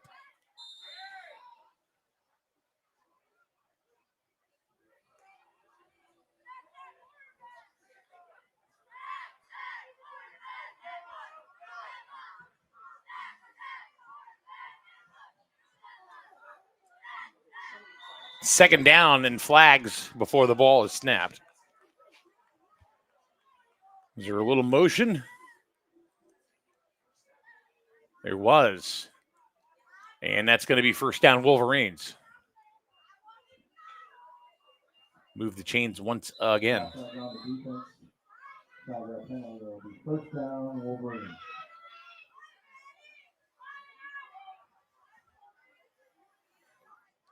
First and 10 from the 41. Handoff to Malaro. And he gets about 3 or 4 on the carry. Brought down by number 67, Joseph Zapula. 2 yards off. Second down. Wolverines last week defeated the Colchester Cougars, which was kind of an odd situation because they were supposed to play Colchester in Colchester, but the field was deemed unplayable. And so they actually played here, even though this is actually opening night for the Wolverines, because last week it was Colchester that was the home team, even though they played here at the multi-purpose field. And there's a fumble, and looks like, yes.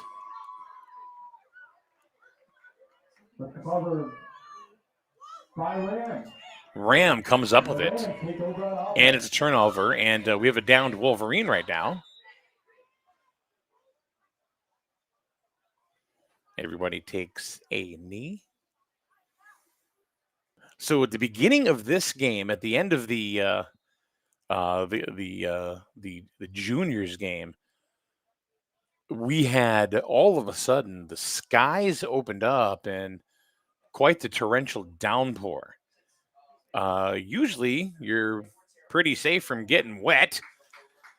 inside of a press box. No, it was coming in like crazy. Colby Peterson, number 64, the one that got banged up in the play. He's limping off the field, but he'll be okay, I am sure, and probably right back into the ball game in a little bit.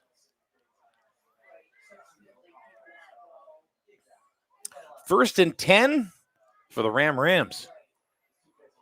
RHAM and then RAM.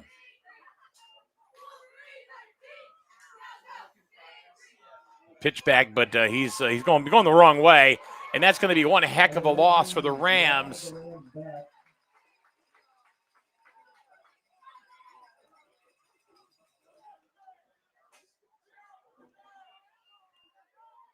Loss of about 15 points on the play.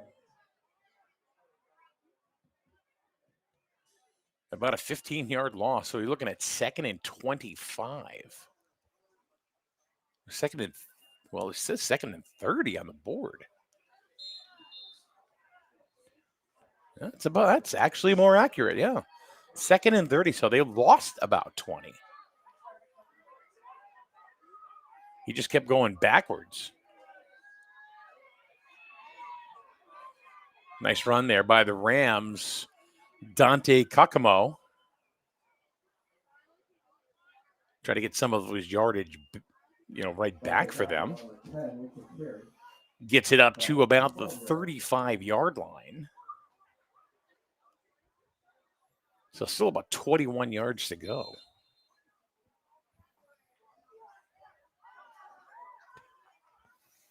More like 16. Boy, my math is awful. Don't listen to any of my math because apparently I can't add or subtract tonight. Kakamo looking for somebody to throw to, and the ball is up in the air and was bobbled and almost picked off by a couple of Wolverines. Brady Chittick was there as well as Braylon Dish. But it just goes in the record books as an incomplete pass. Yeah, it's going to bring up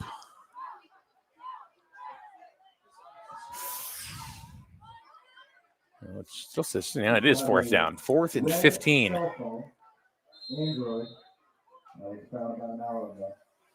Hey, Ken. It's just you and me, man. Just you and me.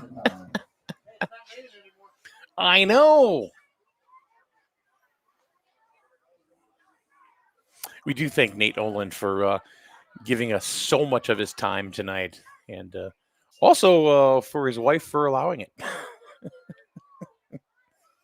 Ball was pitched to Elias Cordone, but another loss on the play of about maybe 1 or 2, and it's not going to matter because it's going to be a turnover on downs, and it's going to be 1st and 10 Wolverines. Pretty deep into Rams territory. So the score 26-0, and for those of you scoring at home, if the Wolverines do happen to score another touchdown either on this drive or the next one, and if Ram can't score, then we'll be up against a running clock. So nothing would stop the clock unless an official timeout or an injury timeout. But incomplete passes won't stop it. Almost picked off by Noah Renoff. And another shaken up player on the field.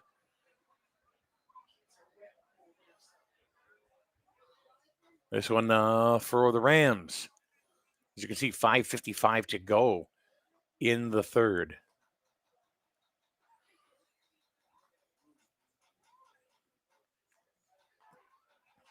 It's been a hard-hitting game. There's been a lot of kids that have been hurt on plays.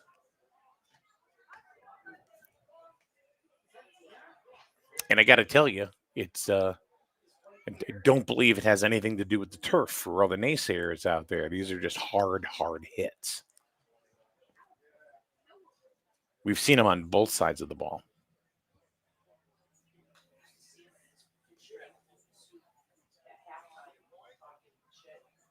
So our next ECC game of the week is going to be this coming Tuesday at Wyndham High School. It's going to be a soccer contest. It's going to be Woodstock Academy taking on the Wyndham Whippets. That'll be at 6:30 Eastern Time.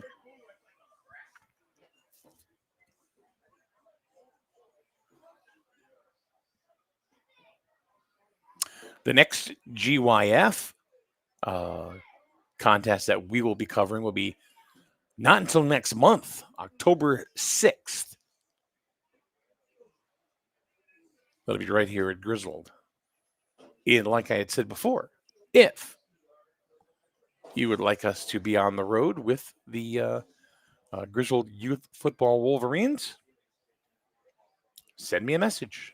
We'll see what we can work out.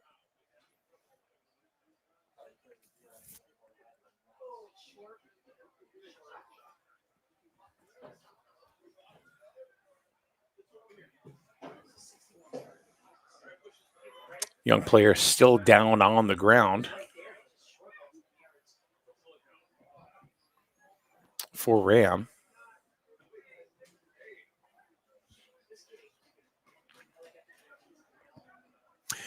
We're going to take this moment right here and go ahead and thank a lot of our sponsors at SN Sports for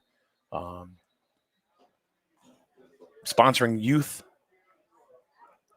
sports, high school sports, the Burns Agency in Dayville and in Norwich. You'll buy better at Burns. Go to burnsagency.com, your local insurance agency.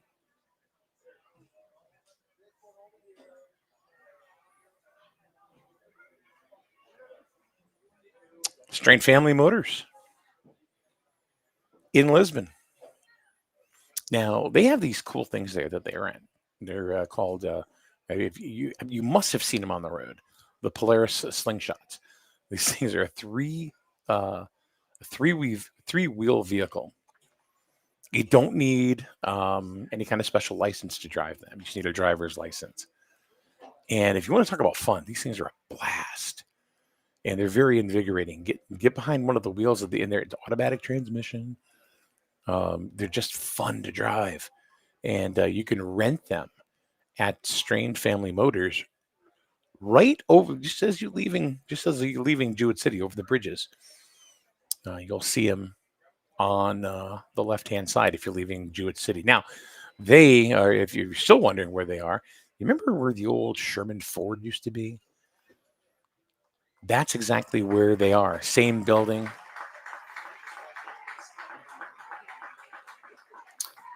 The young man that got knocked down. Is that 59?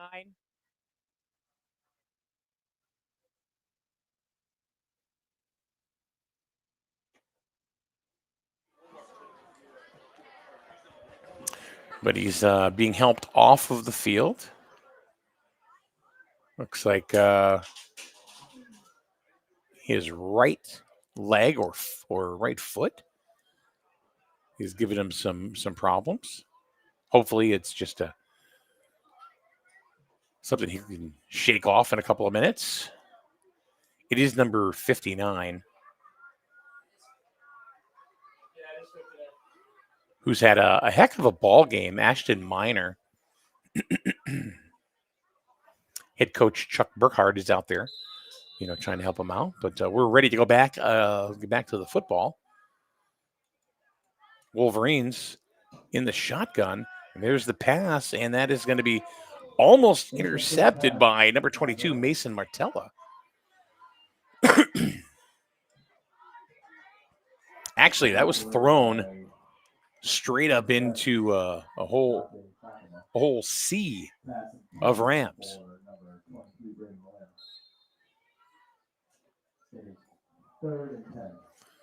Third and 10 for the Wolverines. They are in absolutely no hurry. I mean, right now, of course, the clock is stopped because of the incomplete pass.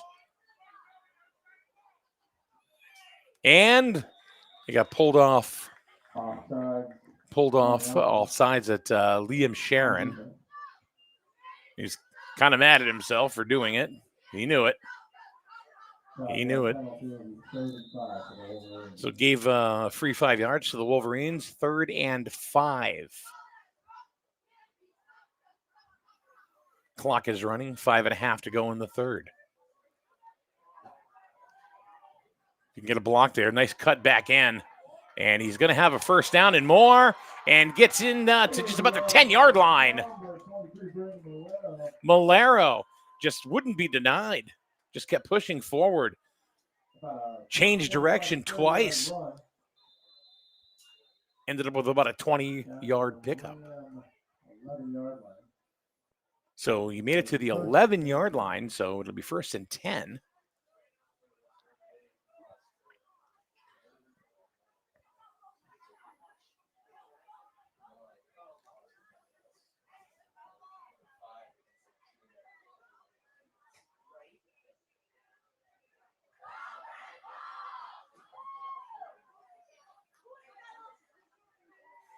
Reversal.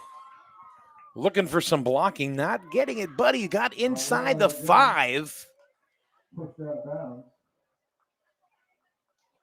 It was Malaro again. Braden Malaro, number 23. So he gets about 7 yards, it looks like. 2nd and 3.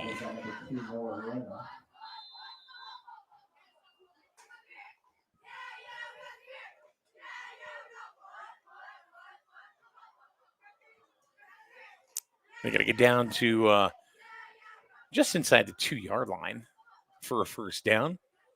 Let's see if they can poke it in right here. Wolverine in motion. There's the snap. Malaro again. And he's trying to fight and to try to push him in, but I don't think he made it. Got it down to about the 1, I think. So that's going to give him a 1st and goal.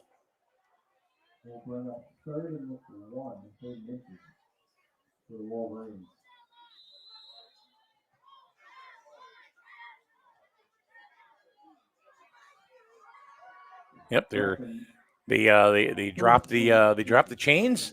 It's 1st and goal from about the half-yard line.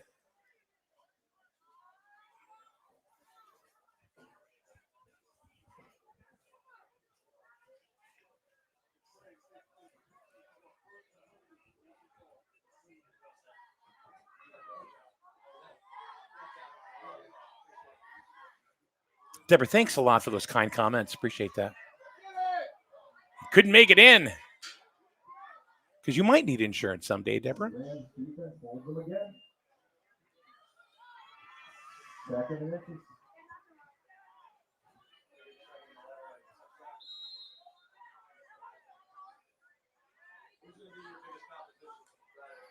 But you don't have insurance. My goodness, what are you going to do? What's insurance? In case stuff happens.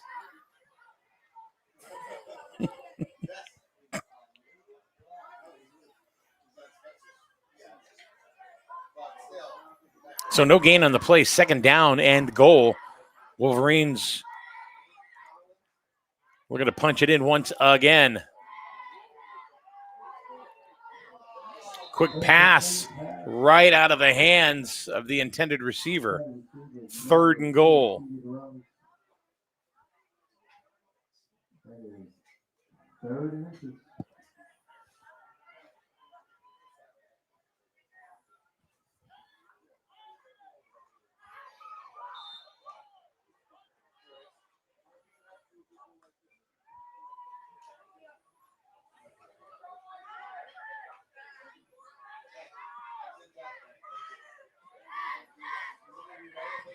Third and goal. 3rd shot here for the Wolverines. Reversal, no chance. They didn't even see it coming. And finally, the Griswold Wolverines. And they get it poked in for another Wolverine touchdown. Malaro bringing it in.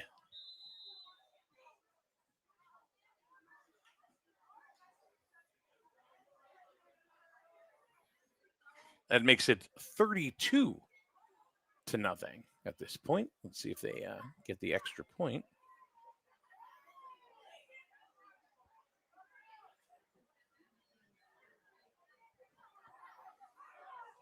Here's the snap. Throwing it in and no good.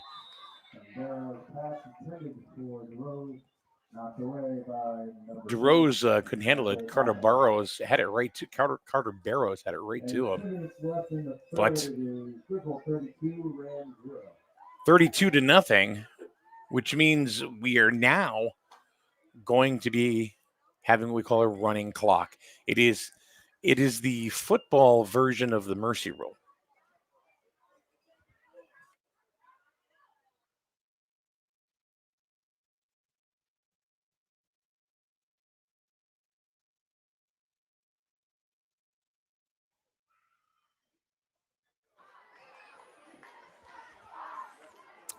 So the change of possession, what's going to happen here is that when they kick it, the clock's just going to continue to run. So the game will probably end a lot quicker than you would think, because it's 8 minutes is really going to be 8 minutes. 10 minutes is really going to be 10 minutes. So we are in the third, 2:01 to go. 32-0, Griswold on their way to another victory. And the kick went about 6 yards.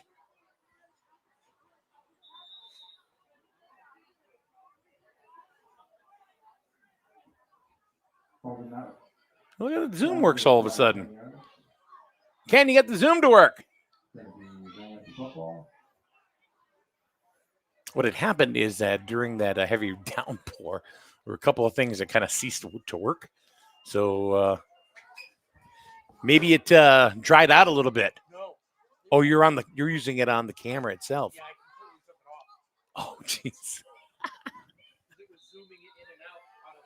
Oh, yikes.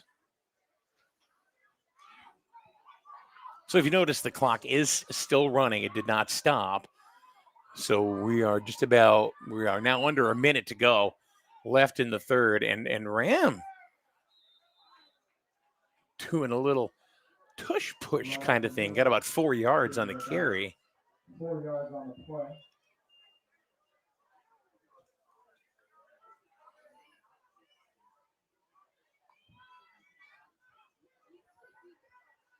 Bradley Masick into the game. Brody Hewitt comes out, and Alex Austin also comes out. Brady Fleck, number 60, into the game for the Wolverines.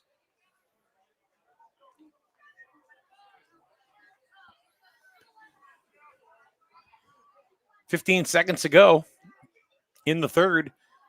Lots of time for Cordone to throw. He throws up, and and a nice catch for a first down. Nice catch by Riley O'Bara. First down. That's gonna do it for the third. Like we said, the running clock, it's really gonna run. So we are gonna go ahead and take a little bit of a break here, and we'll be back in a minute for the fourth quarter. Wolverines up 32-0 over Ram. This is the senior game for Griswold Youth Football right here on SNSN Sports.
Here we go, starting the fourth quarter.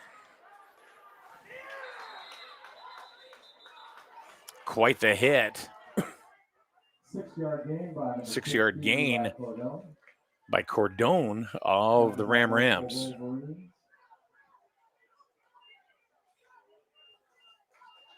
The second and 4 Rams.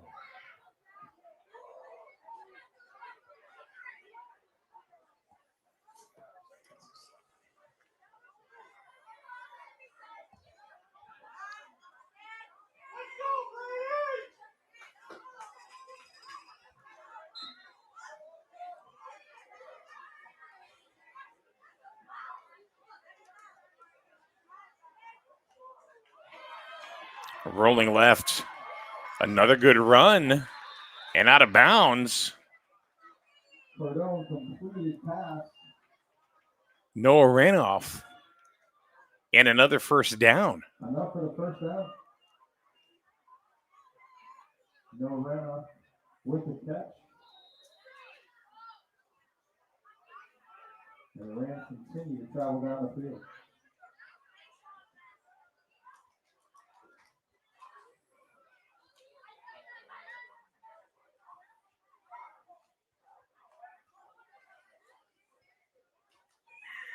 Next week, Griswold travels to Wyndham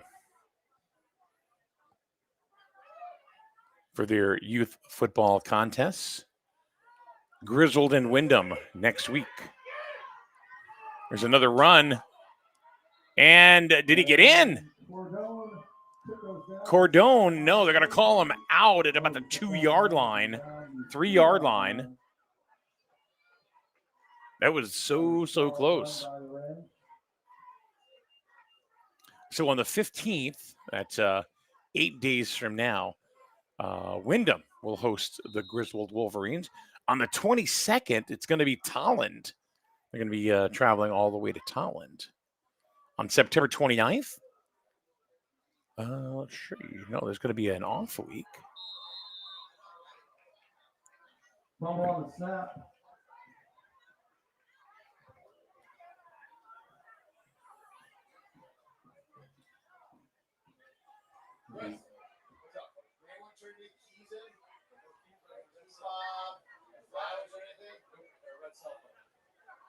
Now they're trying to decide whether or not it happened.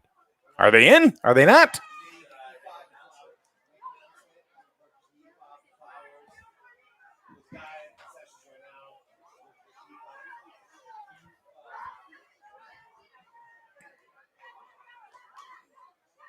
If anybody has found a key fob with flowers on it, if you could please return that to the concession stand, we have a gentleman that is looking for it. And we also have the same red cell phone sitting here in the master suite. You're missing the red cell phone.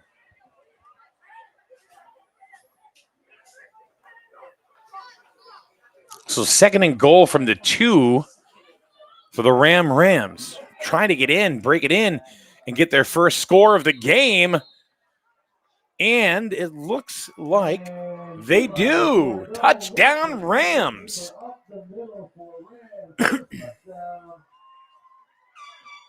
And the Rams are on the board with 5:58. And that will officially stop the clock. And the reason for that is because it's less than 30 points, which means their mercy rule stops. So the way it works is that if any team is up by 30 points, you get a running clock. And after 50 points, then you can't even pass. You can pass, but you'll get fined. So that's not anything that you want. So you certainly don't want to lead by 50 either, because that's just running it up. So the extra point is good. So 32-7 is the score. And like I said, that officially stops the clock. So we no longer have a running clock. Now, if the Wolverines go ahead and score again on this drive and go up by 30 or more, then the clock will continue to roll again. But as of right now, we're not. And there's some fist pumping out there by the Rams players, and they're excited. They're on the board, and that's a lot of that is that's a big a mental victory right there. They scored. They got in through.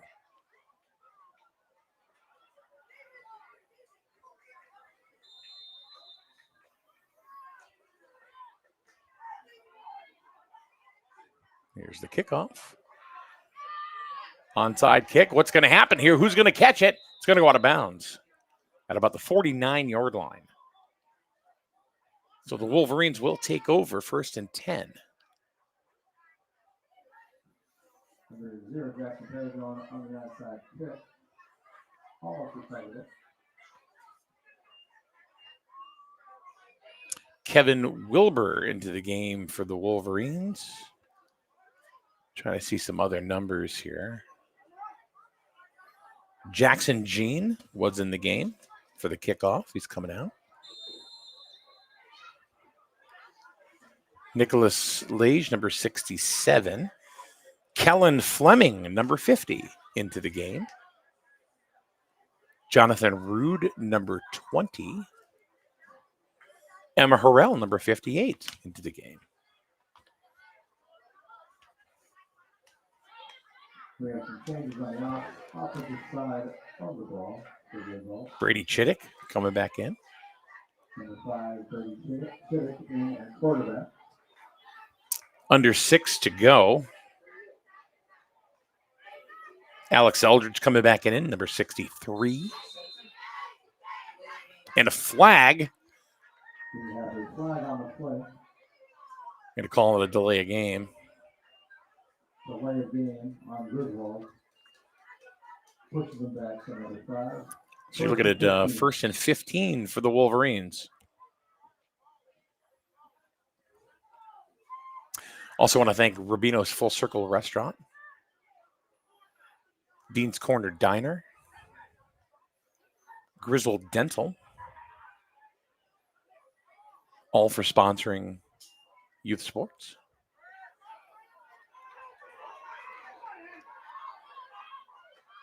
Handoff that gets up to about the original line of scrimmage. Multiple ran athletes on that tackle. But they did get that 5 yards back.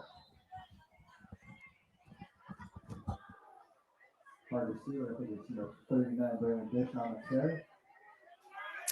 Braylon Dish getting it back up to the little bit past. So call it 2nd and 9. Wolverines in absolutely no hurry. They just want to run the clock out now. That's really all that needs to happen for the Wolverines as far as they're concerned. Of course, the Rams want to get the ball back as quickly as possible to see if they can run down and get another score. And another delay of game for the Wolverines. So the 5 yards that they just got, they just gave it right back. Another flag on the play.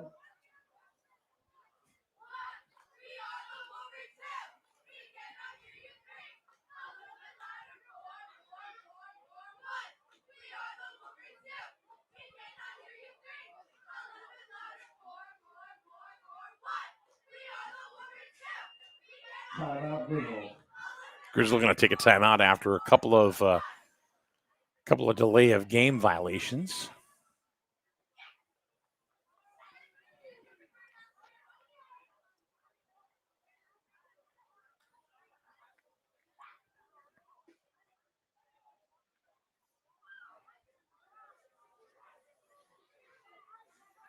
Hopefully you follow us all on all of our socials, whether it is Facebook or Snapchat or Instagram, YouTube, X.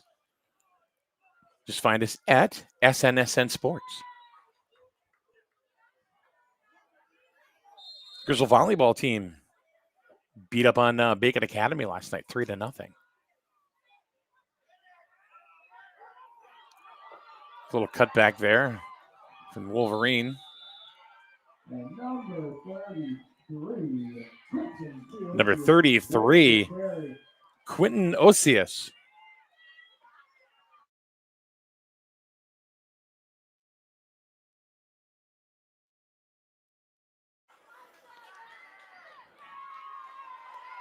It's about an 8-yard gain, so now we are looking at 3rd and about 3. So those delay a game penalties, they got it right back. So let's see if they can convert into a first down with 4:07 to go in the ball game. Here's the snap, kinda, not so much. Another flag.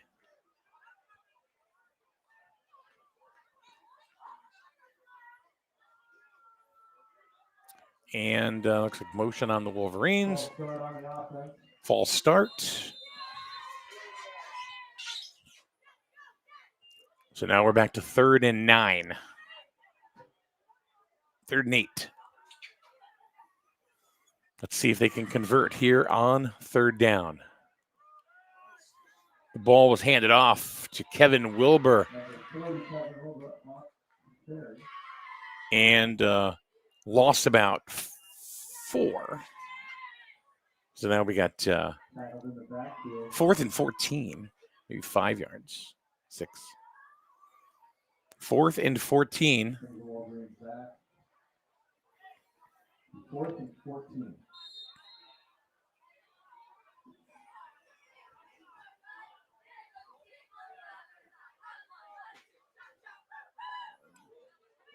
For those of you that don't know what RAM stands for, which we talked about in the micro contest, if you weren't here for that, but I thought that the A stood for Amston, which is a part of Colchester, which is, or really a part of Hebron.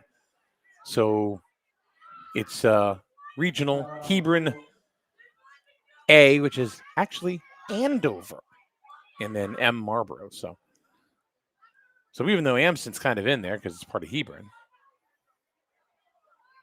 but the A does not stand for Amston. It stands for Andover.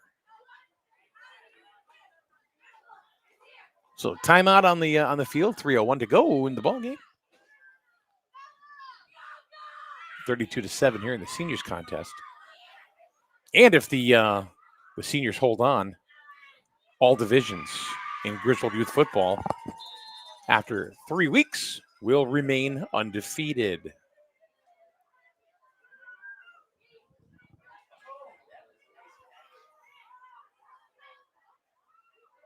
Chittick about ready to take the snap, and he does.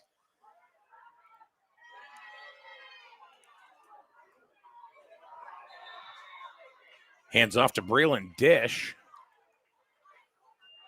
Gets it over midfield. And he got dumped on his head. Like I said, there's been a lot of hard hits in this game. So turnover on downs. 1st and 10 for the Rams. 2:52 to go. The Rams got some work to do. They need to score quick. Get the ball back and score quick again.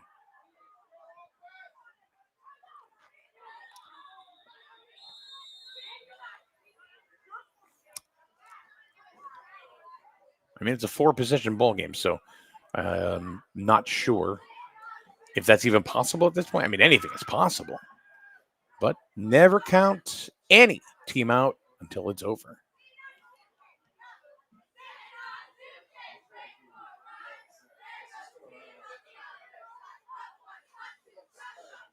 Coach Brett out on the field. Brett Peterson. Telling his players where he wants them to be and why. And that's coaching. Griswold has some great coaches. Coaches for the Griswold Seniors, head coach Spencer Grillo, and the assistants Brett Peterson, Mike Harrell, Don Rude, and Luke Zawadski.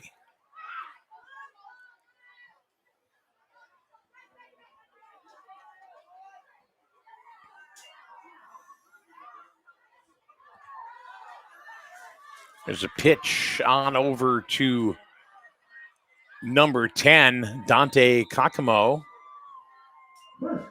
First down, Rams. And they got out of bounds, so the clock is going to stop. So they got a few minutes here, or a few seconds here to come up with another play. Head coach Chuck Burkhart trying to maximize the time. This is all time management now at this point in the game. Noah Mendez, he gets to the outside, and he's trying to get out of bounds, but he doesn't. Gets to about the 22-yard line. But another first down for the Rams. Under 2 to go, 1:45 left in the clock. So he didn't get out of bounds.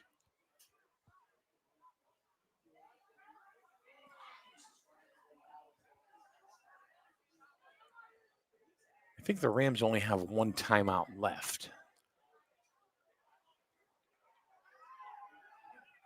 There's a pass there by Gavin Knight, but he overthrew the intended receiver, Jack Salvis.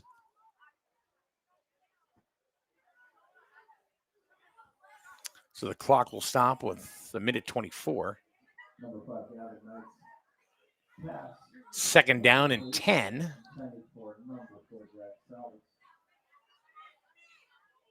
Second and 10, Rams.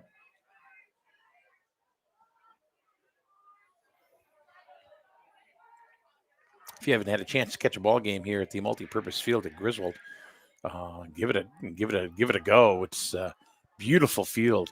It's one of the best places to watch a football game. That was almost intercepted, but that was intended for Jackson Paragon. Number 5, the next pass intended. And again, the clock stops with a minute 16, but now you're looking at 3rd and 10.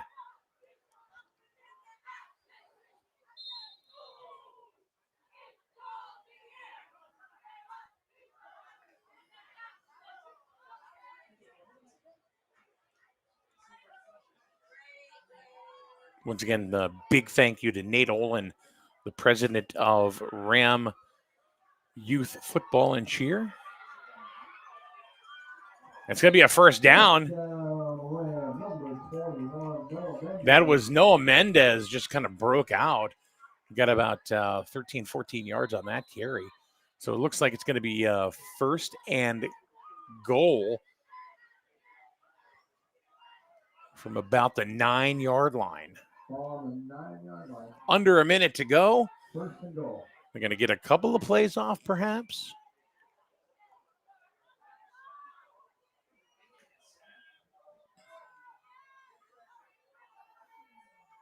Here's the snap to Knight.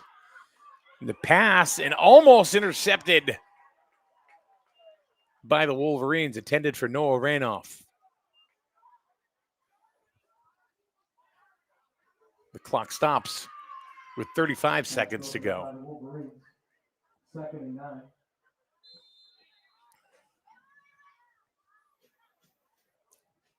Take a second here and go talk it over with Coach Burkhart.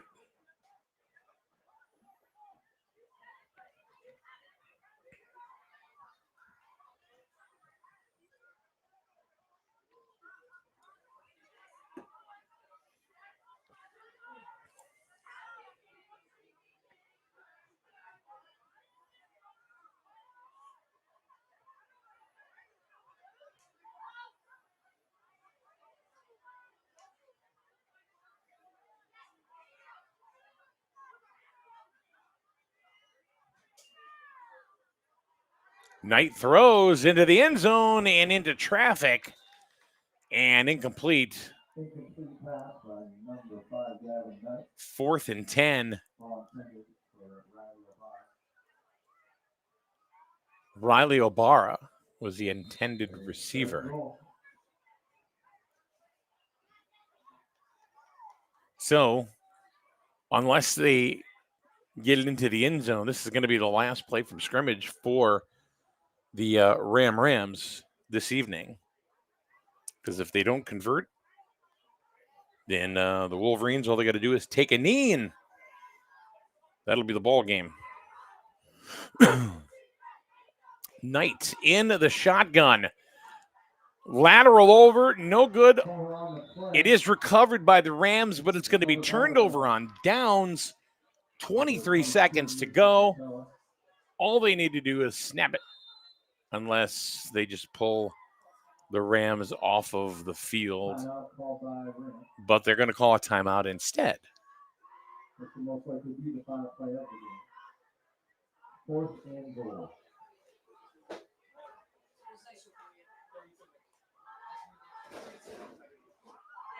Oh, it's fourth and goal now. I was mistaken. It was third and goal previous.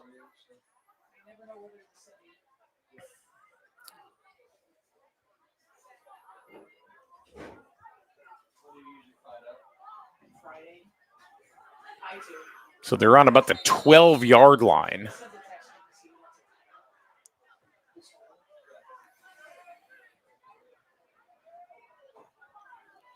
So 12 yards or bust for the Rams.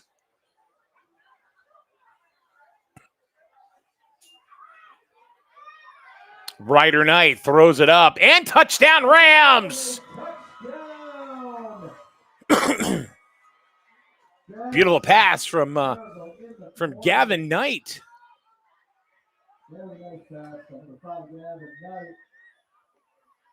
Rams never gave up.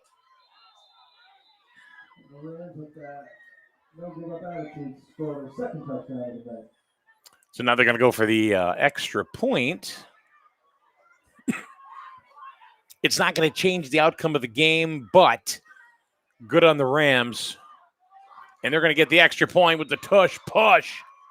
Up the middle by Gavin Knight. It is good. The extra point gives the Rams 14 with 14 seconds left on the clock for the game.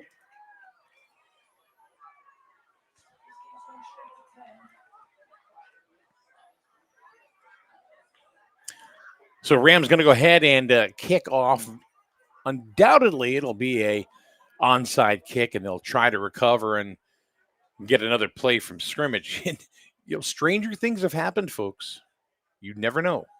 You just never know.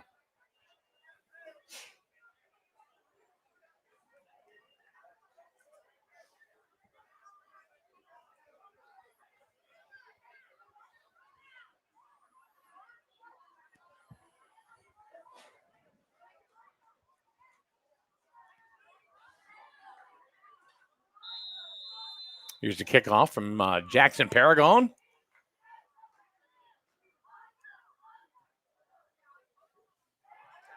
And he kicks it well downfield, but it's going to go out of bounds.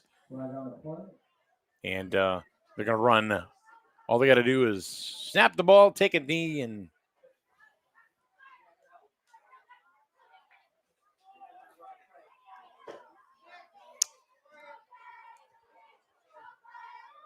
they're either going to run a play or they're not going to run a play.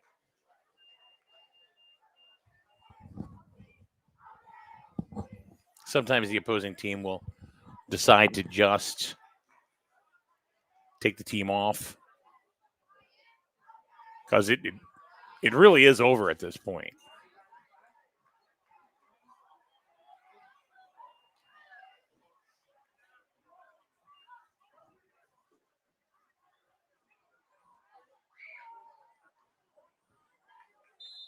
Wolverine's going to go ahead and line up in victory formation. Snap the ball, put it on the knee, and that's going to be the ball game.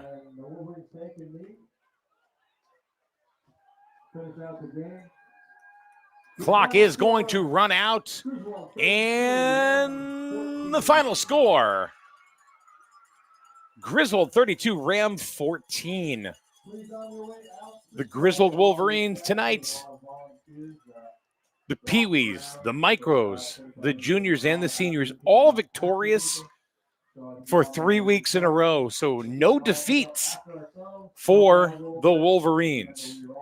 Next week, the Wolverines will be, and we've lost camera all of a sudden. Yeah, there you go. Next week, the Wolverines are going to go ahead and travel to Wyndham, and hopefully that will continue. So there we go. We can say goodnight to all the players. And I think the cameras had enough, Ken.